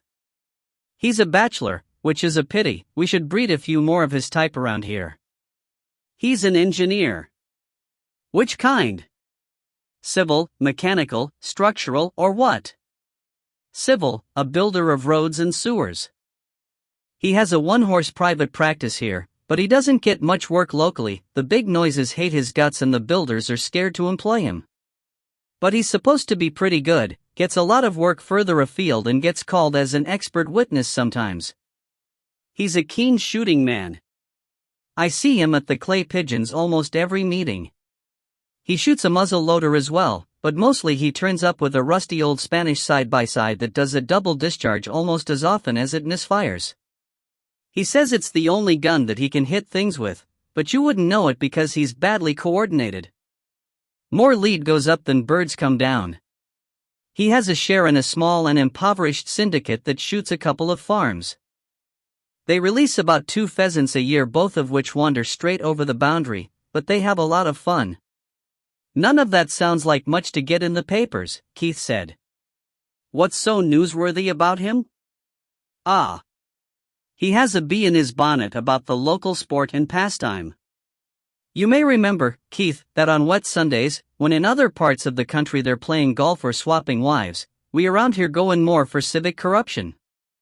It's less fun but more profitable, which is what counts with the locals. Don't be cynical, Keith said. Just go on about Illingworth. Tony fiddled with his glass. To understand him, you've got to know a little of his background, he said. A strict, religious upbringing in a gloomy old ban of a house hung with swords and flintlocks, the kirk twice on Sundays, and babies the result of immaculate conception. Mother from one of the Western Isles, you know how strict they can be, and father a pillar of the local community, kirk elder, town councilor and all that. Then, about 15 years ago, I was in the States at the time, and young Donald was just finishing college. There was a big scandal. Not the first nor the last, but this time Donald's father was slap bang in the middle of it. He and a building contractor and some others were convicted of fraud, corruption, conspiracy, embezzlement. Everything short of committing boogery with a pig, and from what I remember of the old man, I wouldn't have put that past him. Old man Illingworth went to Perth prison and died there. All this was very traumatic for a youngster doing his last year of studying. Mrs. Illingworth went back to her croft or whatever, but Donald stayed and finished his course. Not unnaturally, he reacted violently against his upbringing.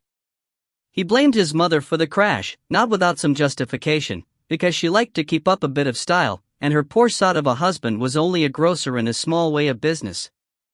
So Donald cut himself off from the family, put his plate up here and stuck it out. His characteristics seemed to follow with the inevitability of a psychiatric textbook. He rejected religion and all notions of conventional morality.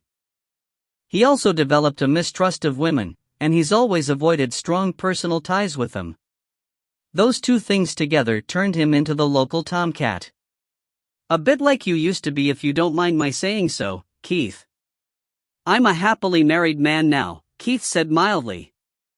Then there's hope for him yet. But he also rejected hypocrisy. He's fairly rubbed the town's nose in some of his amours.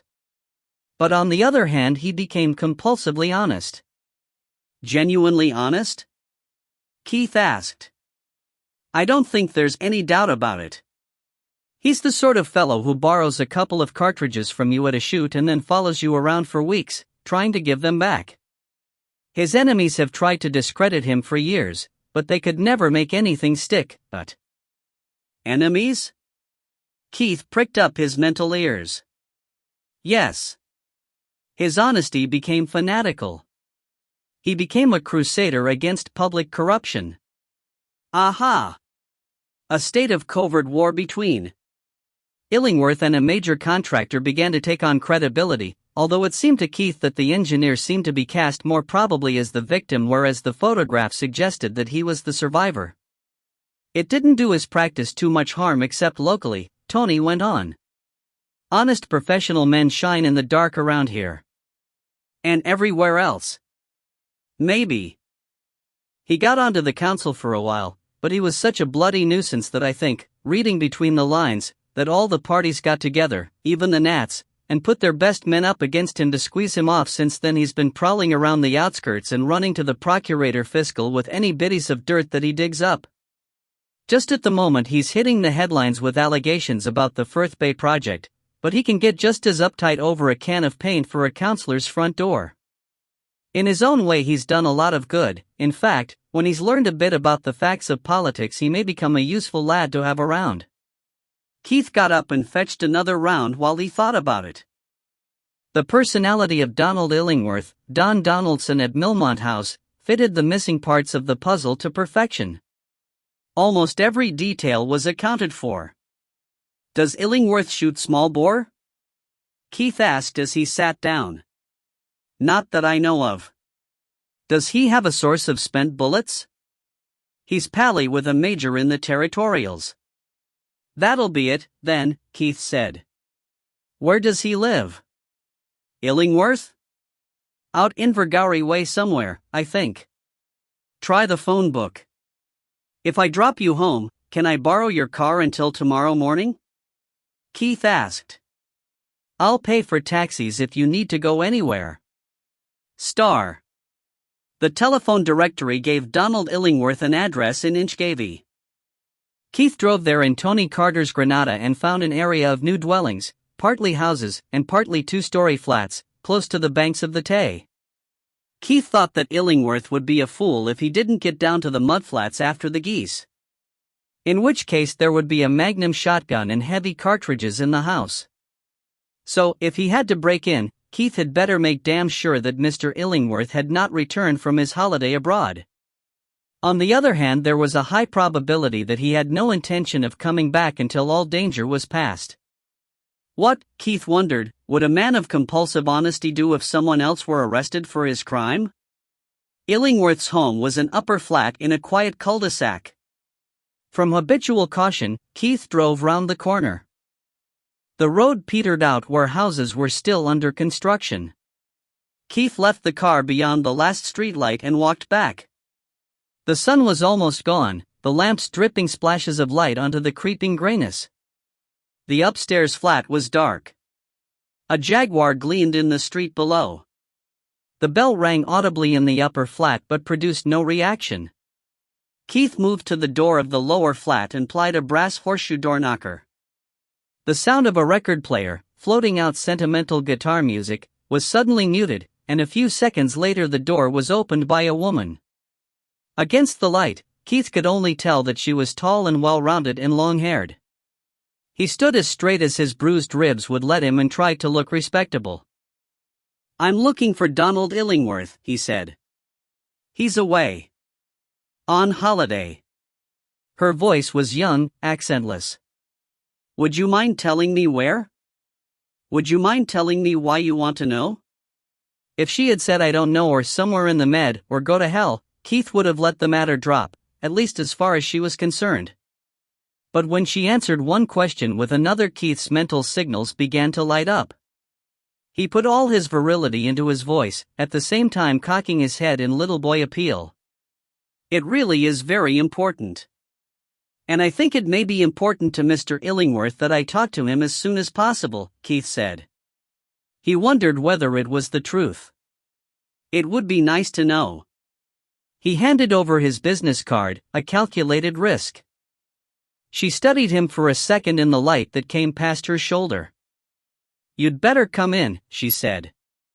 The small living room was crowded with good furniture, as if she had moved from a larger house.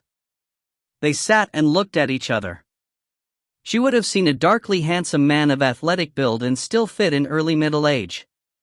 Keith saw, first, that she was wearing a wedding ring, and then that she was older than her voice, perhaps in her early 30s, but that the years had not hardened her. She still had the perfect complexion and the soft look of the pubescent girl. "Perhaps," Keith said, "you'd rather I spoke to your husband?" She half smiled. "You can if you like. You'll find him at 60 North, about 3 East. He's on an oil rig," she explained. In Keith's experience, this was a way of saying that she knew exactly when her husband could be expected home. Keith was prepared to bet that a virile bachelor would not live upstairs from this woman without some adultery being practiced, and practiced until they got it right. Assuming, of course, that they liked each other. "Is Donald Illingworth a friend of yours?" he asked. She stressed the word, get on very well with him. She looked away for a revealing second, and unconsciously her hand smoothed down her skirt. She looked down at the card again. "That's why I wanted to know who was asking about him. Is it about guns?" In a roundabout way, Keith said. I can't tell you very much. There was an incident in the borders last week. I've been asked to look into it, to see whether it can be resolved and hushed up without any scandal. Illingworth was there. Obviously, if I go around telling all about it, then it can't be hushed up. I can only ask people to trust me. Would you like a drink? Or coffee? If Keith had any more whiskey, he was going to have a grand night and regret it in the morning. A cup of coffee would be fine, he said. I was just making some. When she came back with the coffee, percolated, with cream floating on the top, she had had time to think. I'll come part of the way to meet you, she said. She stopped pouring and looked intently into his face. I had a phone call from him yesterday evening. Never mind where from, but it must have cost him a bomb. He wanted to know whether anyone had been asking questions about him. Would he have had you in mind? Keith thought quickly. His name might easily be mentioned. It's possible, he said. I think he knows that I was trying to find out who was there at the time. He's more likely to be worrying about the police, but they don't know anything yet and they certainly won't be called in by my clients. What Illingworth doesn't know is that other people are making inquiries. In particular, a large firm of contractors. Well, in view of his crusade against left-handed contractual dealings, I'd guess, and it's only a guess, that the contractors are much more likely to be a danger to him than I am. They could have a motive to ruin him. My clients have a motive for discretion. She handed him his cup and sat chewing her lip. Is it really that serious? She asked. I think it could be. But I can't help if I'm left in the dark. I suppose that's true. Well, tell me what you want to know. And if I think he'd want you to know it, I'll tell you. I wish I knew what I want to know, Keith said. Tell me about the phone call. She sipped her coffee while she thought and then decided. He rang about 7 last night. I thought he was stoned, but then I realized that that's how tension takes him. It was as if he's been under strain, keyed up, for a long time. I asked if his holiday was doing him any good and he said not really, and we chatted about nothing, which struck me as odd when it was costing a fortune a minute and he'd be seeing me before much longer. And then he asked whether anyone had been asking about him. About him? Not after him? About, she said. Definitely. Well, I'd taken a couple of messages for him and I read them out, but they were only shooting invitations, and to speak to the round table. That sort of thing. Then he said, and nobody's been to the door that you couldn't identify? And I said that there hadn't. Even then he span out the conversation, as if he was giving me a chance to remember and tell him something. I said, you'll still be back next Wednesday? And he said something like, probably, but I'll let you know. Something like that. And then, just before he rang off, he asked whether there's been any word from his family, and I said no, and that was about it.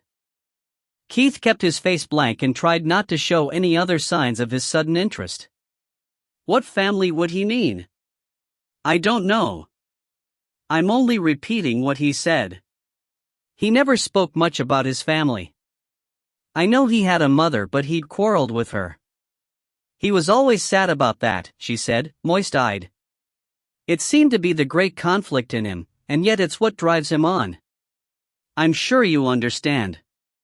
He wants people to be worthy of his trust, that's why he hates any kind of dishonesty, and he feels that his family betrayed each other and himself. Do you understand? He just doesn't trust anybody? He doesn't even trust himself, because he isn't sure what may be in his own genes. He never asks anyone to trust him. He never even carries a credit card. Keith had a fleeting mental picture of a suspicious Mr. Illingworth making love to this Amazon and being caught counting his testicles afterwards. I suppose it comes out in things like never leaving the key with somebody else, like you, when he goes away? He suggested. That sort of thing. Or would that be because he keeps his bits of evidence up there, about corruption in high places?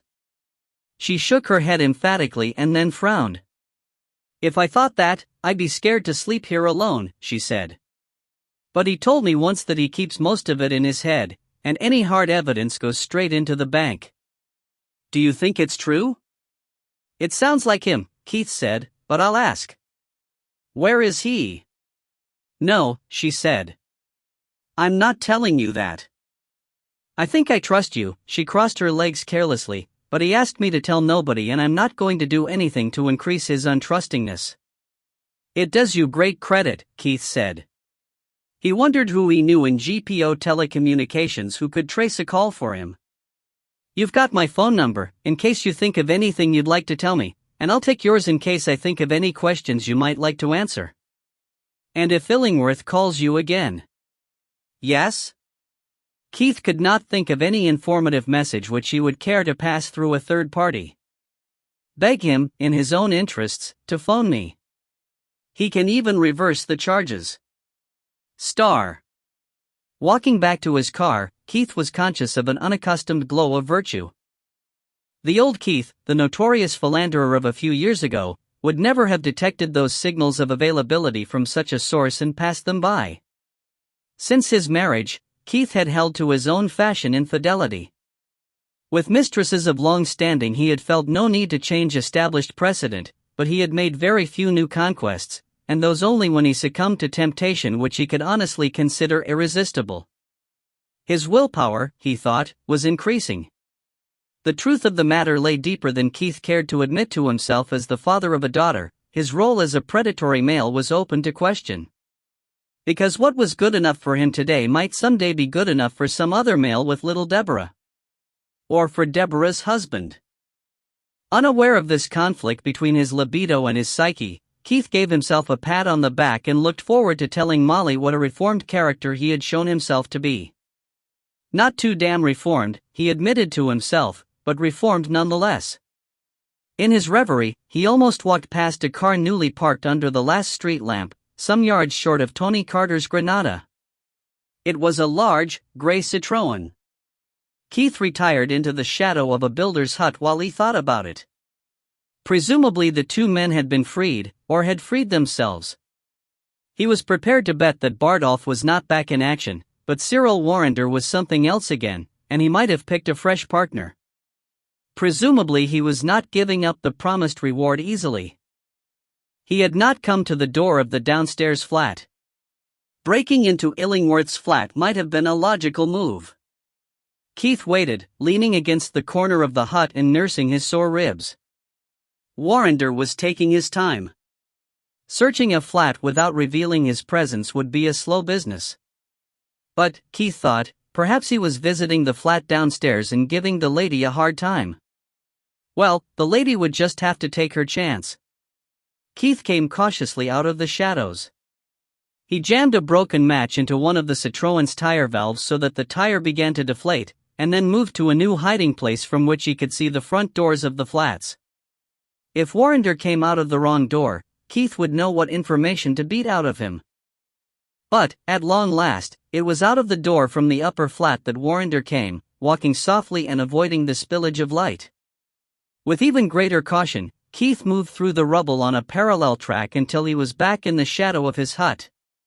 He waited while Warrender found the flat tire and cursed, waited while he changed the wheel clumsily in the dark, waited still while he put the tools away. Warrender could have a new partner who might be standing silently in different shadows across the road. Only when Warrender was unlocking the driver's door did Keith emerge. He came up behind Warrender, his right fist already raised, and tapped him on the shoulder with his left hand. Warrender span round.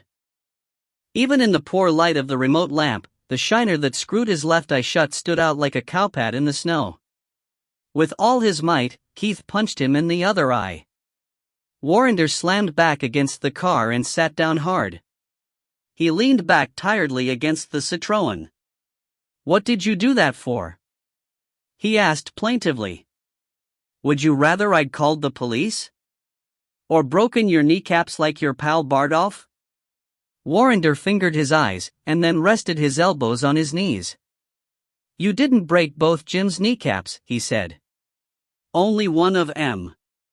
Kneecaps don't break that easy." I'll show you some time. I'll get his other one next time round. You're following too damn close on my heels. You'll find it more difficult with both eyes bunged up, that's what that was for. What did you find in Illingworth's flat? Warrender hesitated and then shrugged. Nothin'. Keith sighed. Turn out your pockets, he said. Now look 'ere. I've only got to wait until your other eye shuts, Keith pointed out. Or stamp you flat, either way I can go through your pockets in my own good time. I'm not feeling too kindly to you just now. You held out on me this morning. You knew bloody well who Illingworth was. Warrender had his own grievance.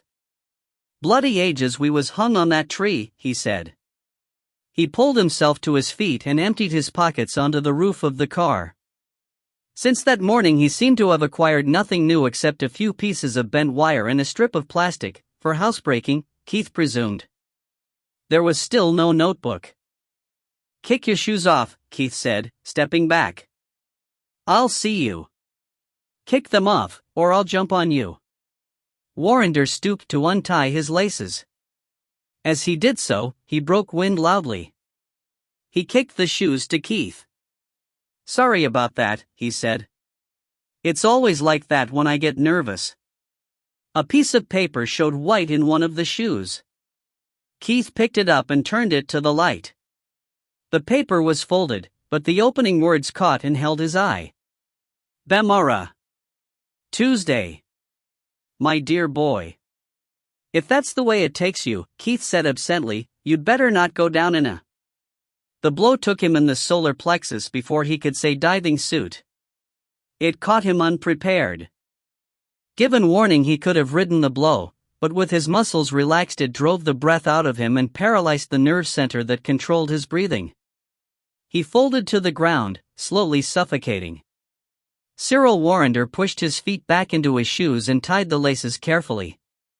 Then he walked to where Keith lay on the ground and kicked him hard in the face.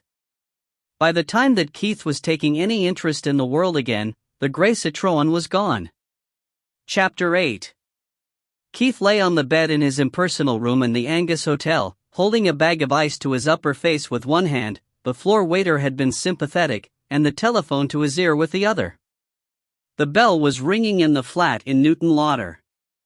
Wallace answered the phone at last. How are you getting on?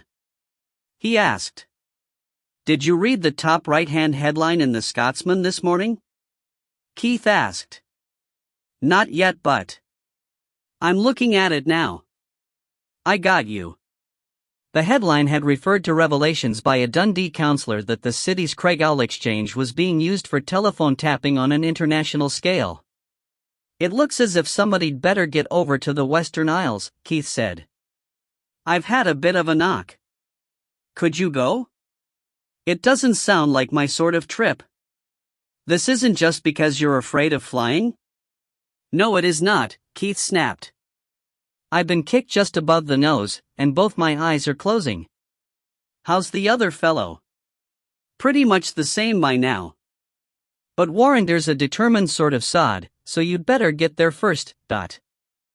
We'd best meet and talk, Wallace said. I've got something to tell you. You'd better come to me, and don't hang about. I don't think I could drive, not safely. I've got a blinding headache and I'm seeing double. I was going to ask you to send Molly up by train to drive me back. I'll work something out. Tell me where you are and I'll either call you back or come. Star. Keith was roused from an unstable sleep by a voice and then by a soft form reclining beside him on the bed and tender kisses on his bruised face. You sound like Wallace but you feel like Molly, he said. Which are you? He felt Molly laugh shakily against him. Who did that to you? She asked. What a lousy thing to do. I'll scratch his eyes out. Don't bother. I just given him a poke that'll close his other eye for a week. I'd already closed the first one, which is probably what gave him the idea. It was probably quits when I got careless. All the same, I'll tie his long nose in a knot if he comes near me again. Is it morning already? It's not even midnight, Molly said. Wall brought me up in a helicopter. One that personal service often hires, in connection with business, said Wallace's voice. It's waiting down at Riverside. I'd never been up in one before. It was noisy, but I did enjoy myself, Molly said wistfully. You can see everything. When I fly, I don't want to see anything, Keith said. And don't set your heart on a chopper, we'll never afford one, and they scare me witless. He moved uneasily and groaned. God! Where's my ice bag? He heard water slosh. It's all melted, Molly's voice said. Shall I get some more ice? Please. He heard the door open and close. Has Big Ears gone? You'd be in trouble if she hadn't. I was going to say I meant you. What VE you told her so far?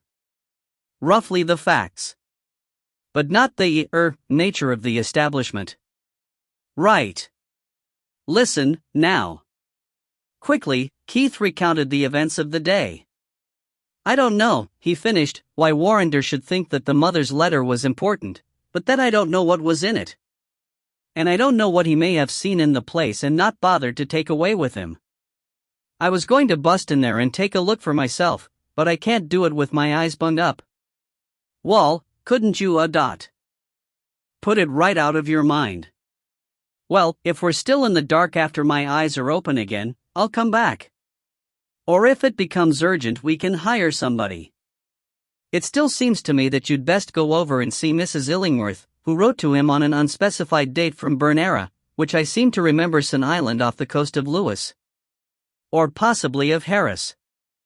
I suppose she lives there, but God knows, and it's for you to find out.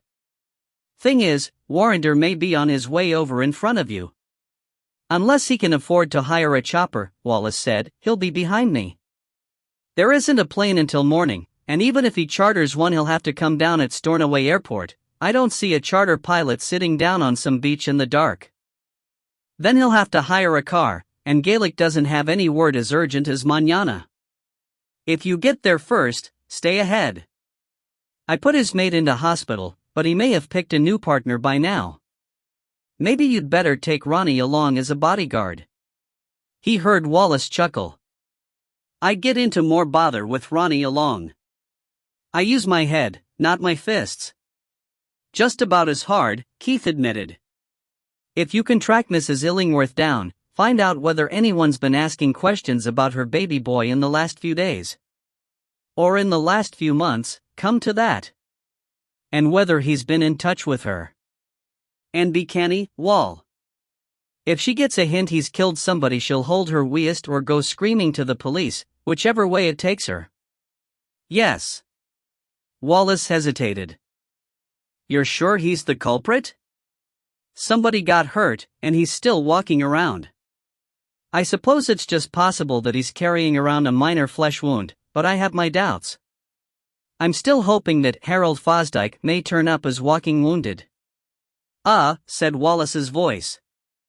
If that's your hope, abandon it. This may change your thinking. Debbie Heller followed up your advice. She had the gardeners scouring the grounds. One of them found a dug patch deep in the shrubs not far from Chalet 16. They've opened it up? Keith asked wearily. Yes. It still contains, one dead body, male, answering Hillary's description of Fosdyke. Hillary hasn't seen it yet. Debbie couldn't trust her to stay dumb forever.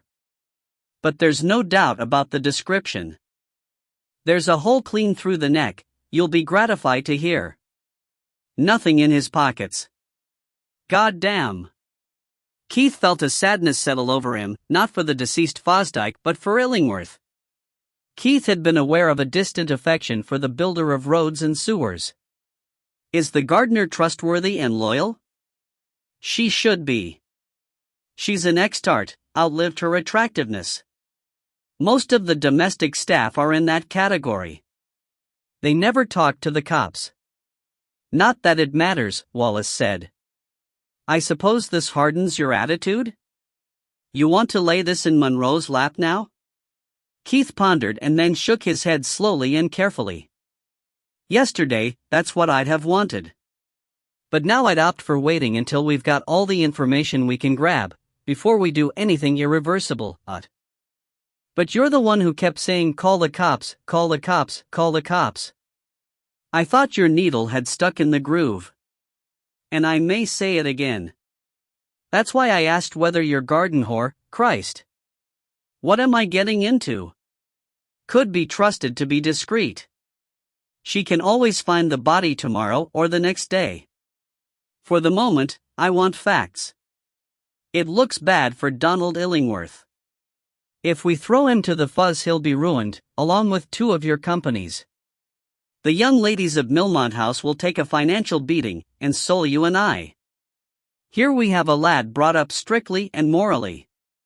Then, just while he's at college, his parents turn out to have feet of low-grade pigshit. Well, he could have gone either way. He develops a mistrust of personal relationships and of the morality he's been taught, so his sex life's given over to casual affairs and to tarts. He rebounds from his old man's corruption by becoming fanatical about backhanded dealings. He sets up as a campaigner for honesty in local politics. Tilting at windmills if you like, but some windmills need to be tilted at. The characters in this drama, as far as we know them, seem to consist of this paragon of honesty if not of virtue, and a big contractor whose reputation isn't exactly sweet. Which horse would you back? I wouldn't back any horse with a bookie who called himself Honest John, Wallace said. He sounded amused. Doesn't it occur to you, Keith, that public prating about honesty often covers up more dishonesty than anything else? And that this, what did you call him? Builder of roads and sewers has a lot in common with a big contractor? Are you trying to persuade me to go to the police? Keith asked. Have we changed roles? No. Tell me honestly, Wall. Aren't Humbert Brown good customers at Millmont House? It's possible. Orgies for counselors? Such has been known. Yet Illingworth hadn't been there before, Keith pointed out. No, Wall, I'm inclined to give him the benefit of what little doubt there is. I think Donald Illingworth killed Harold Fosdyke and buried him in the garden, but I want to know why before I blow the whistle. Wallace sighed, loudly, for Keith's benefit. Knowing won't change facts, he said. And his mother would be the last person to know them, or to tell me if she did. She must know something, Keith said. Try and find out what it is. Will-de-do. You can't be wrong all the time. Molly told you her bag came back through the post? She guesses that he looked inside, saw the tail sticking out of the cassettes and knew that he'd pinched a lot of unexposed film, so instead of chucking it away in a ditch like any reasonable man, he spends a few quid posting it back. That at least suggests that his compulsive honesty isn't all a put-on. Well, if that's the lot, I'd better be getting back to the chopper. You'll land in the small hours, Keith said. Better sleep here and go over at dawn, You're joking, Wallace said. Do you have any idea what one of those things costs to keep hanging around? I'll go over now. At least, with a chopper, you're flexible. I'll cruise around, and if I can't spot a hotel still showing lights, I'll doss down in somebody's shed. The weather's still holding. Molly came back a few minutes later. Keith pressed the replenished ice bag gratefully to his throbbing face. Has Wally gone? Molly asked. Damn. I wanted to hear all about it. Never mind, you can tell me in the car. Do you want to go down overnight, or shall we stay here? Janet said she could cope with Snooks. Deborah, Keith corrected automatically. We've no choice. I got a window busted in the car. If they can't replace it by lunchtime, we'll take it as it is and be grateful for the air conditioning. Can you get a room? I can double with you. It's a single bed, you may notice. Plenty of room if we snuggle up a bit. Then I can kiss your poor face better. You can try, I suppose, Keith said. Just get in gently. You usually come in from 50 feet without a parachute. What rubbish! It is not. Being joined in bed by you comes somewhere between doing an assault course and being raped. Star. Mrs. Heller phoned Mr. Howarth of Humbird Brown at an hour of the morning which was early enough for him and could have been considered to be the very crack of dawn for one of her sisters in frailty. Her voice made him think of shaving with a ragged blade. It had the same keenness and the same capacity for leaving his nerve ends exposed. His ulcer flared like a hot coal in a gale. Your man Warrender, she said, has just tried to kick my agent's face in. I don't admit that he's our man, Howarth said, but we've been trying to contact him to buy him off. We can't reach him. He's traveling. I suggest you cut short his travels, and quick. The Joint Committee meets in 3 days, and unless I know by then that you have absolutely no agents out, I'm going to tell the committee that our finance will be withdrawn if your name's even mentioned. Good day to you. She hung up on his protests and left the room. 1 minute later, in sensible brogues instead of her usual elegant slippers, she left the house. Near Chalet 16 she turned off the path and picked her way between 2 rhododendron bushes. In the glade beyond, the young Scots pine stood bravely against its stake like some puny martyr. It gave reason enough for the signs of disturbance on the ground. As she looked, her smooth young face took on 20 years. She was roused by a voice filtering through the bushes from one of the many loudspeakers scattered about the grounds. Mrs. Heller to the house, please, it said, roughly but politely. Immediate visitors. Mrs. Heller to the house, please. Immediate was a code word. It meant police. She took her time, forcing relaxation into her mind and body as she walked. Waiting in her office she found a thin, dark man in the uniform of a senior police officer. She was vague as to the exact meaning of the badges. He was accompanied by a sergeant who lurked silently in a corner. I am Chief Inspector Monroe, the thin man introduced himself. And this is Sergeant Ritchie. I am investigating an incident or a series of incidents. His voice was West Highland, his diction careful, as if Gaelic would still come easier to his tongue. Yes? I am wondering whether you might not have something to tell me? She forced herself to smile. You'll have to be more specific than that, she said. My life story would curl your hair. He looked without smiling. It might curl what little I have left, he agreed. Has anything more than usually unusual happened here during, say, the past week? Nothing, she said. Do you know a Mr. Calder? Keith Calder? She kept her face still and hoped that the muscles around her eyes were giving nothing away. The gunsmith? He overhauled and valued a collection of antique guns that we bought. Have you seen him recently? He came here the day before yesterday, to value a pistol for me. Is he doing anything else for you? No, she tried to time the word, neither too quick nor too slow. MHM. Monroe opened his case. He laid a photograph on the desk in front of her. Have you ever seen this man? No, she said. To her own ears her voice sounded too quick. The picture was a poor Polaroid shot of the snooper who had confronted her in this room. He seemed to be wearing pajamas and an expression of suppressed fury. Not that I remember. You would see a lot of men here. Monroe laid down another photograph. And this one? No, her mouth was dry. She remembered not to moisten her lips, nor to sit too still. The photograph showed the man whose body lay near Chalet 16. He was laughing with a woman in the garden of a small house. The shocks were coming too fast. Her head swam. She wondered whether to buy time by letting herself faint. But a faint would be an admission.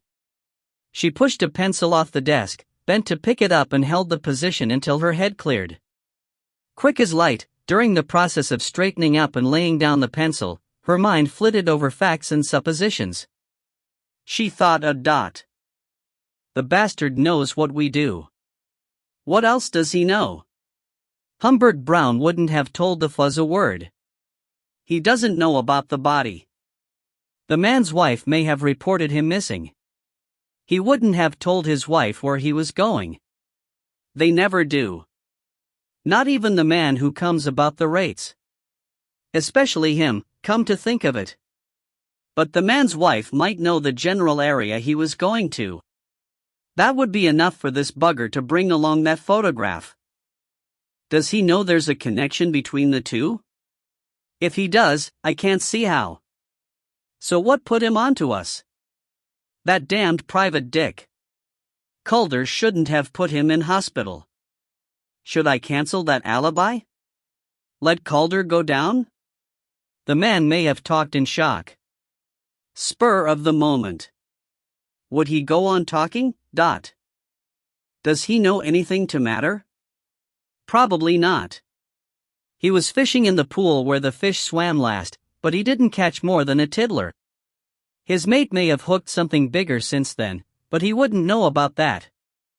Would he? I'm glad Calder put the bastard in hospital. Can this copper be sure that either of them ever came here? Probably not. Probably? Was somebody watching them watching us? Is it important? She heard her voice ask. Monroe hesitated while he scratched his nose. Very important, he said. Debbie Heller was expert at reading a man. He doesn't know, she thought exultantly. Leave the photographs with me, she said. I'll find out whether anybody here has ever seen either of them. I wish to interview them myself. Monroe flushed darkly and avoided the amused eye of his sergeant. Nice try, she told herself, but the staff were well briefed and Hillary had been sent away for a few days' respite.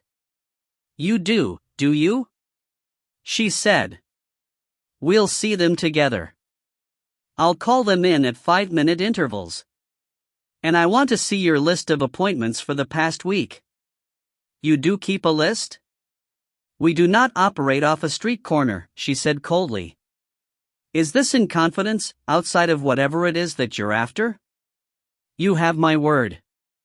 And whatever you're after, it isn't just to prosecute us? Monroe shook his head. Again, you have my word. I'll accept it, she said.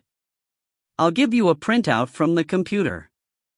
But you won't find many real names. And any real names which you do find, and which aren't implicated in anything criminal, you will kindly respect. Monroe grunted. They will remain confidential, he said, but I will not respect them because I do not respect what you are and what you stand for. Oh yes, he held up his hand as if to ward off an interruption. I know that you have helped us from time to time with word of things that have been overheard here. You have even let our men set up a listening post. But that does not mean that you represent law and order. It does not alter the fact of what you do, and I shall never approve of it. Debbie Heller smiled inside. She would rather bandy moralities with the chief inspector than have to lie to him about visitors. Keep him on the hop, she told herself.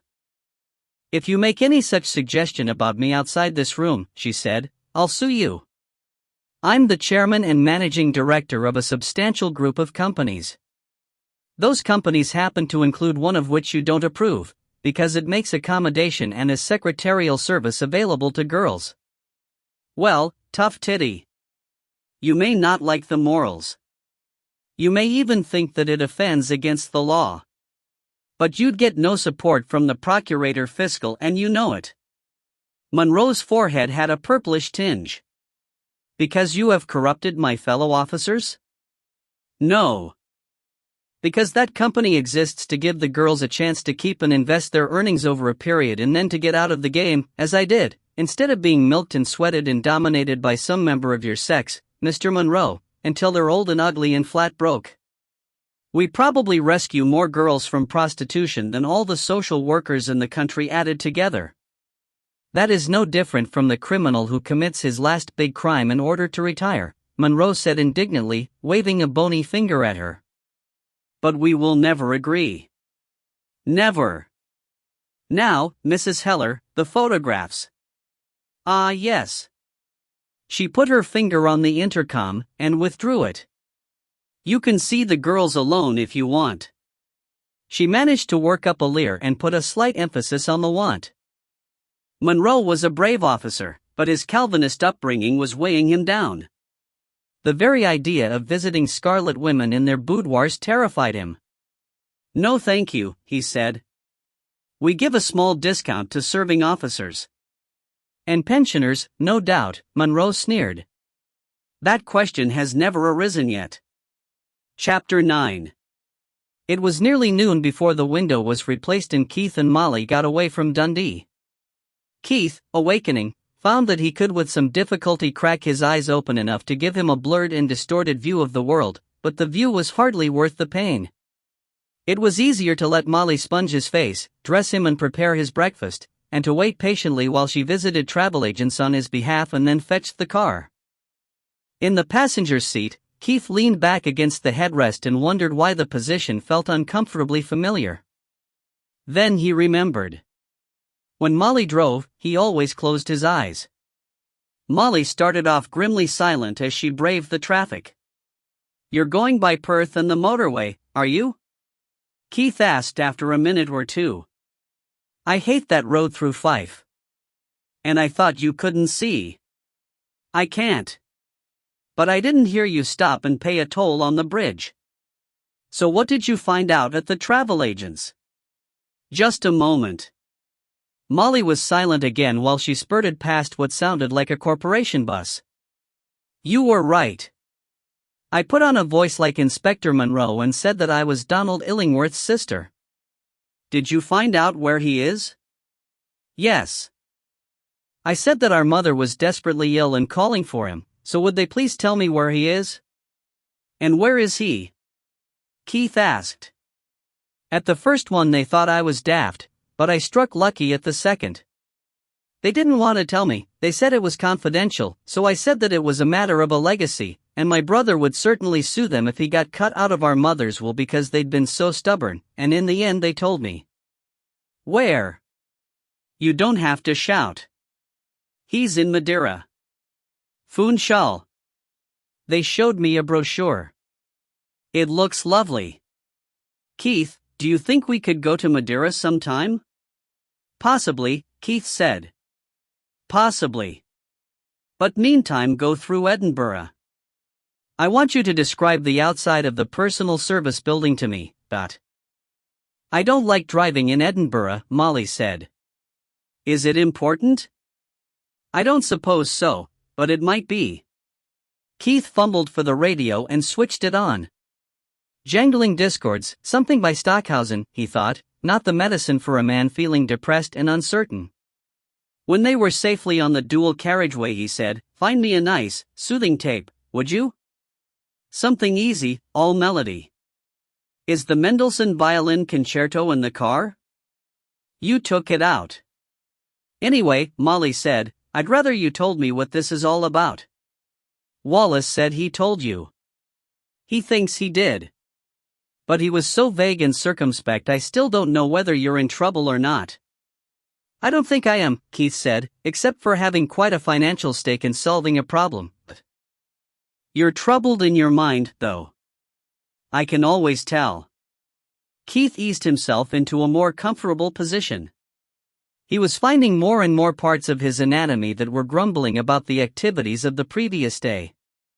"I was asked to deal with something in absolute confidence and without scandal, so I'd be daft to blab about the details."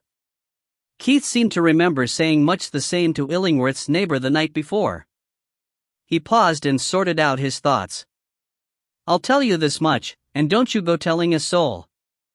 I was asked to investigate because there was a bloodstain found in a lead ball.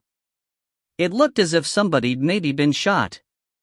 It could have been an accident, a minor wounding or a suicide, but there could have been a murder. The other trouble was that any kind of scandal would trigger off financial losses that'd rub off on us. Even so, I was the one who wanted to call in the police, but I was persuaded to carry on until we could be sure that something really serious had happened. And now I'm damn sure that something serious happened. But in the meantime a lot of other little signs." Keith broke off. "No, not signs," he admitted. "Mostly hunch. Crystal ball and tea leaves." The man I had my fight with was working for a big contractor, a firm that's none too scrupulous about how they get their contracts just so long as they get them. They've figured in 1 or 2 big bribes cases. We don't know the identity of the victim for sure yet, but my guess is that he was connected with them one way or another. Otherwise I can't see any reason for their interest, not one that makes sense all the way. By process of elimination, the other man has to be the guilty one. And I've just found out his identity. He's a man who sets a very high standard of honesty for himself and others. A pillar of virtue? Molly sounded disbelieving. Not virtue, Keith said. No.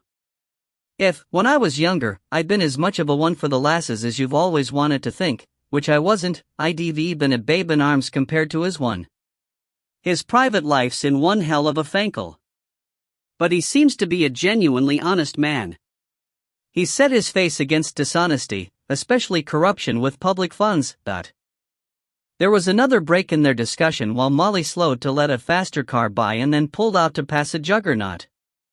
There aren't that many honest folk, she said. The rest I could believe, but not the honest bit. You make him sound like Donald Illingworth. Keith felt himself jump. You know him? It's him, is it? Not to say no. He's been in the shop once or twice. He bought one of those copper powder flasks. And I've seen him on the telly when he was making a speech about something. He looks as if he needs to put a little weight on and to relax a bit more. Or a bit less, Keith said. I didn't mean that. He only popped into my mind because he was at the game fair. Keith sighed. If he had only remembered to consult Molly, he could have saved a day, a lot of driving, at least 1 fight and possibly 2, the cost of a new window and the danger of being charged with assault. You think he's sincere? He asked. Or could all that honesty be a sham? Molly deliberated for a couple of miles. I think it's for real. She said I wouldn't trust him with my grandmother in the middle of a crowd. He has that sort of look. But I don't doubt his honesty. Could he be a brilliant liar? Like a second-hand car salesman? No, it's not just meeting your eye without staring, that sort of thing. I made a 5-pound error with his change, gave him a fiver too much. He didn't notice until he was out of the shop, but he came back. Most men would have just shrugged and smiled. No, I don't think he's two-faced. I think he's just the sort of man who'd send my films and lenses back to me. That's what I thought. So while I can't see any doubt but that he shot another man, I want to know more about how and why before I do anything about it. Aren't you rather setting yourself up as judge and jury? Molly asked. I suppose I am. But the law is a very blunt instrument. Law and justice fit where they touch, and they don't always make a very good contact. Sometimes they need a little gumption added. Mr. Monroe might not agree with you. Humph. That canting bloody Highlander still has Pete between his toes. He'll have one hell of a job proving when I found out that there'd been a fatal shooting. I want to know why before I commit myself. If he's killed somebody, nothing'll make that right, Molly said in a small voice. I'd like to remind you of something. Once upon a time, somebody stuck you with a knife. I chased him up into the hills. I was going to hand him over to Monroe, but first I wanted to make him wish he'd never been thought of, so I pulled my own knife, and every time he slowed down I gave him a fright that set him going again. After about 3 hours, he dropped dead. I told you that I hadn't meant to kill him, and you said that I should have meant it. Alright, maybe you were just saying it to make me feel better, but there was a lot of sense in what you said. If I find that he killed out of greed or lust or spite, Monroe can have him and welcome. If he turned out to be a member of a terrorist organization, I'd think that he'd forfeited any right to membership of the human race and I'd kill him myself, but the probability is that he tilted at one windmill too many and killed a giant at last. So I want a chance to think it over if it turns out that he was striking a blow for honesty or defending the lady's honor or something. There was a girl in it, was there? Molly said. I didn't say so. Well, maybe I did. There was, but her part in it seems to be negligible. According to her, she was away before anything happened, and her story checks out so far. Really checks out? Or is this more crystal ball and tea leaves?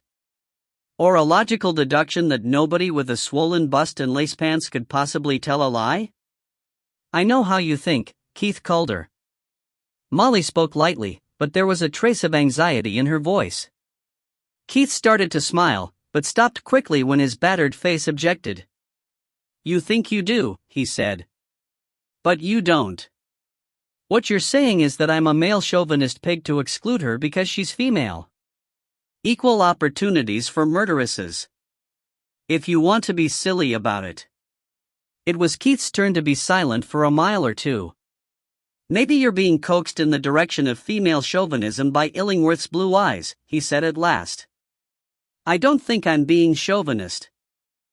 I take a realistic view of the difference between men and women. By God you do. Molly thought. As far as we know, the girl had no, Keith tried to think of another word, and couldn't, connection with either man. She has a sort of alibi, and she drew attention to the bloodstain when she could have ignored it. Go on.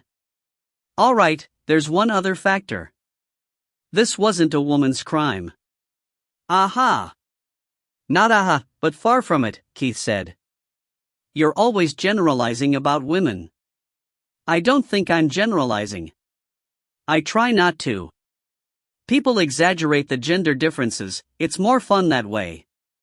When you come down to it, the differences, apart from the hooray differences, are only on average. For better or worse, nature decided that your sex was going to specialize in reproduction and aftercare, and mine was going to be the provider and the defender. Some creatures are quite different, but that's how it is with humans.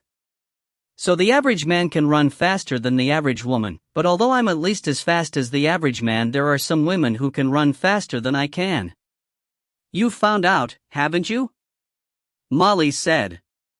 The acute listener might have detected a nice blend of pride and concern in her voice. I can't be sure how hard some of them were trying, Keith said. On average, man has strength and aggression, woman has gentleness, patience, and endurance. I don't say that it's fair, I don't say that it's always true, but on average that's the way it is. So when you get more than one pointer, it's only a freak that runs against the pattern. Now, in this case somebody had to dismantle an antique pistol to get it down off the wall, produce muzzle-loading materials and load and cap it. I could have done that, Molly pointed out. So you could. And this particular girl at least likes old guns as ornaments because they were on her wall, but I don't think she knows a damn thing about them, and she sure as hell wouldn't have had powder, a ball, and a cap lying about. She might have had access to Illingworth's car, and what put us onto him in the first place was the likelihood of his having a bootful of muzzle-loading materials. He could have loaded it for her. He could, but I can't see any reason why he should, All right, Molly said. So she had access to his car. Next point, guns aren't a woman's bang, if you'll pardon the pun. They don't have the same phallic connotation for a woman as they do for a man, and women aren't nature's fighters and meat gatherers. And again, she'd have had to improvise. Illingworth's 20-bore Kentucky is nippled for large military caps, and those would be all that he had with him. The nipple on the pistol was sized for a 26 cap, and there were signs that somebody had bodged up a larger cap with chewing gum to make it fit. But women aren't at home with mechanical things, they can learn to use them, but they're never in sympathy with them. They're better with animate things, they often make better dog trainers, horse riders, and carriage drivers than men. But a woman can only be taught to operate a machine, ask her to understand it, to improvise, and she's lost. That's why I don't think a woman did this. Rubbish! Molly said, half laughing. You and your homespun philosophy. You just don't think much of us. Keith laughed in his turn, and winced. I think of you all the time, he said. I think women are nice people. But I'm right about their mechanical ineptitude. That's why, on average, they don't make such good drivers as men. Rubbish! Molly said again. She pulled out to overtake. There you are, Keith said. A man would have changed down, but you pulled away with the engine laboring. You give me a tape recording of a driver in traffic and I'll tell you whether it's a man or a woman, and I'll back myself to be right 8 times out of 10. You show me a graph of his blood pressure and I'll tell you the same thing, Molly retorted. You're a female chauvinist, Sal, Keith said. The argument lasted them as far as the 4th bridge. Keith never got the benefit of Molly's description of the personal service building. Put her along, he said as they reached the New Bridge roundabout. I want to get home. I've things to do. Can you do them with your eyes bunged up? I can dictate some more of my book into the tape recorder. Did I tell you I've got a good chance of laying my hands on a Ferguson rifle? I'd like to get that bit dictated while it's still fresh in my mind. Well, I'm not going to get pinched for speeding just in case you forget a bit, Molly said rebelliously. There was a police car back at the roundabout. They never have a radar trap here. There's nowhere to pull the offenders in that you can't see miles off anyway, it's restricted in a few yards. Molly speeded up slightly. And I don't want to cause an accident. It's not fast drivers that cause accidents. Slow drivers cause accidents. Fast drivers die in them, though. Well then. Keith, that police car is following us. There was a touch of panic in Molly's voice. The car slowed again. Don't crawl, Keith said. That's the first thing to make them wonder about you. You're sober, I think your driving license is up to date and the car's insured for you. So shut up worrying. If you say so. Molly muttered to herself as another mile rolled away. Keith, they're coming up alongside. They're signaling me to pull in. What have I done wrong? Nothing. There's a lay-by outside Ingleston Showground. Pull in there. We're just passing it. Then go down the Tin House slip road. Molly turned down the slip road and stopped. Keith heard another car pass them and park, and footsteps walking back. Mr. Calder, said a voice. 2 ugly coppers want a word with you, Molly said. She sounded shaky. Keith forced up one eyelid for a second. You're not wrong, he said. The 2 constables had heard the exchange but remained unmoved. Mr. Calder? One of them said again. Me, Keith said. The one on the left. Chief Inspector Monroe wants you back in Newton Lauder. Keith digested this information on one level of his brain while another level said, he's in luck. That's where we're going. Were you, sir? Or were you heading for the airport? I've just told you I was on the way home. We turned down here because you signaled us to stop. The constable's voice was disbelieving. Came over the 4th bridge, didn't you? Would you mind telling me why you're on this road? Keith had no intention of mentioning the personal service building. If we went in by the Queensferry Road, he said, my wife would have to drive in the worst of the Edinburgh traffic. No way does she do that while I'm in the passenger seat. This way we go through Gogarburn and onto the Ring Road. The policeman thought it over for a few seconds. It was a perfectly valid route. Would you mind getting out of the car? You can see that I'm injured. I think you'd better tell me what it's all about. The officer's voice was becoming increasingly hostile. Would you care to tell me how you got injured?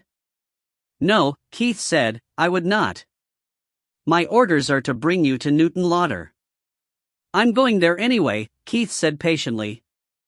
Just come with me, please. If you insist. Molly, get hold of Mr. Enterkin for me. Tell him that they refuse to tell me anything. Yes, of course. Tell him that I'm saying nothing until I know what it's about.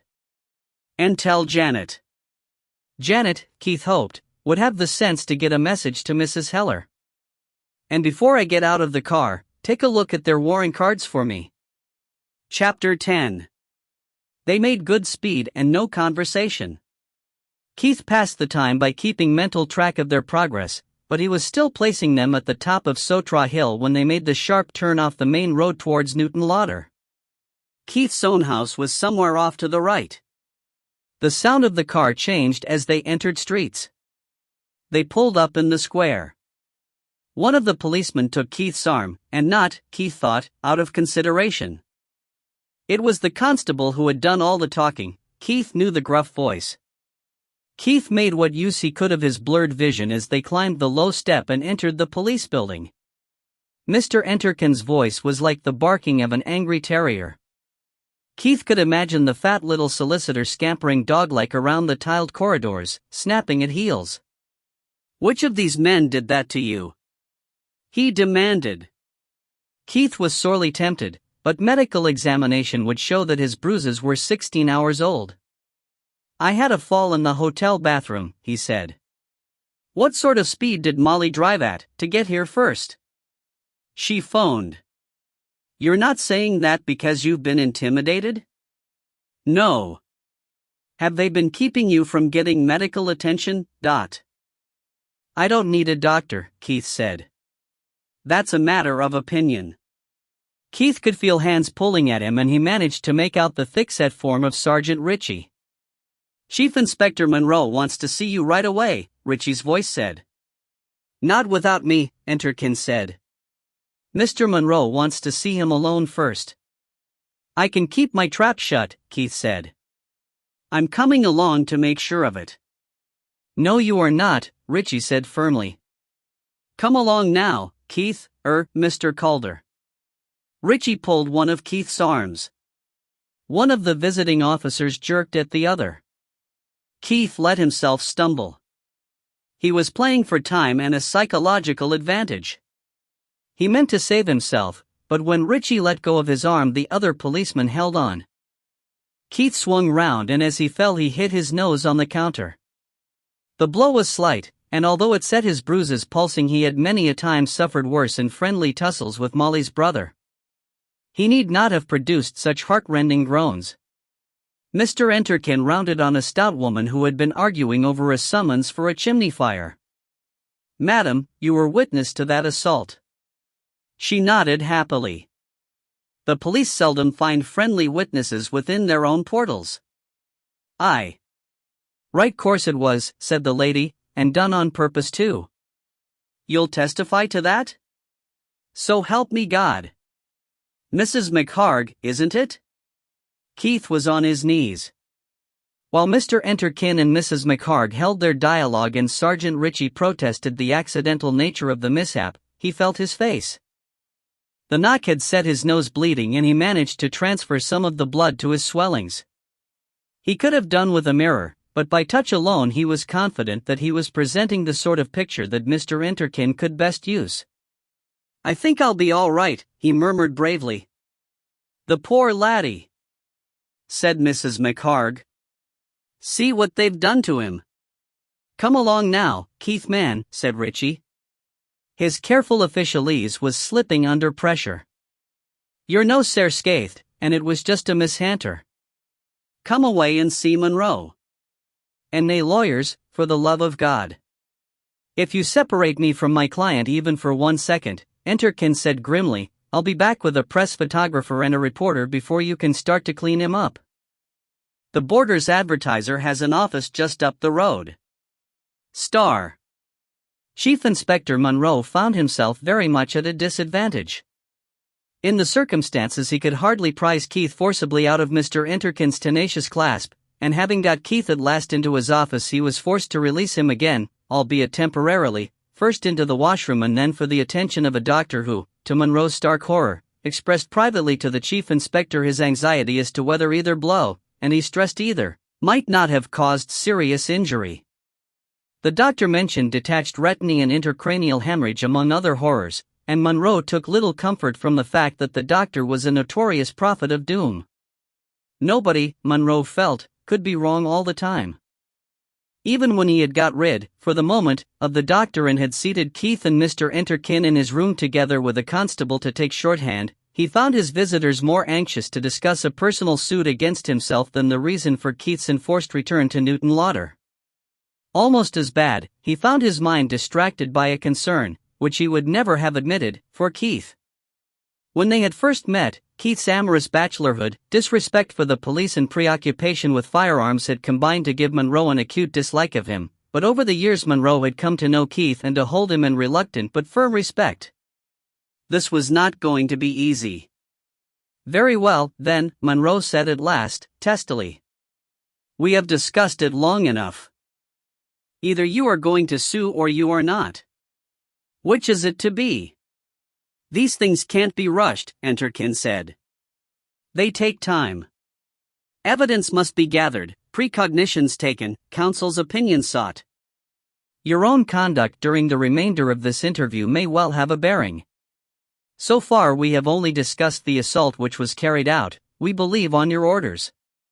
We have yet to touch on the matter of wrongful detention.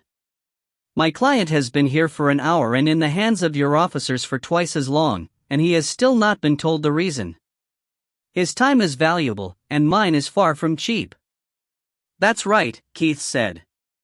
"I'll remind you that I'm, If," Monroe said violently, "you ever again tell me that you are a respectable businessman now, I think that I shall give you far better ground for litigation than you have at present. Or," he added, "if you say again that you are a happily married man." "I hardly think that my client's married status comes into this," Enterkin said. "Why not?" Keith asked. The imp of mischief that lived forever behind his shoulder had been tickled at Monroe's discomfiture, and Enterkin had been quick to catch on and help to keep the policeman off balance. "He drags my past sins." "Alleged sins," said Enterkin. "Alleged past sins into everything else. I don't know why he's so determined to believe that I still stray from the straight and narrow. I've got a fine wife in good working order. I tell you, Monroe, I resent these constant slurs. Enterkin, could we not get an interdict restraining him from uttering slanders?" "Probably. Would you like me to raise an action?" Monroe pulled himself together and towered over the two men, who were lounging at ease in his hard chairs. "I made no slurs," he said, "and if you tell me what you were doing yesterday I may, just may, be able to let you walk out of here without a charge." "All day yesterday?" "Yes." "You don't have to say anything," Enterkin said. "We can walk out of here any time that you like." "Unless he charges me?" "That's so. But he's given me no idea what he's on about." Keith switched his attention to Monroe. "I see no reason at all to tell you all about my day yesterday when I don't know what you're inquiring into." Monroe thought, in Gaelic. "This is not going to be easy. When this son of an unmarried lady uses that tone of voice, he is as slippery as an eel. But there is something going on and he is a part of it. Men are coming and going as never before. 2 men injured in hanging from a tree, and the sound of a shot. 2 men were seen, they seem to be watching Milmont House. They sound like the same 2 men. I will start with the 2 men. Have you ever been to Milmont House?" he asked. Keith nearly jumped. "Mind your own damn business," he said. "I think you did." "On business?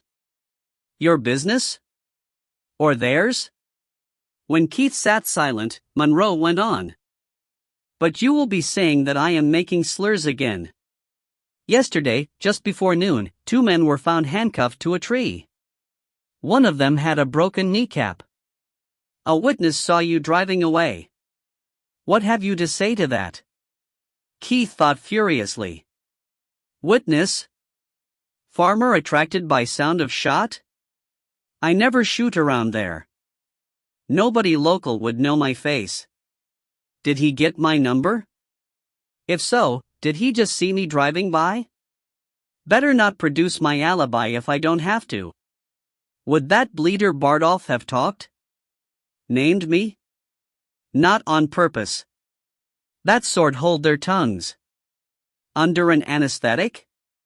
Wouldn't hold up as evidence. Without Bardolph pressing charges, there'll be no case. Not if I keep my trap shut. Sit tight. I just want to say. One moment, Enterkin broke in.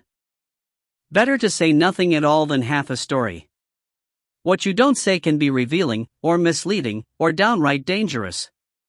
So wait until we've been allowed to discuss the implications in private. I was only going to say that talking to the police never did an innocent man any good, let alone a guilty one. But I don't want to hang about in here waiting for a case to be brought. You're not charged with anything yet. If you want to walk out of here, start walking. I could get you bail on an assault charge. Mr. Monroe, did your witness know Mr. Calder? Monroe set his lips firmly. You can't expect. Enterkin rose to his feet, very lightly considering his rotundity, beckoned to Keith and then realized that Keith was not responding to gestures. Come, Enterkin said irritably. He identified him, Monroe said. If he didn't know him beforehand, how did he identify him? From a photograph, Monroe said. Keith said later that the words came out with as much eager spontaneity as if he'd been shitting coke, and Molly said that if Keith didn't bolt his food he wouldn't know what that felt like. Mr. Enterkin gently pushed Keith back into his chair and resumed his own seat. Ha! He said. There goes any chance you might have had with an identity parade. The local sheriffs have strong views about policemen who show witnesses photographs of the accused and then put him in a lineup. What a pity, he added. We shall see, Monroe said. Mr. Calder, why were you making for Tenhouse Airport when the officers stopped your car? Mr. Calder has nothing to say, Enterkin broke in. But I am advised by Mrs. Calder, who was driving the car, that she was about to pass the slip road for Tenhouse when the police car overtook her and she was signaled to stop. Naturally, she turned down the slip road. That is not what the two officers say. Then no doubt you will take disciplinary proceedings against them. A car which had been following my clients turned down the slip road after them and the driver, according to Mrs. Calder, slowed down and took a good look at the tableau. He had 3 passengers. Did Mrs. Calder get the number of the car? Monroe asked. Unfortunately, no. But no doubt the police national computer. From a description? Monroe sounded half relieved, half disappointed. I hardly think it practicable. A lime green Rolls, Enterkin said. How many of those do you think the computer would cough up? Chief Inspector Monroe made no answer. His mind, reverting to its native Gaelic again, was racing away. I will ask Edinburgh to have those 2 men boiled in oil. I hope he was not heading for the airport, but I wanted to know. Either way. They were to see him into the airport. Or past it. And I will make Richie very sorry that he showed that photograph. An identity parade would achieve nothing now. Why would Richie have a photograph of Calder? They know each other well. Did Richie show the photograph to the witness so that the identification of Calder would not stand up in court? It was Richie who spoke to Edinburgh. If I thought. But no. I would not act without proof and I will not get proof now. I must watch Richie in future. Especially in any case which involves Calder. These 2 men will not let anything slip. I must fire the big gun. There will be no bail on a murder charge, he said. Do you deny that yesterday you killed a man? He thought, it is hard to read the expression on a swollen face, but I think that he is amazed. And yet she seemed so sure. Keith felt his stomach swoop down, and he clenched his buttocks in case it went all the way. Nobody ever died of busted kneecaps. Or did they? He turned towards Enterkin. Deny it, the solicitor said. Certainly, I deny it. Who's dead? You're trying to tell me that you don't know? I am telling you. I'm giving you my positive assurance that I've no bloody idea. And you'd swear to that? I'd put it to music and sing it. I doubt the court would find it of great evidential value, Monroe said. He scratched his chin. I will put it to you straight, he said suddenly. Keith Calder, Do you deny that yesterday you killed your partner, Wallace James? Chapter 11. Keith's mouth was bone dry, and his stomach, which had ceased its churning, resumed its gyrations. He heard Enter Kin gasp. Wallace is dead? Keith said at last. Please record, said Enter Kin, that Mr. Calder's tone was interrogatory. Through a haze of grief, Keith thought.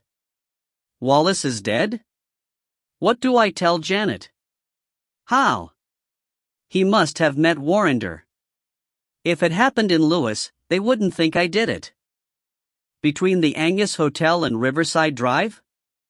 How can I drop Warrender in it, without dropping Mrs. Heller and her little friends as well? Mr. Enter Kin was asking, has the body been identified positively as being that of Mr. James? I can't tell you that, Monroe said. Even through his bemusement, Keith recognized the evasive tone. He came alert. Then, Enter Kin said, my client is not saying another word. You can't seriously expect him to make any statement in the face of vague, unspecific and unsubstantiated allegations. An honest man, Monroe began. The most honest man in the world, Enter Kin said firmly, yes, even a man as honest as my client, could talk himself into trouble if he let himself be drawn into that sort of trap. Do you, in fact, have a body, a dot? Not as yet, Monroe admitted. The inshore lifeboat is doing a search of the Tay and the frogmen are out. But we do not need a body. You do before you can come to court, Enter Kin said. God knows how many years it is since a Scottish court entertained a murder charge without a body. We can prove death in other ways, and the circumstantial evidence is strong. Mr. James left here yesterday to meet Mr. Calder in Dundee. They had quarreled because Mr. Calder was using his time and the firm's money to build up his own collection of antique guns. Mrs. James has not heard from her husband again, and Mr. Calder is heading for Tunhouse Airport. To that, add Mr. Calder's long infatuation with Mrs. James. Hard evidence will follow, if he did this thing. Forensic evidence, such as bloodstains in the boot of his car. Keith, fortunately, was dumbstruck. There was a certain distorted truth in each of the points made. Except that he had never had an affair with Janet, only a 5-year flirtation that neither of them had ever taken seriously. As to forensic evidence in the boot of his car, Keith wished them joy.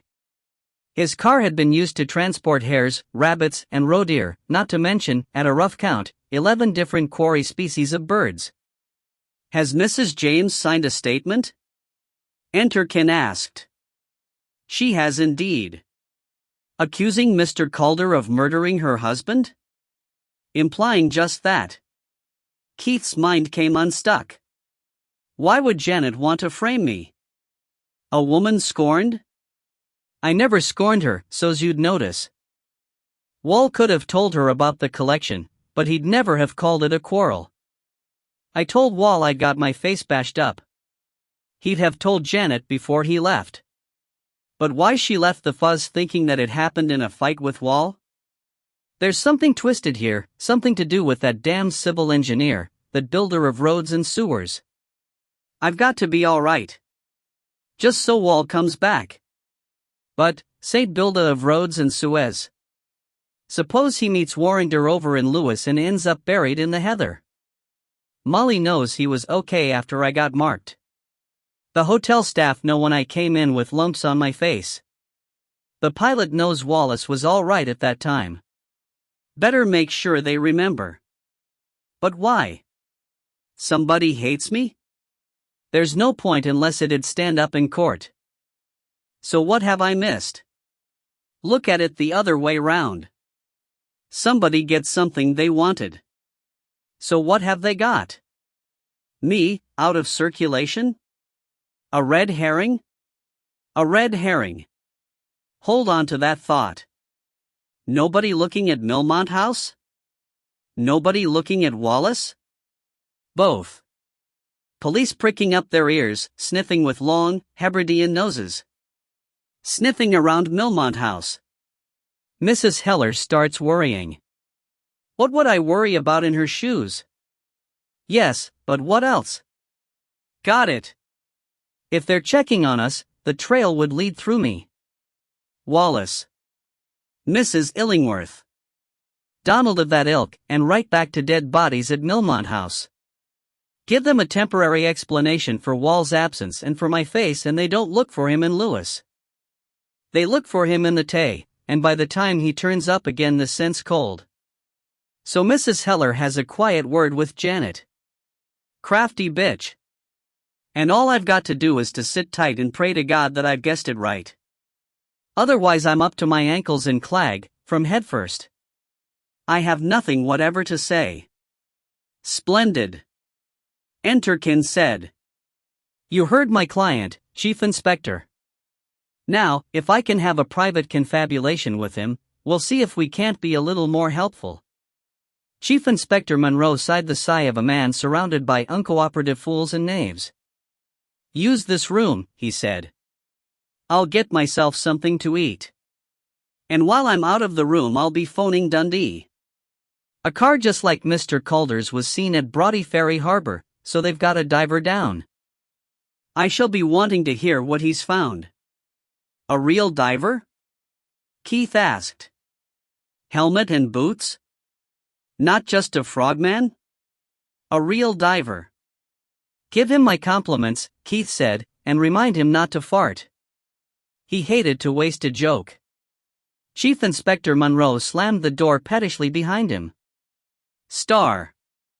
Keith waited inside the black cavern of his head. Without seeing it he could visualize Mr. Enterkin's expression because, when given food for thought, the solicitor would purse and protrude his lips as if giving the kiss of life to a dormouse. Keith forced one eyelid up a fraction. Yes. Just so. You'd better tell me all about it, Enterkin said at last. When I said that I'd nothing to say, I meant to anybody. Enterkin grunted. Monroe's just fishing for information, he said. Throw him some tiddlers and he'll let you go. Otherwise, if I push it to get you out of here, he'll throw some kind of charge at you. But as long as I'm here, just helping with inquiries, nothing will get into the press? It shouldn't, Enterkin said doubtfully. I like it here, Keith said. You get Molly to pop me in my tape recorder, and then get on up to Dundee and make sure that the hotel staff remember that my face was already banged up before Wallace got there. But don't lead Monroe there. I don't want out of here just yet, and we can always add vexatious arrest to the other writs, when Wallace walks in unscathed. You're sure that he will walk in? Sure beyond all reasonable doubt. That should be good enough for one of my calling. And you're not saying anything until he does? I think you're quite right, Enterkin said with quiet significance. Tell me this, though. Am I working for you or for Milmont House? Good God. Keith said. You're not supposed to know about Milmont House. You're a married man. Recently married. Before that, you told me that you had a comfortable arrangement. Enterkin chuckled. And so I did, he said. No arrangement is as comfortable as one that's bought and paid for. Keith paused for thought. Janet knew well who would be called to act as his solicitor. You know more than you're letting on, don't you? He suggested. Just a little. Well, keep Monroe on the hop. Serve writs on him. Not habeas corpus. Habeas corpus doesn't run in Scotland. Well, whatever our equivalent is, not that. Assault and defamation. But don't push him so hard that he'll bring charges. You do understand, Enterkin said slowly, that if it came to court and you wanted me to testify on oath, I'd have to say that I saw you fall down on purpose. Yes, of course, Keith said. But it won't go that far. Star. At this time, Keith said into the microphone, when changes in warfare had made the once unbeatable Brown Bess musket obsolete, Captain Patrick Ferguson perfected a rifle, loaded through the breech by way of a threaded plug which screwed downward when the trigger guard was turned. The ease and speed of reloading, and the range and accuracy deriving from the tight fit of the ball to the rifling, gave this weapon superiority even over its American rivals. However, Lord North's. Keith was interrupted in full flow of dictation by the arrival of Chief Inspector Monroe in his cell. He fumbled for the recorder and switched it off. "Is there anything that you've decided to tell me?" Monroe's hissing Highland voice asked. "You'll be glad to hear that the doctor does not expect any permanent ill effects." "On the other hand," Keith said, "I shall carry a scar for the rest of my days, which will count against you when we come to court." "Did they find Wall's body in Brodie Ferry Harbor?" "I think you know very well that they did not. The car that was seen there has been traced. It belonged to one of Thomson's sub-editors, doing his courting. I am becoming surer by the minute that you did not kill your partner, so why do you persist in wasting my time?" "I'm not wasting it." "You're wasting it. Tell me what law requires a man to clear himself of a charge that hasn't been brought if he doesn't want to?" "Perhaps there is no law," Monroe said. "I shall have to find out. But the only reason I ever knew for a man not to defend himself at all when he was innocent was because he had committed a different crime on that day. I have been looking over the reports of yesterday's crimes. I do not suppose that you robbed a bank in Kelvingrove, and as for a rape in Peterhead, I would not put it past you, but we got the man. In fact, once we eliminate housebreaking, we are left with the two men who were assaulted and left attached to a tree.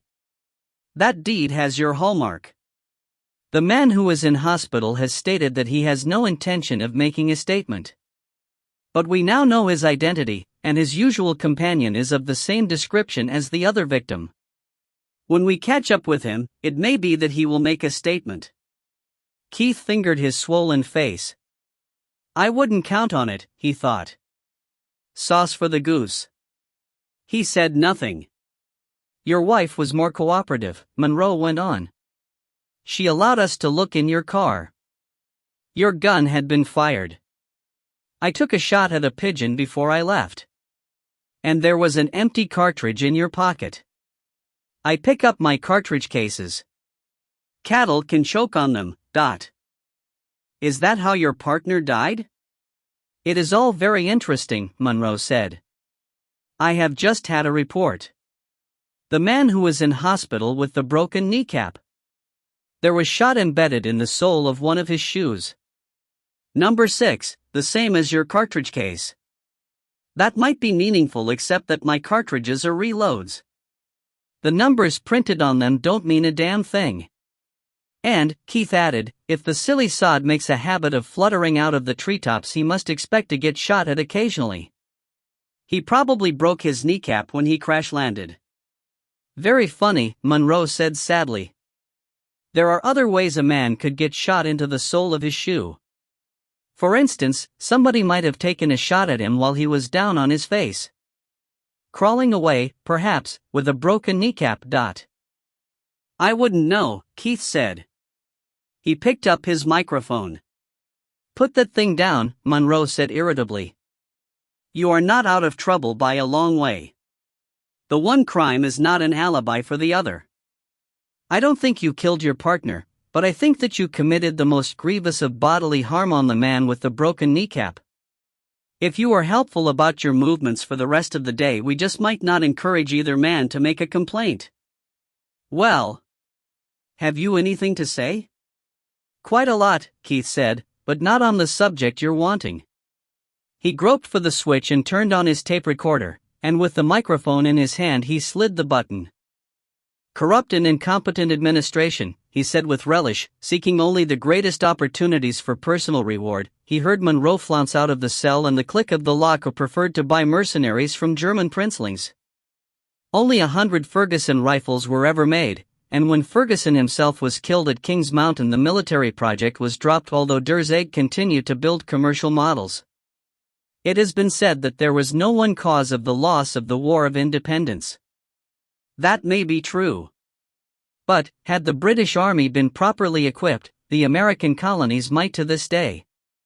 Keith paused and put down the microphone. Satisfactory wording eluded him. He wanted to add, "Have been ours for the milking," but his publisher was hoping for sales in the United States. He would ask Wallace. When Wallace came back. Star.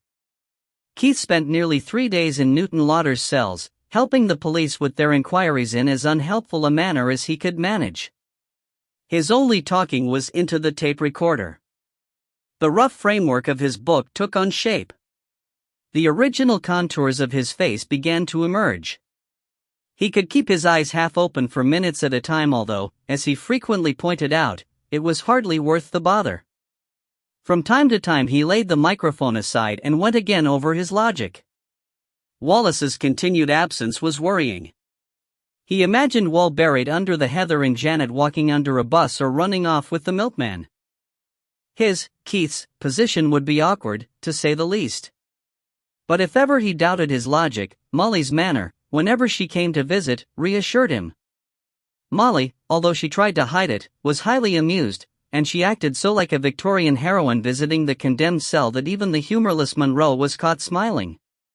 Keith would have demanded an explanation, but he admitted to himself that if he had been in Monroe's shoes the visiting room would have been dotted with listening devices. By the evening of the second day Molly's act was becoming strained, and Keith was worried. Chapter 12. Late in the morning of the third day, Keith was turned loose. He was given neither explanation nor information, and the officer's presence seemed to be avoiding his eye. He was offered a lift home, but declined it. The action would not be at Breesland House. He crossed the square. His car was parked, crookedly, near the shop.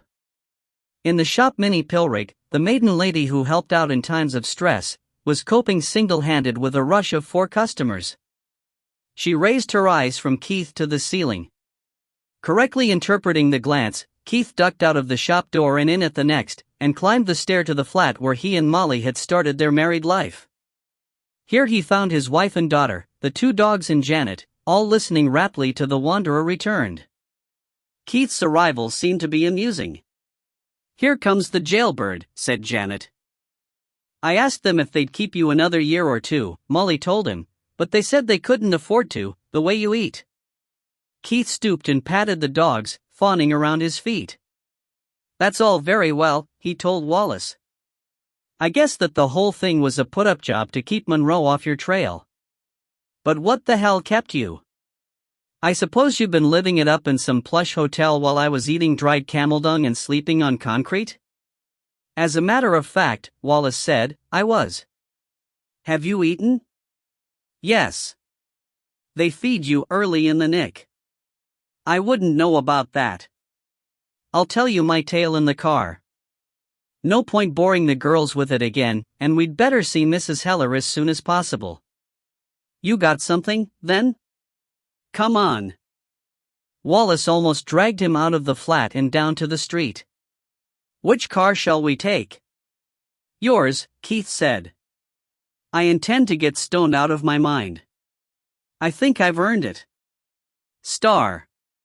As soon as Wallace had the car in motion, Keith said, "Well?" "Very. I suppose you realize that I was shitting bricks in there, in case you met up with Warrender and never came back and nobody believed Janet. Did you bump into Warrender, by the way? You don't look marked." "I'm not. I was a couple of days ahead of him, and I told you that I use my head. The chopper was picking me up at Milmont House anyway." Debbie Heller dug out a letter from Humbert Brown and we Xeroxed the letterhead and typed up an authentic-looking letter to Warrender, telling him to get the hell up to Lerwick where a man answering Don Donaldson's description had been making inquiries about holiday accommodation on a remote croft. We added that the police were sniffing along his trail, so he'd better use another name. "It could take him months to search the Shetlands," Keith said. "All those islands." "That's what we thought. So last thing when the chopper pilot dropped me, I told him to leave the letter at Stornoway Airport for Mr. Warrender, and ask them to announce its existence over the loudspeakers every time passengers came in from the mainland. I gave him 20 quid to back it up with. And I'd asked Debbie to phone the harbors at Stornoway and Tarbert, just in case he crossed by ferry, and promise a reward if they'd approach every passenger with a bruised face and pass on a message to Warrender that the letter was waiting at the airport for him. I checked up yesterday, and the letter was uplifted. They said he'd gone back on the next plane. But I warned Illingworth's mother not to trust him, just in case. You found her, then? I found her. When the chopper took me over, we could see one or two faint lights around Bernera, but the brightest group was what seemed to be an hotel on the mainland of Lewis, not very far away. So I had the pilot put me down on the beach near there and I walked up. Sure enough, it was an hotel and the night porter gave me a room. He was waiting up for a fishing party. After breakfast I found a woman behind the desk.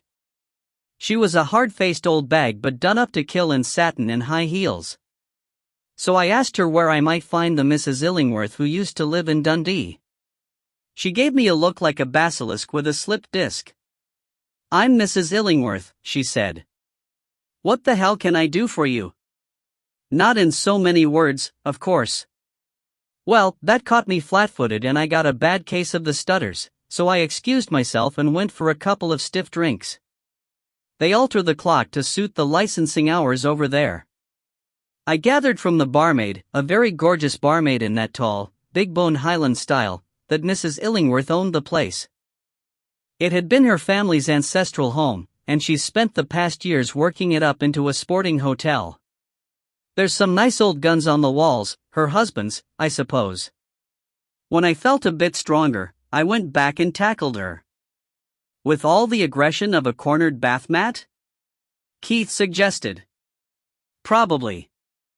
You see, I wanted to know something but I hadn't the faintest idea what I wanted to find out. Anyway, I bought her coffee in the lounge. I said that I knew her son, and I was worried because he seemed to have gone off in a hurry and somebody seemed to be trying to set him up in his absence. I kept it vague but ominous. She loosened up a bit. Not much of a bit, but a bit. Over the next day or so, I dug out of her that Harold Fosdyke, or somebody who sounded like his twin, had been around about a month before, asking veiled questions about young Donald. He introduced himself as Henry Foster, a friend of Donald's childhood in Dundee, and she said that she did remember him from those days because he'd been fat then and he was fat still. So Foster's probably his real name. But what if anything he'd found out she couldn't think? There'd been nobody else. Young Donald hadn't contacted her. He never did, although she wrote to him from time to time.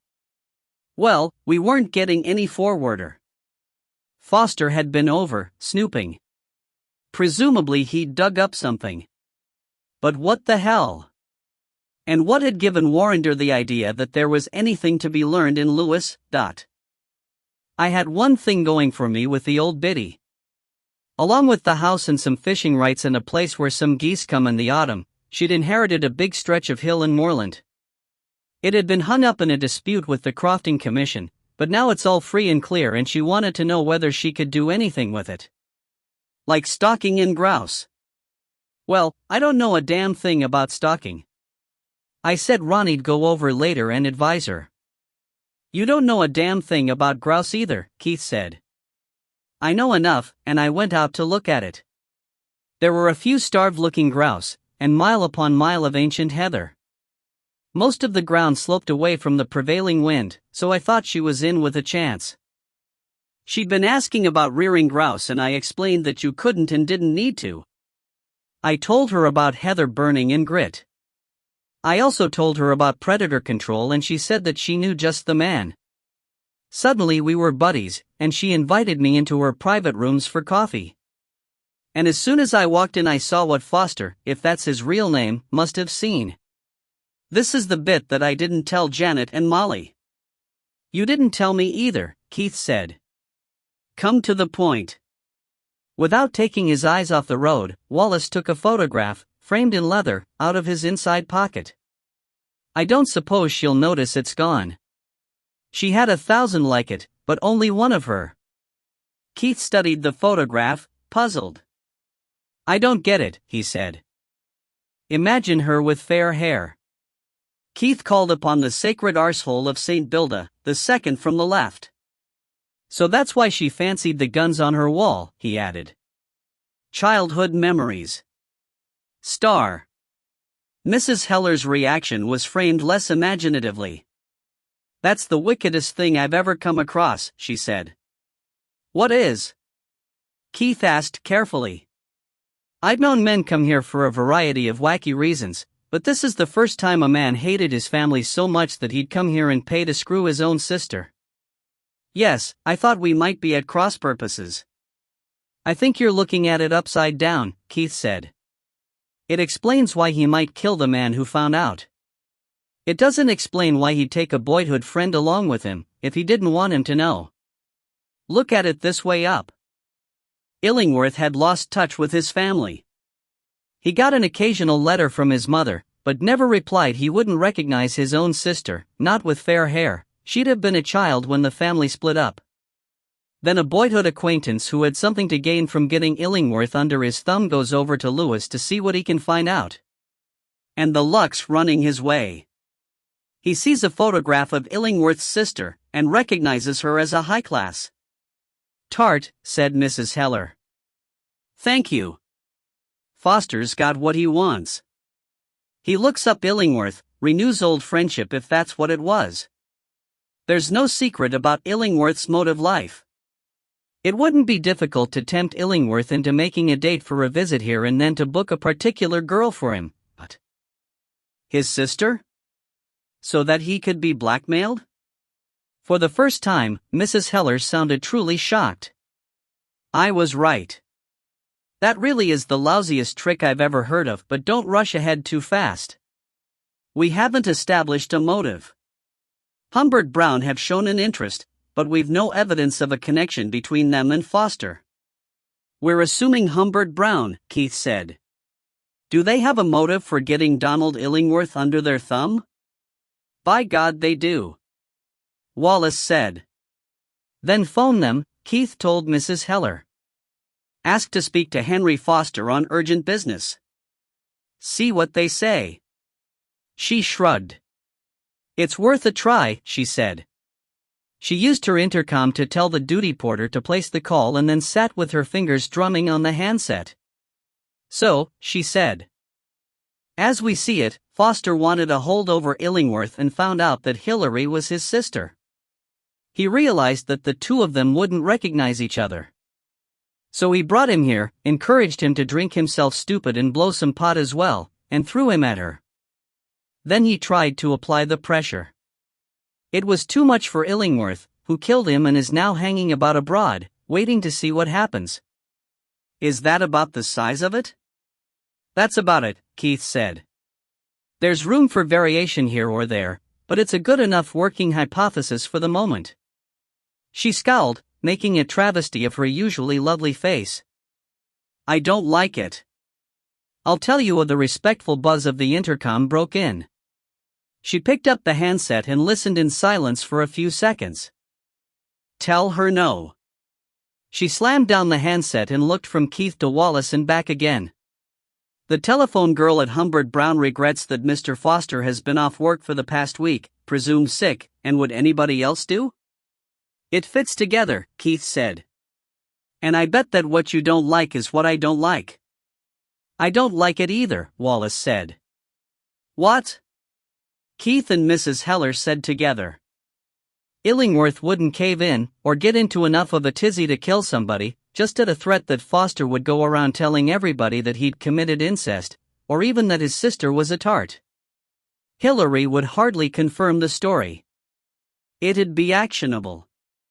He'd need good solid proof, or Illingworth would have told him to go to hell. Keith nodded. That's what I was afraid of, Debbie Heller said. We're not stupid, and neither was Foster. Those chalets are designed to be proof against peeping Toms. I can't see Foster lurking about outside with a camera, hoping they'd leave the door open, and Annette said that he'd given her a pretty thorough servicing, which would have been just at the time for proof-getting. Her voice fell silent. Go on, Keith said. It's for you to say aloud. I'm afraid so. All right. In his shoes, I'd bribe one of the porters. To make a tape off the video system? Exactly. Damn. She said suddenly. I can take almost anything else, but this.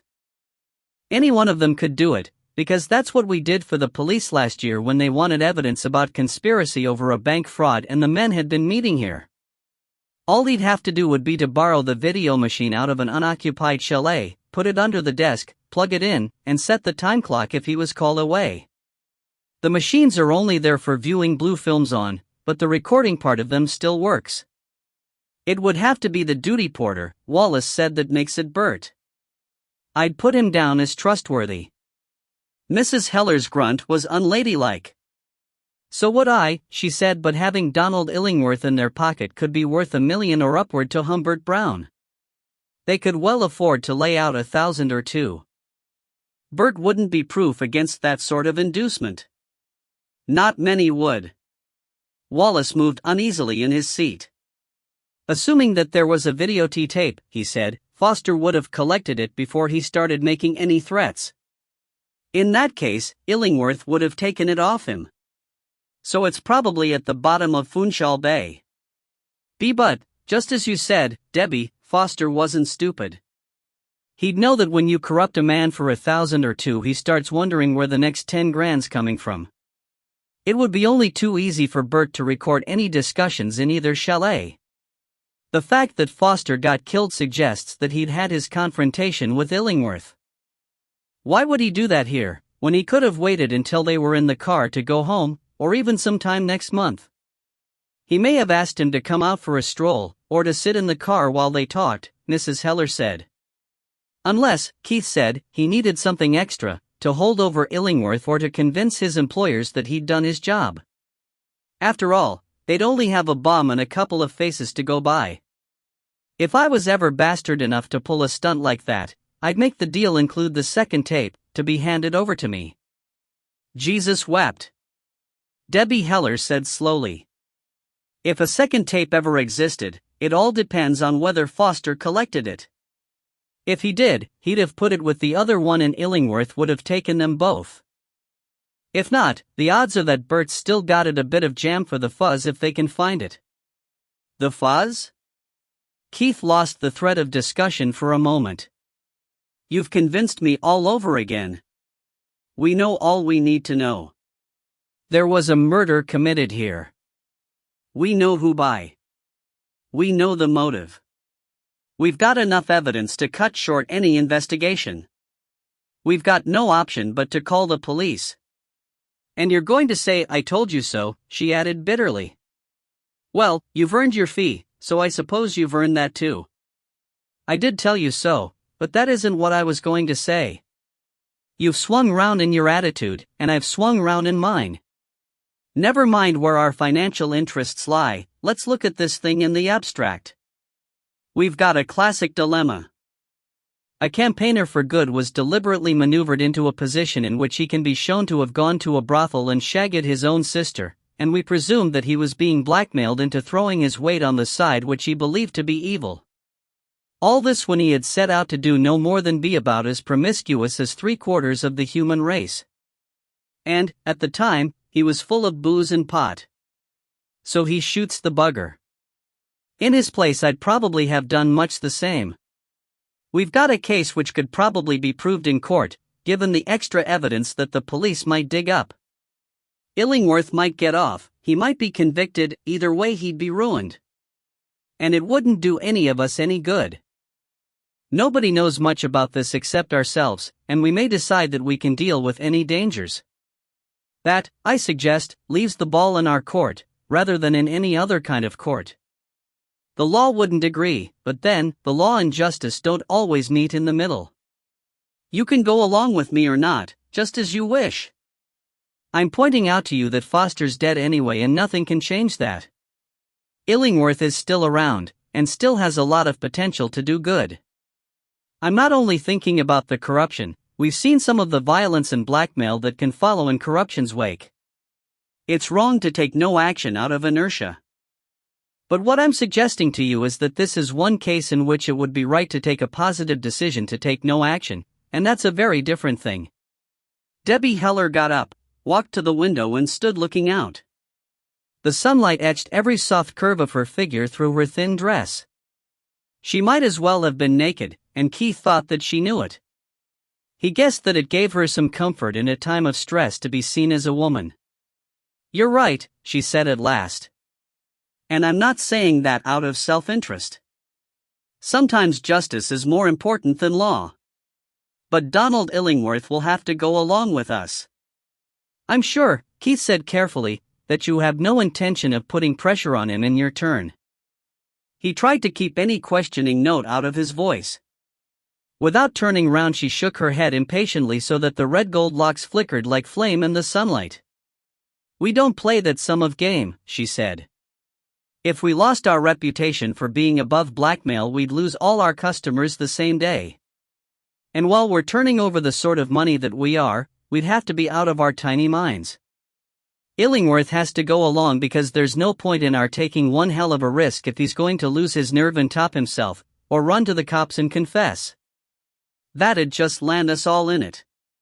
Somebody must go out and see him, convince him that it's all over and that he's got to get back on the ball."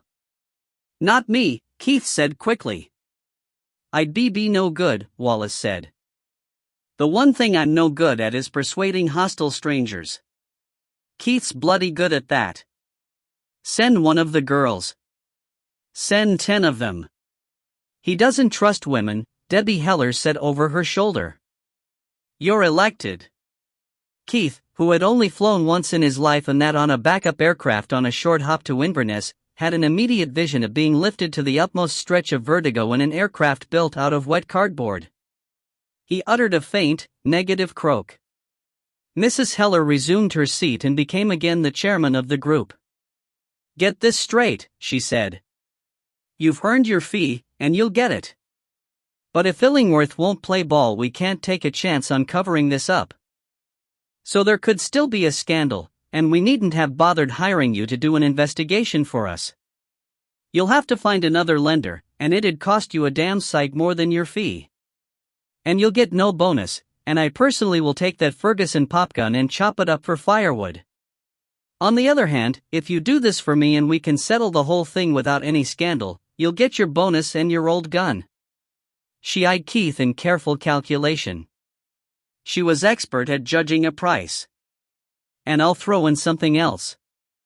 You can have any 2 other guns off that wall. Or how about the services of 1 or 2 of the girls for a night? I've already pledged enough of the group's money to you." Keith's fear of flying began to recede in favor of a long-standing fantasy. "How about," he counted silently, 6 of your girls? All at the same time?" She did not seem at all surprised. "Yes." She leaned forward and activated the computer terminal on the desk. 9:30 Thursday, she suggested. "Make up your mind about Madeira. If you're on, you'd better slip out to the porter's desk and ask him to book you out and back through the travel agents. Phone your wife from the desk and ask her if she'd like a week in Madeira, all expenses paid by your client. Then come back in here and we'll have a few words about how to keep Humbert Brown in line." Keith got to his feet and walked very slowly to the door. In the doorway, he came to a complete halt.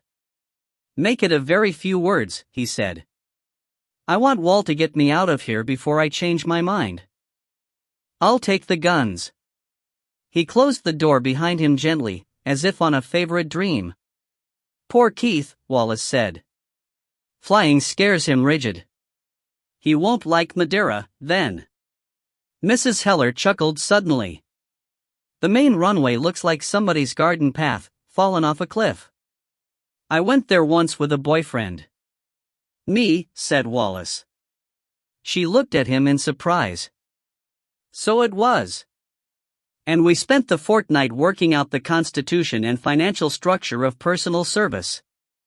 "Not all the time," Wallace said. "No, not all the time. Those were good days, Wall." They were. The two smiled at each other in comfortable nostalgia. Chapter 13. Keith, as a rule, was self-reliant to a degree which distressed his wife. Molly would have enjoyed being depended upon from time to time. Yet there was one errand which neither of them fancied, and Keith had held out the Madeira trip as bribe.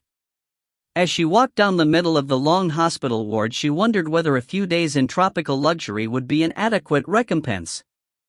Jim Bardolph was in an end bed, staring morosely out of the window at a cloudy sky.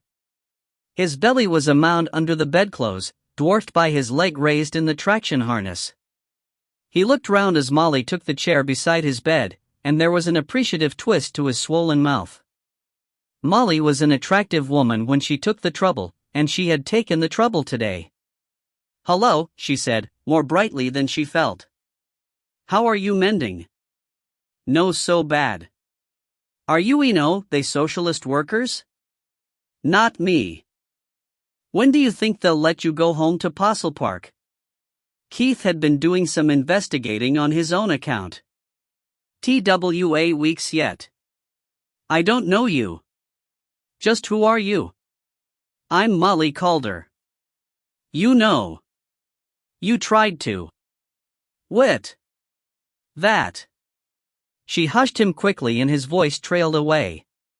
"Shout if you want," she said. "I can walk out of here any time I like." "You've got to stay here and live with it." Bardolph glowered, but he lowered his voice to a ferocious whisper. "Jan Bogger. I'll clower him. Just you tell him from me that as soon as I can walk right I'll come and tear his gut out and tie." The new thought broke the flow of his rhetoric. "Hey! What d'ye ken about Postle Park?" "You live in Ravensrig Crescent," Molly said quietly. "With Jeannie and the 3 kids. Keith said that if you ever set foot in Newton Lauder again he'll burn Ravensrig Crescent from end to end with them in it, before you've even got the length of the square." Bardolph was squinting with emotion. He struggled to get up on his elbows.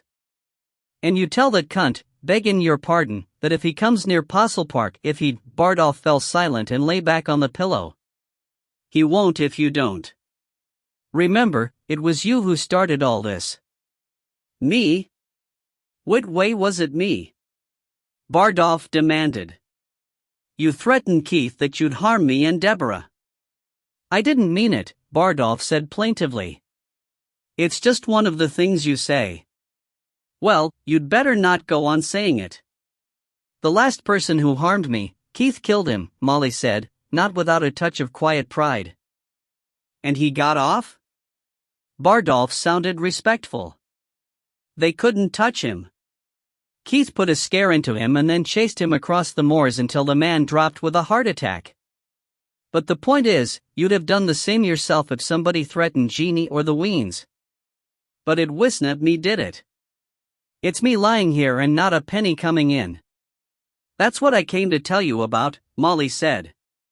"Keith's fixed it that if you don't make any trouble but help us deal with your mate Warrender, you'll get paid by the day until you can work again." "Including weekends?" "Well, I'm in here weekends," Bardolph pointed out reasonably. "I'll see if we can fix it." "That's great. Sundays are double time.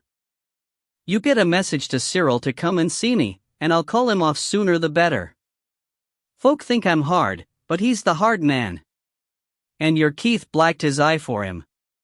"Both of them," Molly said. "But he did the same to Keith." "Where's Cyril now?" he asked. Molly told him of Warrender's travels in the Shetland Isles, and Bardolph shook with laughter until his knee pained him back into seriousness. "Yous just leave Cyril to me," he said.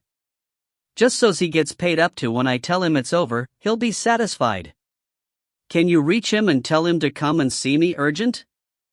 "We can reach him," Molly said.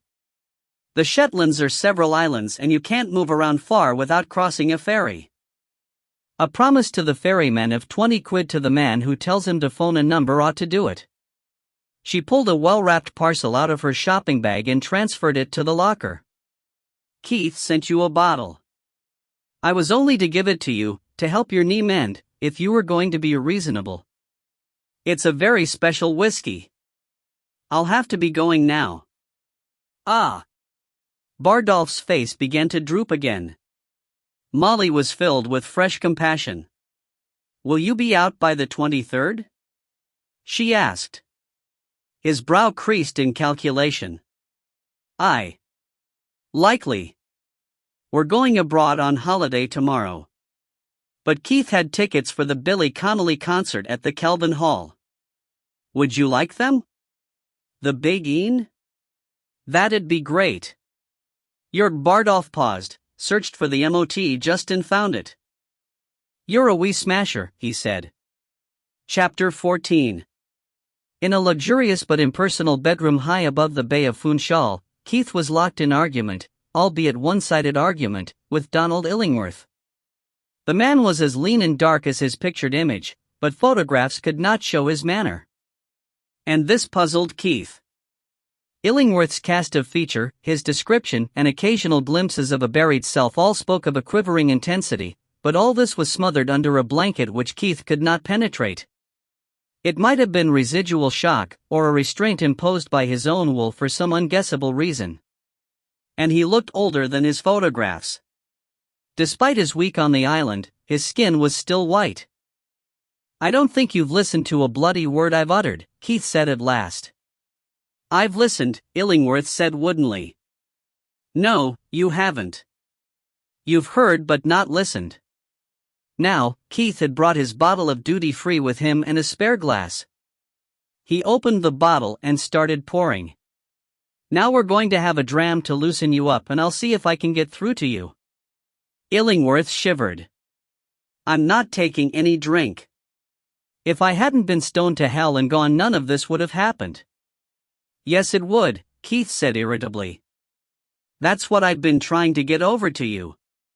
You were deliberately set up. You went there expecting a certain kind of a party, and you'd have been trapped even if you'd been stone cold sober.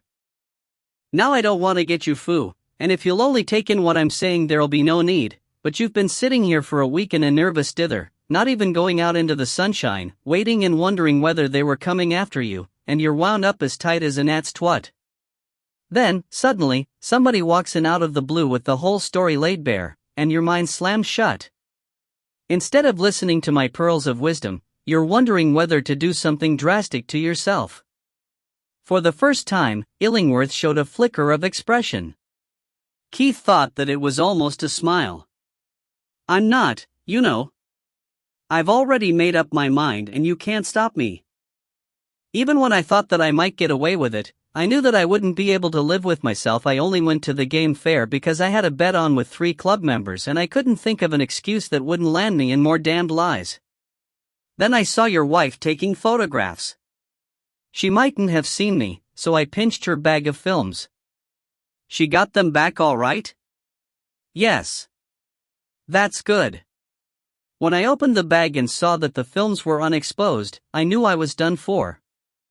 I'd booked my holiday so I came out anyway, but the more I've thought about it the more hopeless it all seems. So all I'm puzzling out now is how to do it with the least bother to everybody else. Then you may as well have a dram to give you the courage, but...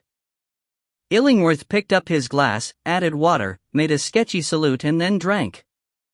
Go on, he said. But you can't change black into white. Facts are facts.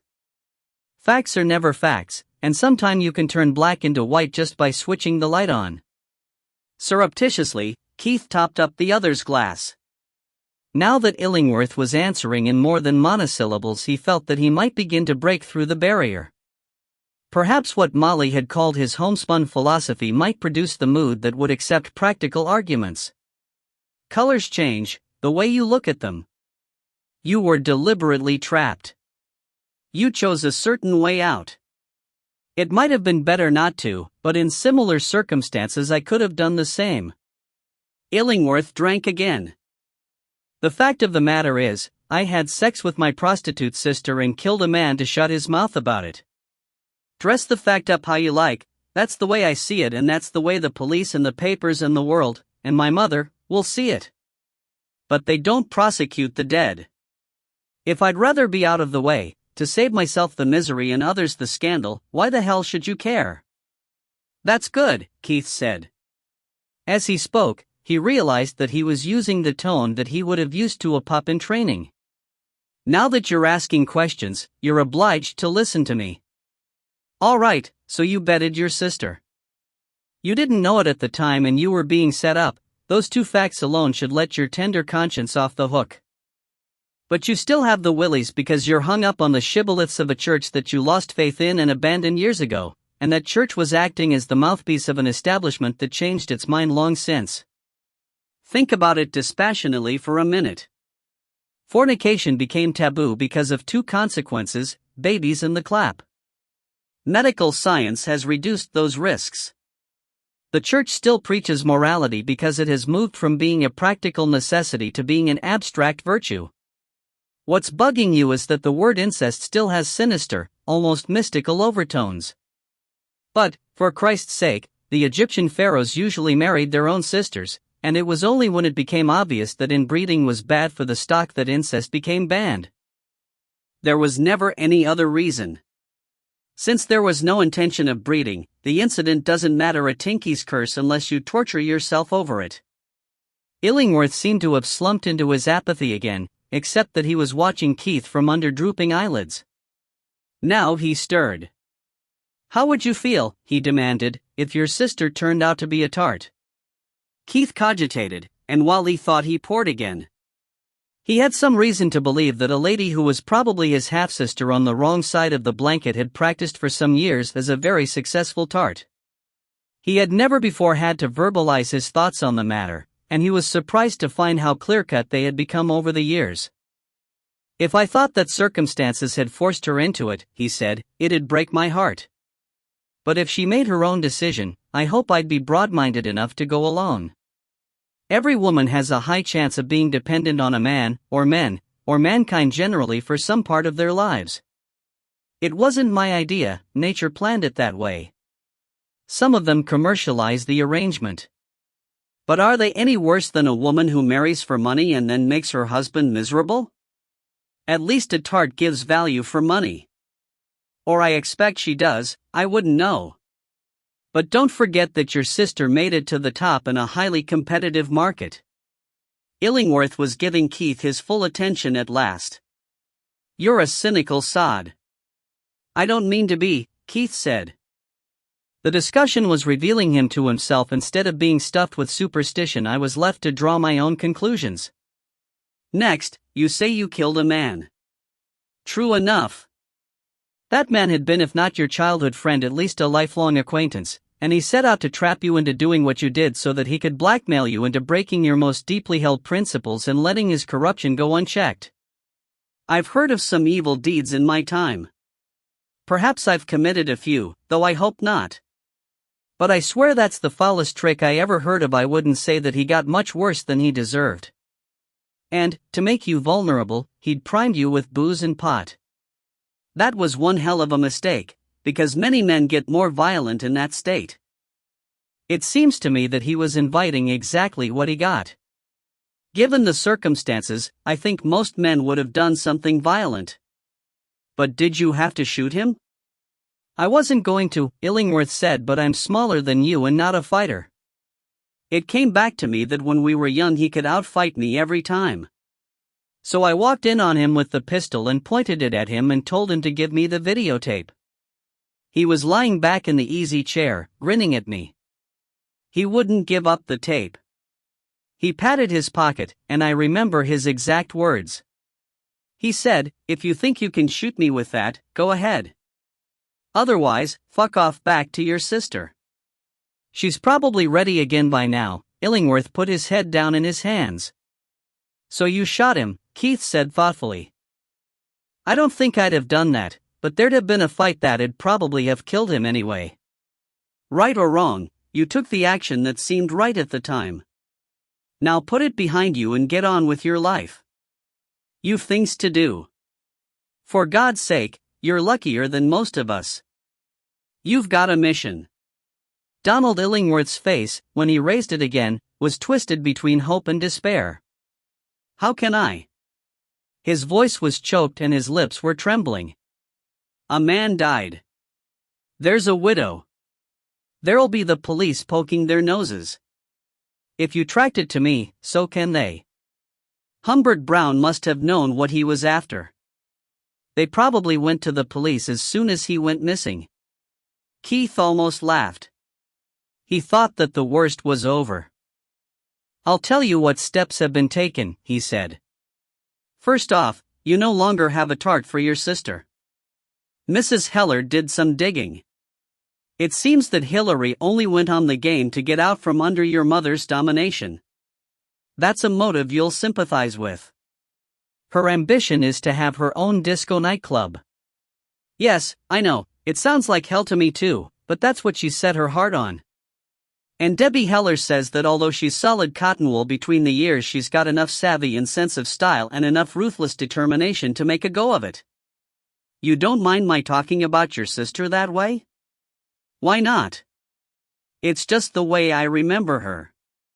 So Personal Service is launching one in Cardiff. It's far enough away that she shouldn't meet any old acquaintances.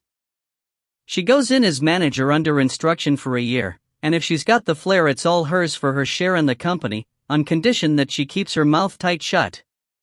She'd do that anyway. I expect so.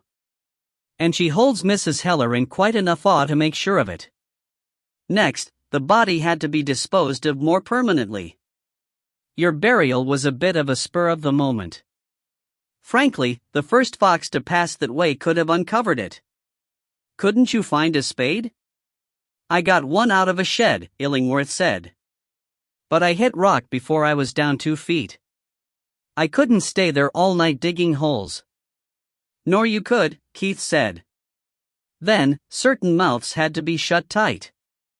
It's been done, but I'm not saying how. You'll just have to take my word, Dot. But who's going to shut the shutter's mouth? Illingworth asked bitterly. I'm still wide open to blackmail. What does Personal Service want of me? Bugger all. I'll tell you something. Mrs. Heller and her establishment have been an absolute total bloody revelation to me. You think of prostitution as being all mixed up with crime and violence and blackmail and God knows what all. Debbie Heller's tough enough for any of that. But she's a top-class businesswoman, and she knows which side the bread's buttered. Outside of the carnal side of things, the place is as strictly run as a finishing school, with a higher moral code than most reputable businesses. They only want you to pick up the threads again and fight the good fight. Stand for office in local government again if you like. Personal Service will put no pressures on you, but if you need any help or backing. Backing? From a knocking shop? It isn't a knocking shop, it's a respectable group of companies, Keith said. The words as he spoke them reminded him of something or somebody, but he hurried on. Take my advice, for what it's worth. Grab hold of any support you can get, other politicians all do. Personal Service with its big business hat on can swing a lot of weight. Use it to go places. Put the past behind you. You won't forget, of course. One never forgets one's mistakes, and a damn good thing too. But put guilt aside. It'll fade with time. Go back to your life. It's a good life, a life that most men would envy. A bit of shooting, a bit of crusading, a profession, and some women. Too damn many women, if you ask me. For the first time, Illingworth had a spark in his eye. You're hardly the man to say that, he pointed out. I mind the time men locked up their daughters when you were in Dundee. I'm a happily married man now, Keith said weakly. I think you're a happily married man who's jealous of somebody who can still screw around. Keith forced himself to sit silent. Remembering his itinerant, amorous youth and the self-satisfaction which he had felt on triumphing over a very real temptation at Milmont House, he supposed that there might be a grain of truth in the accusation. It was enough that Illingworth's nervous energy was at last being turned outward into the world and not into the dark recesses of his soul. Are you absolutely sure, Illingworth asked, that nobody's going to talk? Take my word for it, Keith said again. He felt his guts loosen as he thought about it. He had been a hard man in his time, but that day he had been out of his class. And he had known it. Star Howarth, of Humbert Brown, Contractors, Limited, had arrived at Milmont House in a hostile mood barely suppressed. He came in a firm's Daimler of current year, and left some of the firm's rubber on the tarmac as he swung the car angrily round with headlamps blazing. Keith and Debbie Heller were together to meet him in her office. He was a short, square man with iron gray hair and a disciplined mustache of darker gray. His clothes were expensive and precise, and he brought with him an air of big business capability. Whatever the problem, it had better not dare to be insoluble. While he was still shaking hands, he was already grumbling. "Can't think what you want to see me about, alone and at this ungodly hour of the morning." His voice was meant to be commanding, but was spoiled by a hesitant, peevish note in it. "You'll see as we go along," Mrs. Heller said. "Are we talking about the Firth Bay project?" She sat down behind her desk and waved the two men into chairs. "Not until this is settled," she said. "Probably not then, it all depends. If you're talking about those two yabos who you say attacked Mr. Calder here, I can assure you. We're talking about the late Henry Foster." There was a silence charged with the pain of dying hopes. "Who?" Mr. Howarth said, too late. "Never heard of him." Keith thought that he could almost hear the man's blood draining down from his head. "That's funny," Mrs. Heller said. "Your telephone girl had heard of him. She said that he was off sick, which is one way of putting it, I suppose." Howarth's face, which was ruddy in the best of times, was scarlet. Mrs. Heller rode smoothly over his attempts to break into her discourse. "Now, before you start to tell me that you do have a Henry Foster and he's off work with ringworm and you hire somebody to tell me that he's your Henry Foster, let me warn you not to say anything that you can't prove up to the hilt. Because I'm not accepting any stories without treble-checking them. So now is the time for you to make up your mind and commit yourself one way or the other. Do you want me as an ally or as an implacable enemy?" Peering inquiringly through her horn-rimmed glasses, Debbie Heller looked singularly unintimidating to Keith, but Howarth was taking her very seriously. "I want you as an ally, of course," he said. "We shall see. We've got to the bottom of Foster's disappearance. And I've made quite sure that nobody on my staff will talk. You can believe me." "I do." Howarth found a smile and produced it, carefully. "You have a reputation for being able to make your staff jump through hoops. Hold on to that thought. You may want it again later. We found out, and can prove, that Foster picked up what he considered to be some useful information about Donald Illingworth, namely that Illingworth's sister was one of the girls who used the chalets here." "Oh. Yes.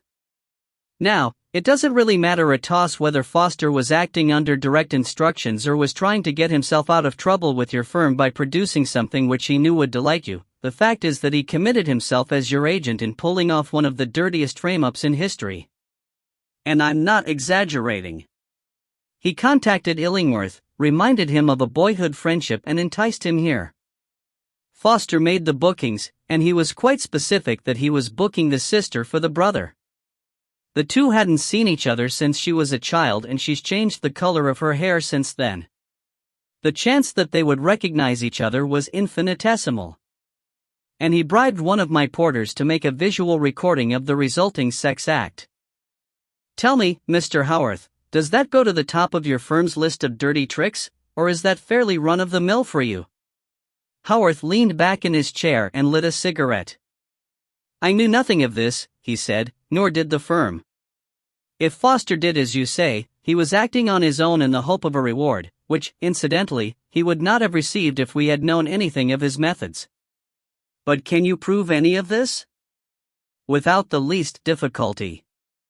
The pressure that Foster put on him drove Illingworth so far off the balance of his mind that he killed Foster, and the original tape is no doubt destroyed. But my porter also taped the confrontation between Foster and Illingworth when the threats were made. My porter says that Foster told him to make the second tape for your benefit, but I suspect that he made it on his own initiative with a bit of extra blackmail in mind. He also produced, under some pressure, 3,000 quid in cash which he was paid by Foster.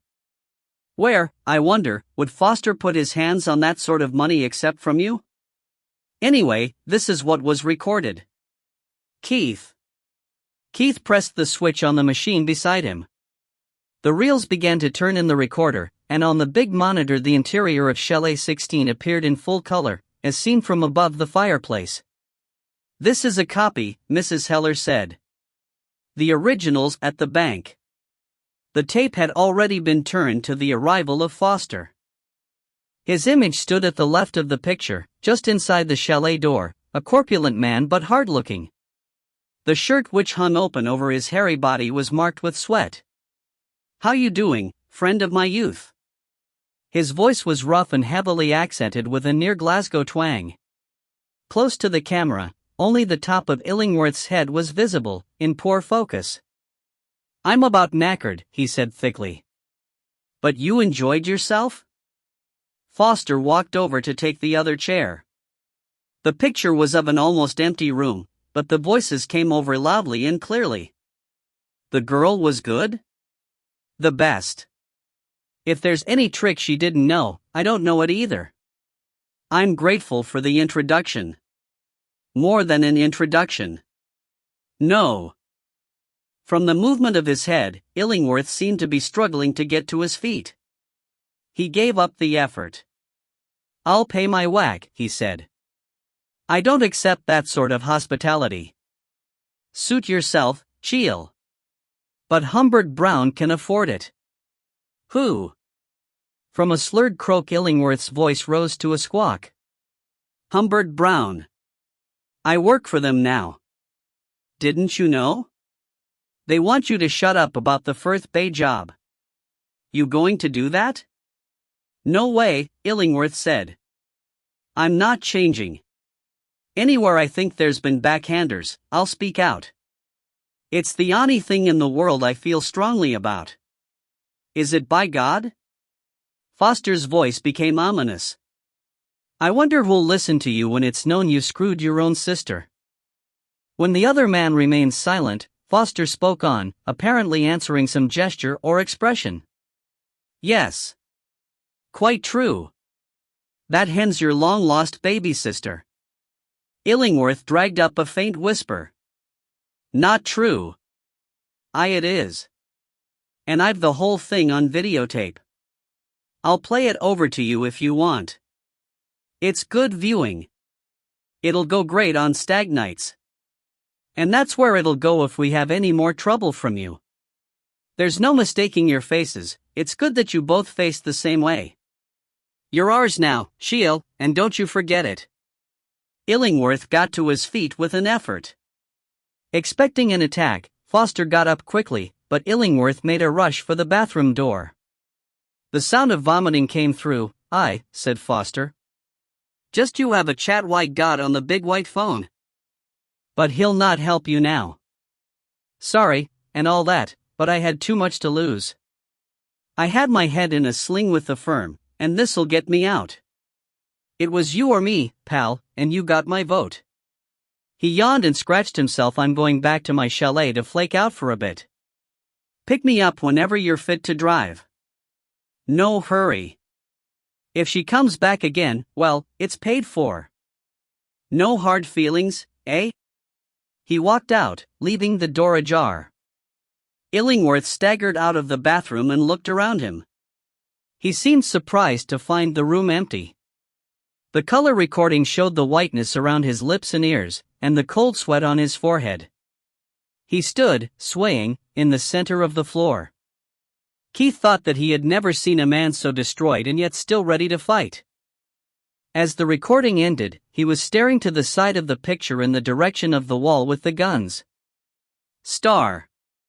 Small wonder, Debbie Heller said, that the poor sod lost his head and killed Foster. If Howarth was moved at all, it was not by compunction. There was a cold glitter in his eye. How did he kill him? Do you know? We know. Mr. Calder figured it out for us. But we're not saying. This is what they call a need-to-know operation. Howarth nodded towards Keith. He knows.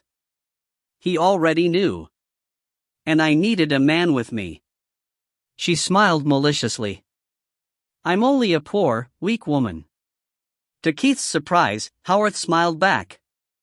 You're a poor, weak carton of dynamite, he said. Well, how he did it is immaterial. The question is, can you prove it? We could if we wanted to, but let's get together on this, Howarth said. He lit another cigarette. With the capital at your command, the facilities of this establishment, my organization, and now the tape to keep Illingworth out of our hair, we'd have a license to print money. We could get our hands into almost every speculative commercial development in the country. It's an interesting proposition, Mrs. Heller said. Keith felt the hairs prickle up the back of his neck. You're on, then? No, Mr. Howarth, we're not on. I thought you'd have known by now that we don't play that sort of game. We sell bodies, but bodies that want to be sold. We deal squarely with everybody and give value for money. There's not many businesses can make that boast. A high moral tone's all very well, but I never thought to hear a tart turn down a few £1,000,000. An ex-tart. And you've heard it now. Howarth stubbed his cigarette out violently. He only wished that it could have been on one of the more sensitive parts of Mrs. Heller's delicate body. You're in no position to refuse. All that my firm has at risk is that one of its members, now missing, tried a bit of blackmail on his own account. He may have got killed for it, I wouldn't know about that. And if he got killed for it here. And you know it. You failed to report it to the police. Duty, I think, requires me to go to the police. So does elementary prudence. It's unfortunate that your best-heeled clients will shy away the minute you get involved in that kind of an investigation. I'm afraid you'll be ruined. Debbie Heller gave a small snort of laughter. There's no such thing as bad publicity, she said. Full-page advertisements in Penthouse won't keep you laughing in the jail, Howarth retorted. You've suppressed evidence, conspired to pervert the course of justice. I wouldn't want to be in your shoes after I've told my tale to the regional crime squad. I know Superintendent Meikle well. I dare say that I know him better, Mrs. Heller said, and I don't think my shoes would suit you at all. I've listened to your ultimatum, now you'd better hear mine. I told you that I'd stopped a few mouths. Now you'd better do the same, including your own and those two Seamuses you hired. All they want is money. Provide it. Foster left a widow. See that she gets her pension. He was killed at work. If you agree to my conditions, I'll agree to you being allowed to tender, competitively, for the Firth Bay project. Oh yes, I know you've got 3 of the committee in your pocket with lucrative consultancies to your allied companies, but without my financing the project won't go ahead at all. Howarth's face was openly sneering. With tendering as fierce as it is just now, a winning tender won't show any profit worth a damn. Would 10 grand to you personally change your attitude? Only to the extent that if you dare suggest such a thing again I'll have you barred from tendering at all. She paused and moistened her lips. A tiny flash of light pulsed at an ornament on her bracelet, from a tremor of tension that ran through her slight frame. Then it disappeared as she lifted her hand to see her watch. In a little over 2 hours, your men are due to arrive and pour concrete in the bottom of the new pool. So? Unfortunately for you, Mr. Howarth, you can trust me, but I'd be a fool to trust you. You said that I could shut mouths. I shut the mouth of my porter by making him lift a panel of reinforcement, dig a grave and carry the body down to it. He thought that he was doing it for money, but he was recorded on videotape every inch of the way. Your man Foster taught us the trick and it's a good one. That should shut his mouth for keeps. Beside the grave are 2 bags of quicklime. My proposition, Mr. Howarth, is that you go down to the bottom of the pool. You cover the body with lime, and then with clay. Then you replace the reinforcement. You do all this before your men get here. If you don't, I'll see you in hell first. Mrs. Heller's hand went out to the console on her desk. Very possible, she said. The door opened. 3 porters came in, one of them incongruously wheeling a trolley of bottles. There were no glasses. The porters ranged themselves in a line, 2 boxers and a wrestler. They did not look formidable unless you knew their background. Howarth knew it, and he lost color. "If he interrupts me again," Mrs. Heller said, "hit him. Don't knock him out and don't mark him, but hurt him, at." Howarth opened his mouth to protest, and shut it again. For the first time he lost his air of being in command of the discussion. He was used to power but not to violence. The volcano of his ulcer was spewing hot lava. He fumbled for a bismuth tablet. Mrs. Heller spoke again, and the undercurrent of Glasgow was stronger in her voice. "If you don't do what I tell you," she said, "you'll be found in your car in a few hours' time, drunk to the world. Your car will be damaged, and your boot will have sprung open in the accident. In it will be Foster's body. You can make what allegations you like. If they concern us, there will be no evidence whatever to support them. On the other hand, you will be amazed to find what evidence turns up against you. I'll not tell you what it'll be, because forewarned is forearmed, but a lot of thought went into it and, as you said, if I want my staff to jump through hoops they jump." She looked up at her porters. She was still totally in command, but over her pretty face was a great sadness. She got to her feet as if she was tired to death. "I don't even want to know his answer," she said. "I'll leave him to think it over. If he says yes, see that he gets on with it and then hold him incommunicado until the concreting's done. Mr. Calder will make the recording. If he says no, let him choose his tipple, fill him full of it, and then you know what to do. You see, Mr. Howarth, I don't believe that you knew nothing of what Foster was going to do. Your agents were here too soon. And Foster had too easy access to too much money. And you heard him on the recording. It was as near as he could come to an apology. He didn't say I've too much to gain, he said I've too much to lose. Those things between them drop you right in the clag, Mr. Howarth." She walked out of the room. Star.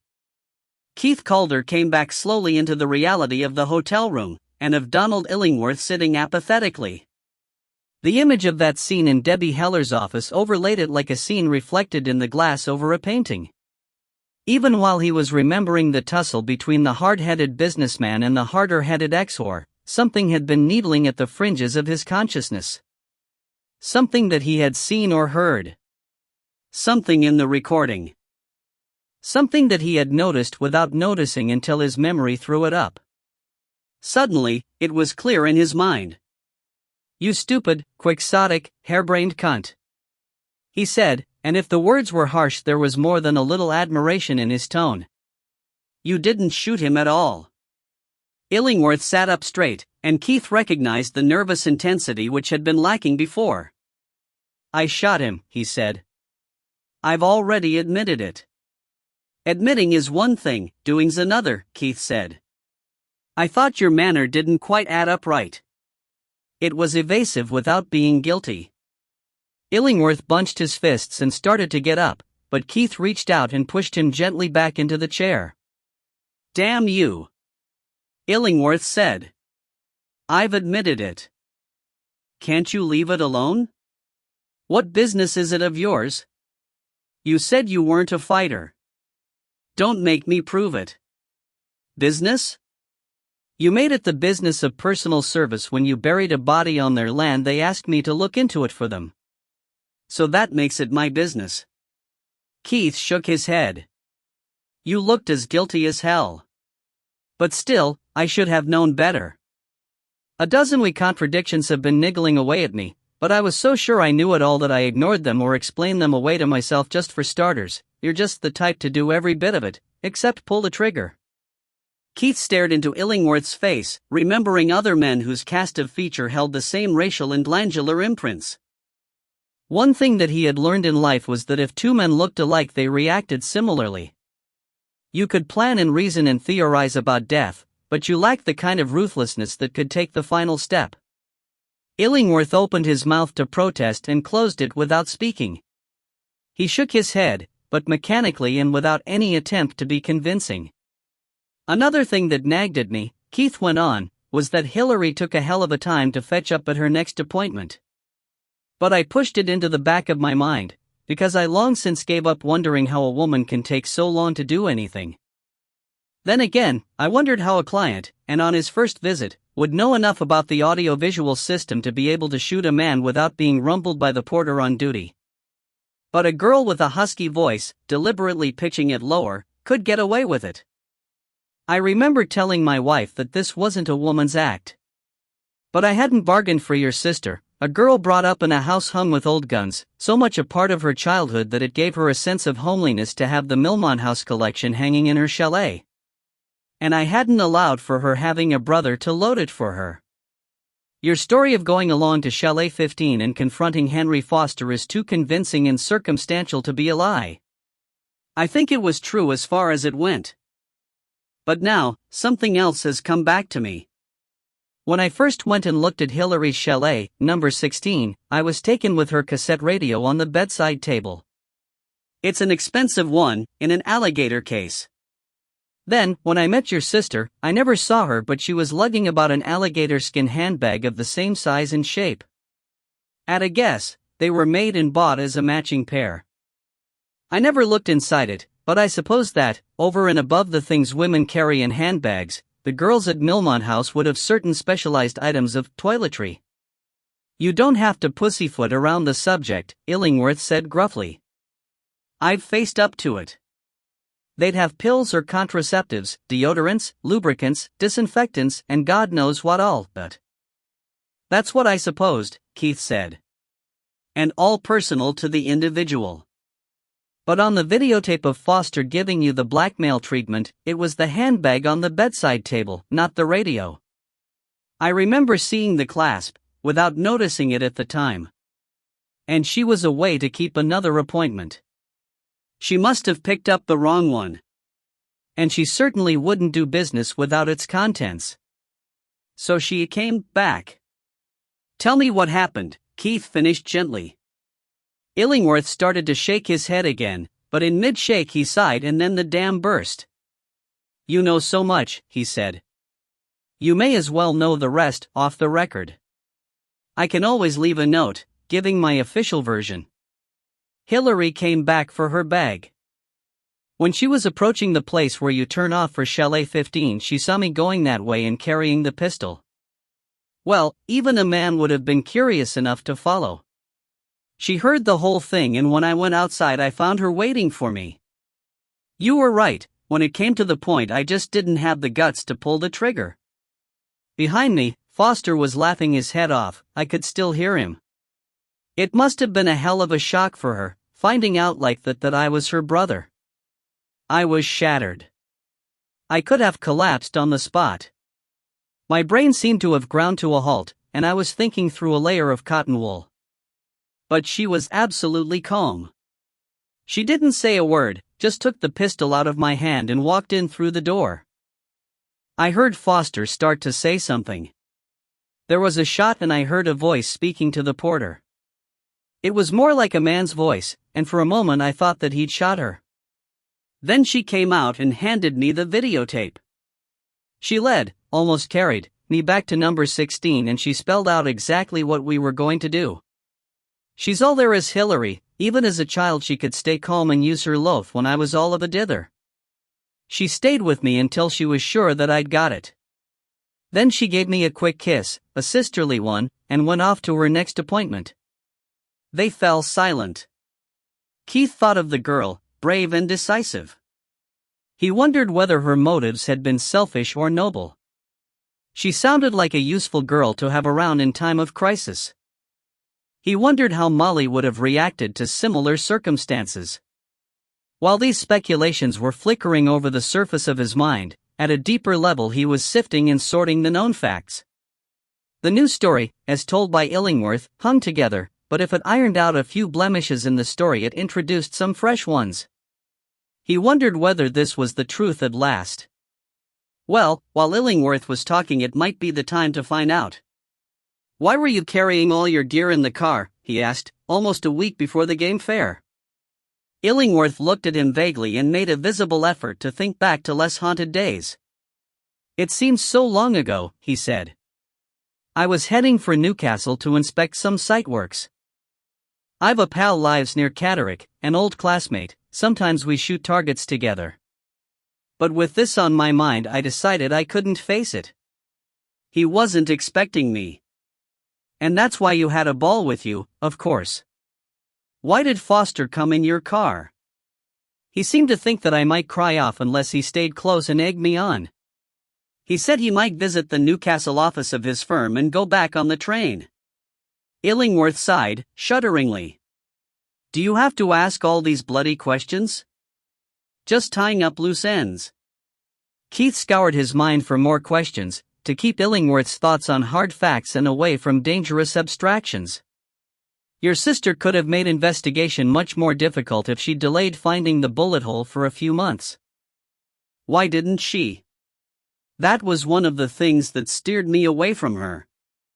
And that was why, partly, Illingworth said. I was beyond any chance of straight thinking, but I remember what Hillary said. She thought that it was a toss-up whether she gave herself the best image by finding the chair quickly or to wait a while. She decided to wait. We swapped the chairs over so that she could have the bloodstained one, complete with bullet hole, under her hand. That way, she could make the discovery in her own good time. But she didn't. No. As I told you, my mind was clouded. She helped me carry the chairs, because I was as weak as a baby and those chairs weigh a ton. In swapping them over, we'd left her chalet short of a chair back. She went back to number 15 to pinch one, but I'd pulled the door shut.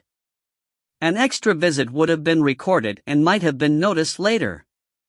We looked round some other chalets, but they were either locked or occupied. So we let it go. She said she'd use the missing chair back as a reason for finding the hole in the stains. And one other thing she said. She said that if there was any question of my being blamed, she'd confess and take the rap.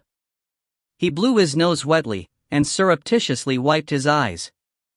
Keith had run out of questions.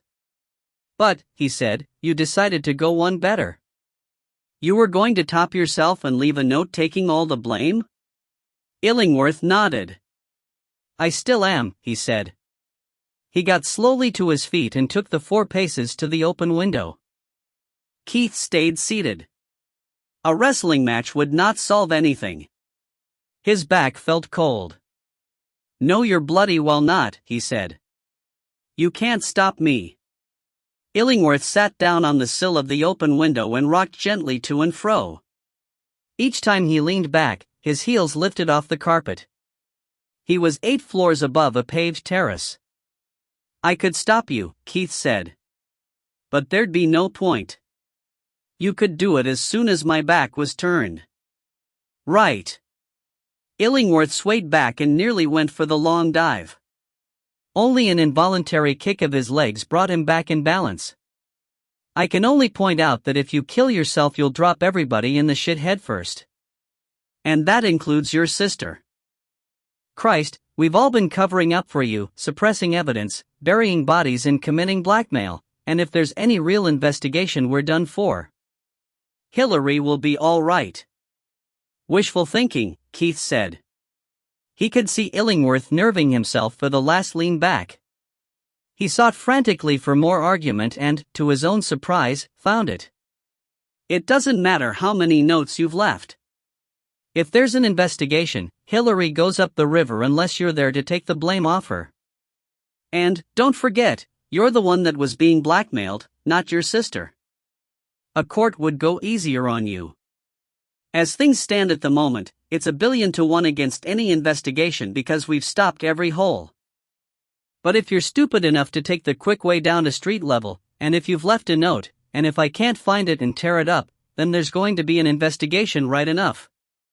In among many, many other things, the fuzz are going to want to know why a big wheel in Humbert Brown told them that Foster had gone abroad. His only loophole would be to prove that he was being blackmailed by Mrs. Heller. Next thing, the cops have most of the story and she has to give up the videotape of the scene between you and Foster. How long do you think it would take a trained detective to spot that handbag?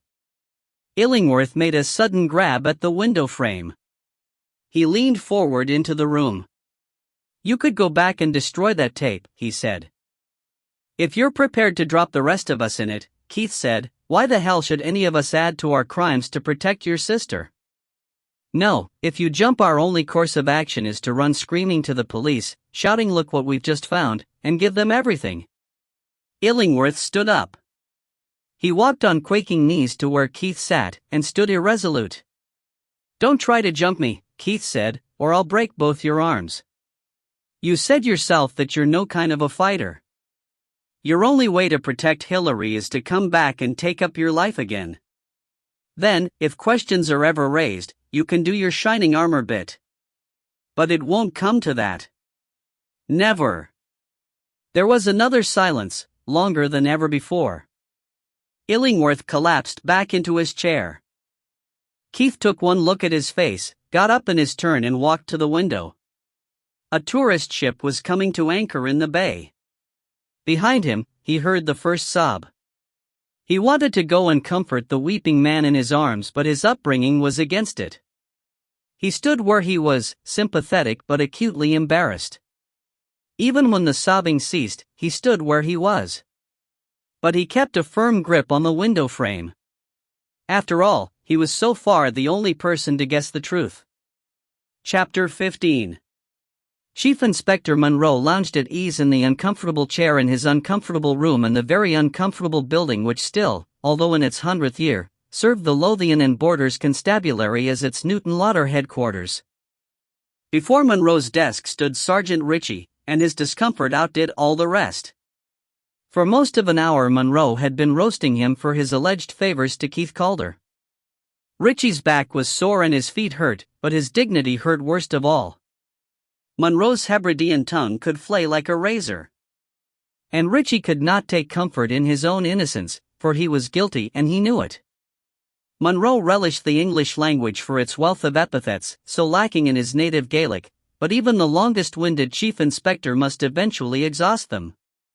"I do not suppose that you have made any progress in the matter of the two men hung on the tree?" "No, sir. With Calder involved, I hardly expected any," Monroe said, "so I have been researching the matter, by telephone, on my own account. We will just run over the facts." Ritchie groaned softly and shifted from one foot to the other. "The man in hospital, Bardolph, is one of those private investigators. You may well think," Monroe said with grim humor, "that he deserved what he got, but even a real-life private eye is entitled to the protection of the law, and he has it whether he wants it or not. He works usually with another man, Warrender, who answers the description of the other man at the tree. The agency for which they usually worked says that they are now freelance. The witness who released them was drawn to the place by the sound of a shot. There were pellets of shot in the sole of Bardolph's shoe. The shotgun is Calder's weapon."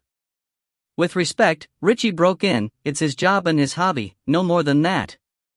Whenever Calder makes an enemy, which is too often for my liking, we find to our great surprise that he is carrying around a shotgun, and a perfectly valid written permission from a landowner to shoot the land. And I have seen him kill a man. On your orders, sir, and to save your life. That may be so, but it has no bearing." Next, a lorry driver who passed that way saw Calder's car. "Very well," Monroe said irritably, "a car the make and color of Calder's, by the roadside." A gray Citroën stood nearby with its bonnet raised. The other witness, the farmhand, thinks that it was Calder who drove away. It is a great pity that neither of them noted the numbers of the cars. The Vehicle Registration Center in Swansea tells me that Warrender owns a gray Citroën. Bardolph is in hospital and, mark you this, Ritchie, Warrender has not been seen again since he was let down from the tree. On a circumstantial level, the cars and the shot connect Calder with the two men. Circumstantial, Ritchie said, and very speculative. I am aware of it. Now, going back in time but forward in logic, a grey Citroën was seen in the lay-by overlooking Milmont House on several occasions over a 2-day period immediately prior to these events. That provides a loose but possible connection, through the two men, between Calder and, Monroe flushed darkly, that abominable establishment. Moving forward again in time, Calder vanished overnight, ostensibly to Dundee, and reappeared with his face injured. Mrs. James, with whom he has long been as thick as any number of thieves, told us a cock-and-bull story about her husband being missing. We held Calder for 3 days, but we did not look for Mr. James, only for his body. Mr. James then reappeared, refusing to give any explanation as to where he had been. Not even yourself, Richie, would suggest that that story was anything but a fabrication, although we cannot prove that Mrs. James was not honestly mistaken. It was intended to distract us. But to distract us from what? It had us looking in Dundee. Where should we have been looking, Richie? Richie sighed. He was sick of Monroe and his damned, pedantic Highland drawl. I don't know, sir, he said. Then I will see whether we can't reason it out. We will ask ourselves a few questions and see what answers we get. How did Calder's face get marked? In the fight with the 2 men, Richie suggested. The witness who saw him drive away said that he seemed unmarked. And such bruising as Calder suffered would soon have made it impossible for him to drive. So he must have been in another fight. The man Warrender drove off as soon as he was released from the tree, leaving others to attend to Bardolph and get him to hospital. Where was he going? Richie shrugged his tired shoulders. In pursuit of Calder, of course, Monroe said. Calder had hitched them to the tree to prevent such pursuit, but he had not bargained on the sound of the shot attracting help to them so soon. And where was Calder going? That place is not on the shortest route between Newton Lauder and Milmont House, but nor would it be an unreasonable route. I think that Calder was going to that house of shame. And now, why has neither hide nor hair been seen of the man Warrender since then? Richie came out in a cold sweat. He knew Keith Calder more intimately than Monroe could ever do, and Monroe's insinuations were by no means beyond the bounds of credibility. He could be in a different hospital under an assumed name, the sergeant suggested. Or he could be in hiding, for fear of, Mr. Calder. Or he could be dead, Monroe said, stabbing at Richie with a bony finger to emphasize his words. I think that he caught up with Calder, and there was another fight, and Calder killed him. And then why was such an elaborate red herring drawn across the trail? There was no apparent connection between Warrender and Calder, or not so far as we know. If Calder killed the man, he might well have left him lying. If it was self-defense, he might even have come to us himself. But there was a connection, probably a disreputable connection, between the man Warrender and Milmont House. I think that Warrender caught up with Calder there, and was killed in a second fight.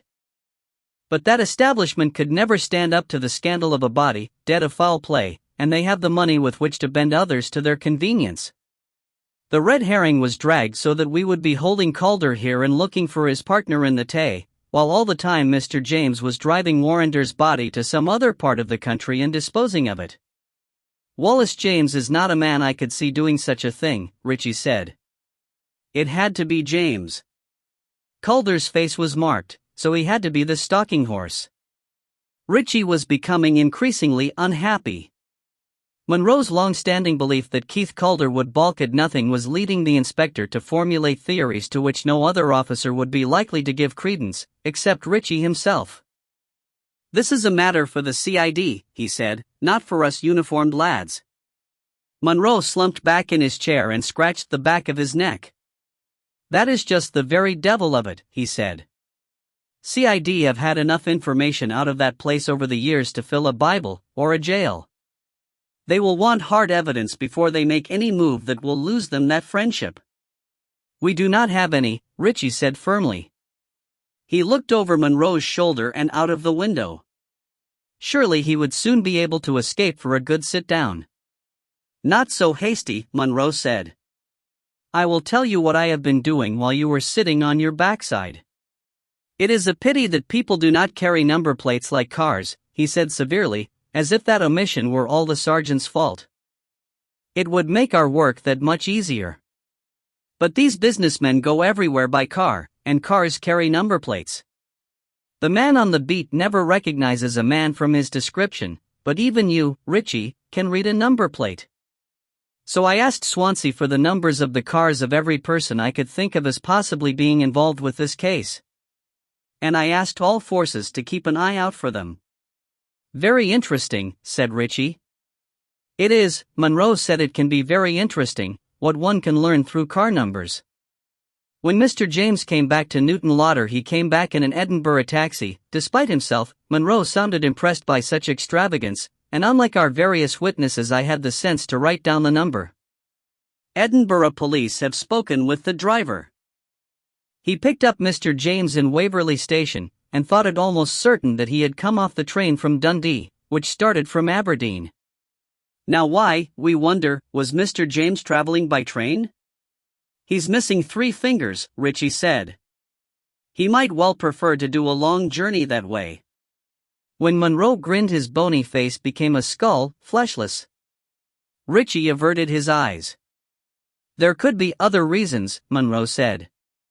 "The Aberdeen police report that Warrender's car, the grey Citroën, is abandoned near the docks up there." "Abandoned, sir?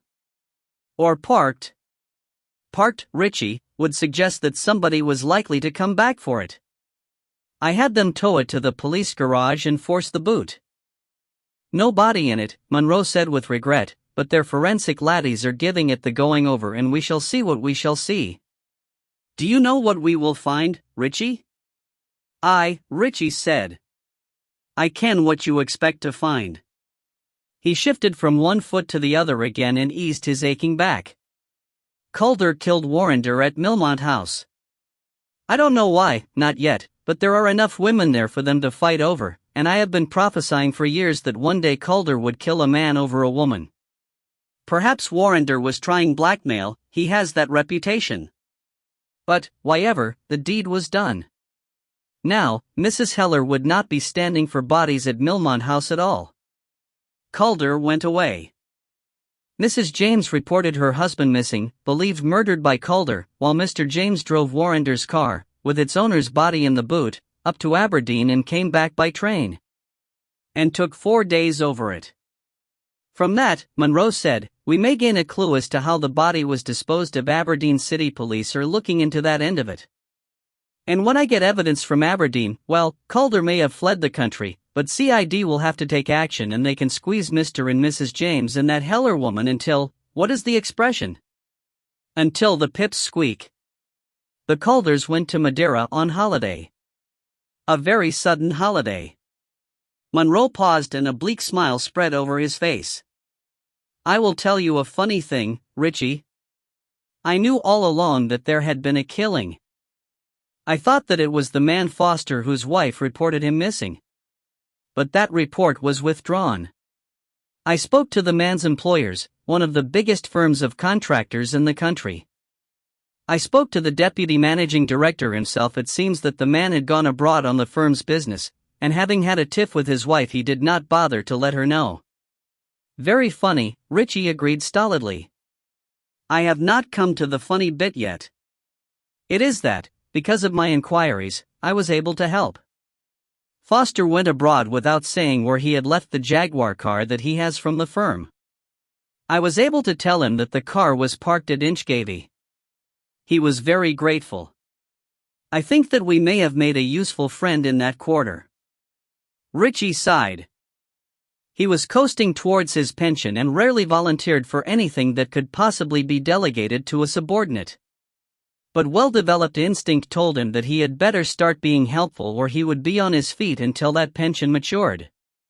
What was more, a similar instinct suggested that if Monroe pursued his present lines of inquiry, he might come up with something, not a murder, perhaps, but something discreditable to Keith Calder. But Monroe himself had just suggested a possible red herring. Inchgavy? Richie said thoughtfully. Maybe the man was lifted from there by his murderer. Shall I just find out who lives nearby and see whether there is any one of them who might have a connection? Chief Inspector Monroe turned the question over in his devious, Highland mind, quite unaware of how much might hang in the balance. Then, regretfully, he shook his head. No need for that, he said. If the man's employer says that he is alive and abroad, then that is an end to it. The firm is building some houses nearby. No doubt he left the car there for safekeeping and got one of the site staff to drive him to Dundee Airport or... The telephone made a noise which could stop even a chief inspector in full flood of speculation. Answer it, Monroe said. Tiredly, Richie picked up the phone, but as he listened his tiredness fell away and there was a new glint in his eye. The Aberdeen City Police are on the line, he told Monroe. Mr. Warrender has just stepped off the St. Clair from Lerwick. He's in a terrible taking, they say, about his car being towed away and forced open. Would you speak to them? Chief Inspector Monroe said that he would rather not. Chapter 16. Keith and Molly sat over the remains of breakfast on their balcony.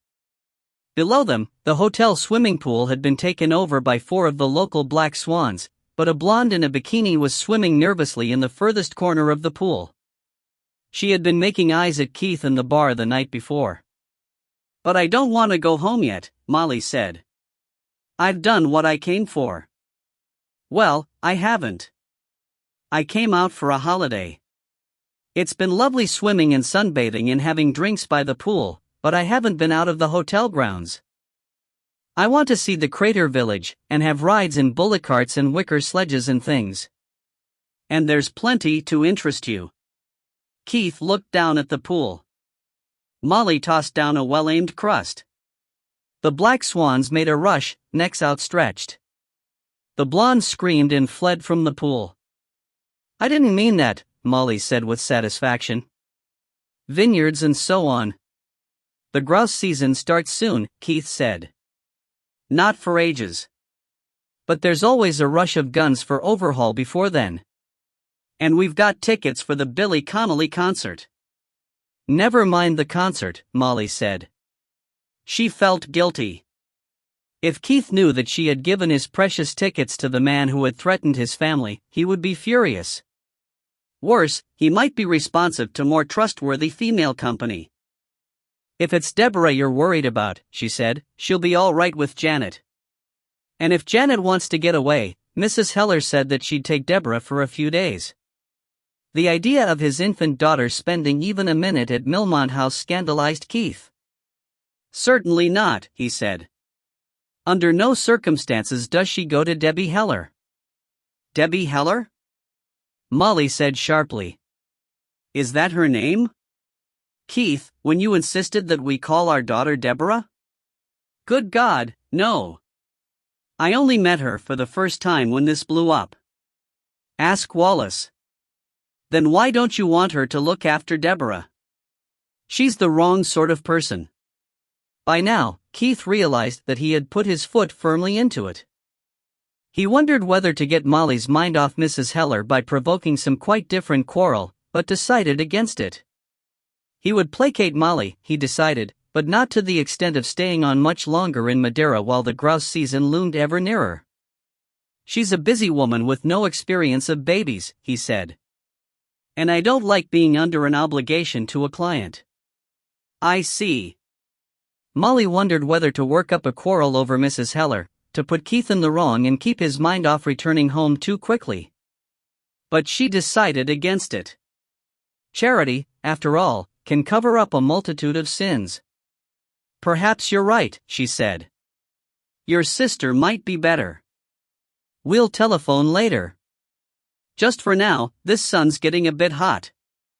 Why don't we think it over inside, Dot? Inside was a small room with a large, soft bed. Good idea, Keith said. I'm glad you thought of that. Each breathed a sigh of relief their sins had not found them out. If you enjoyed the game, please share your thoughts on Amazon by leaving a review. For more free and discounted ebooks every week, sign up to our newsletter. Follow us on Twitter, Facebook, and Instagram.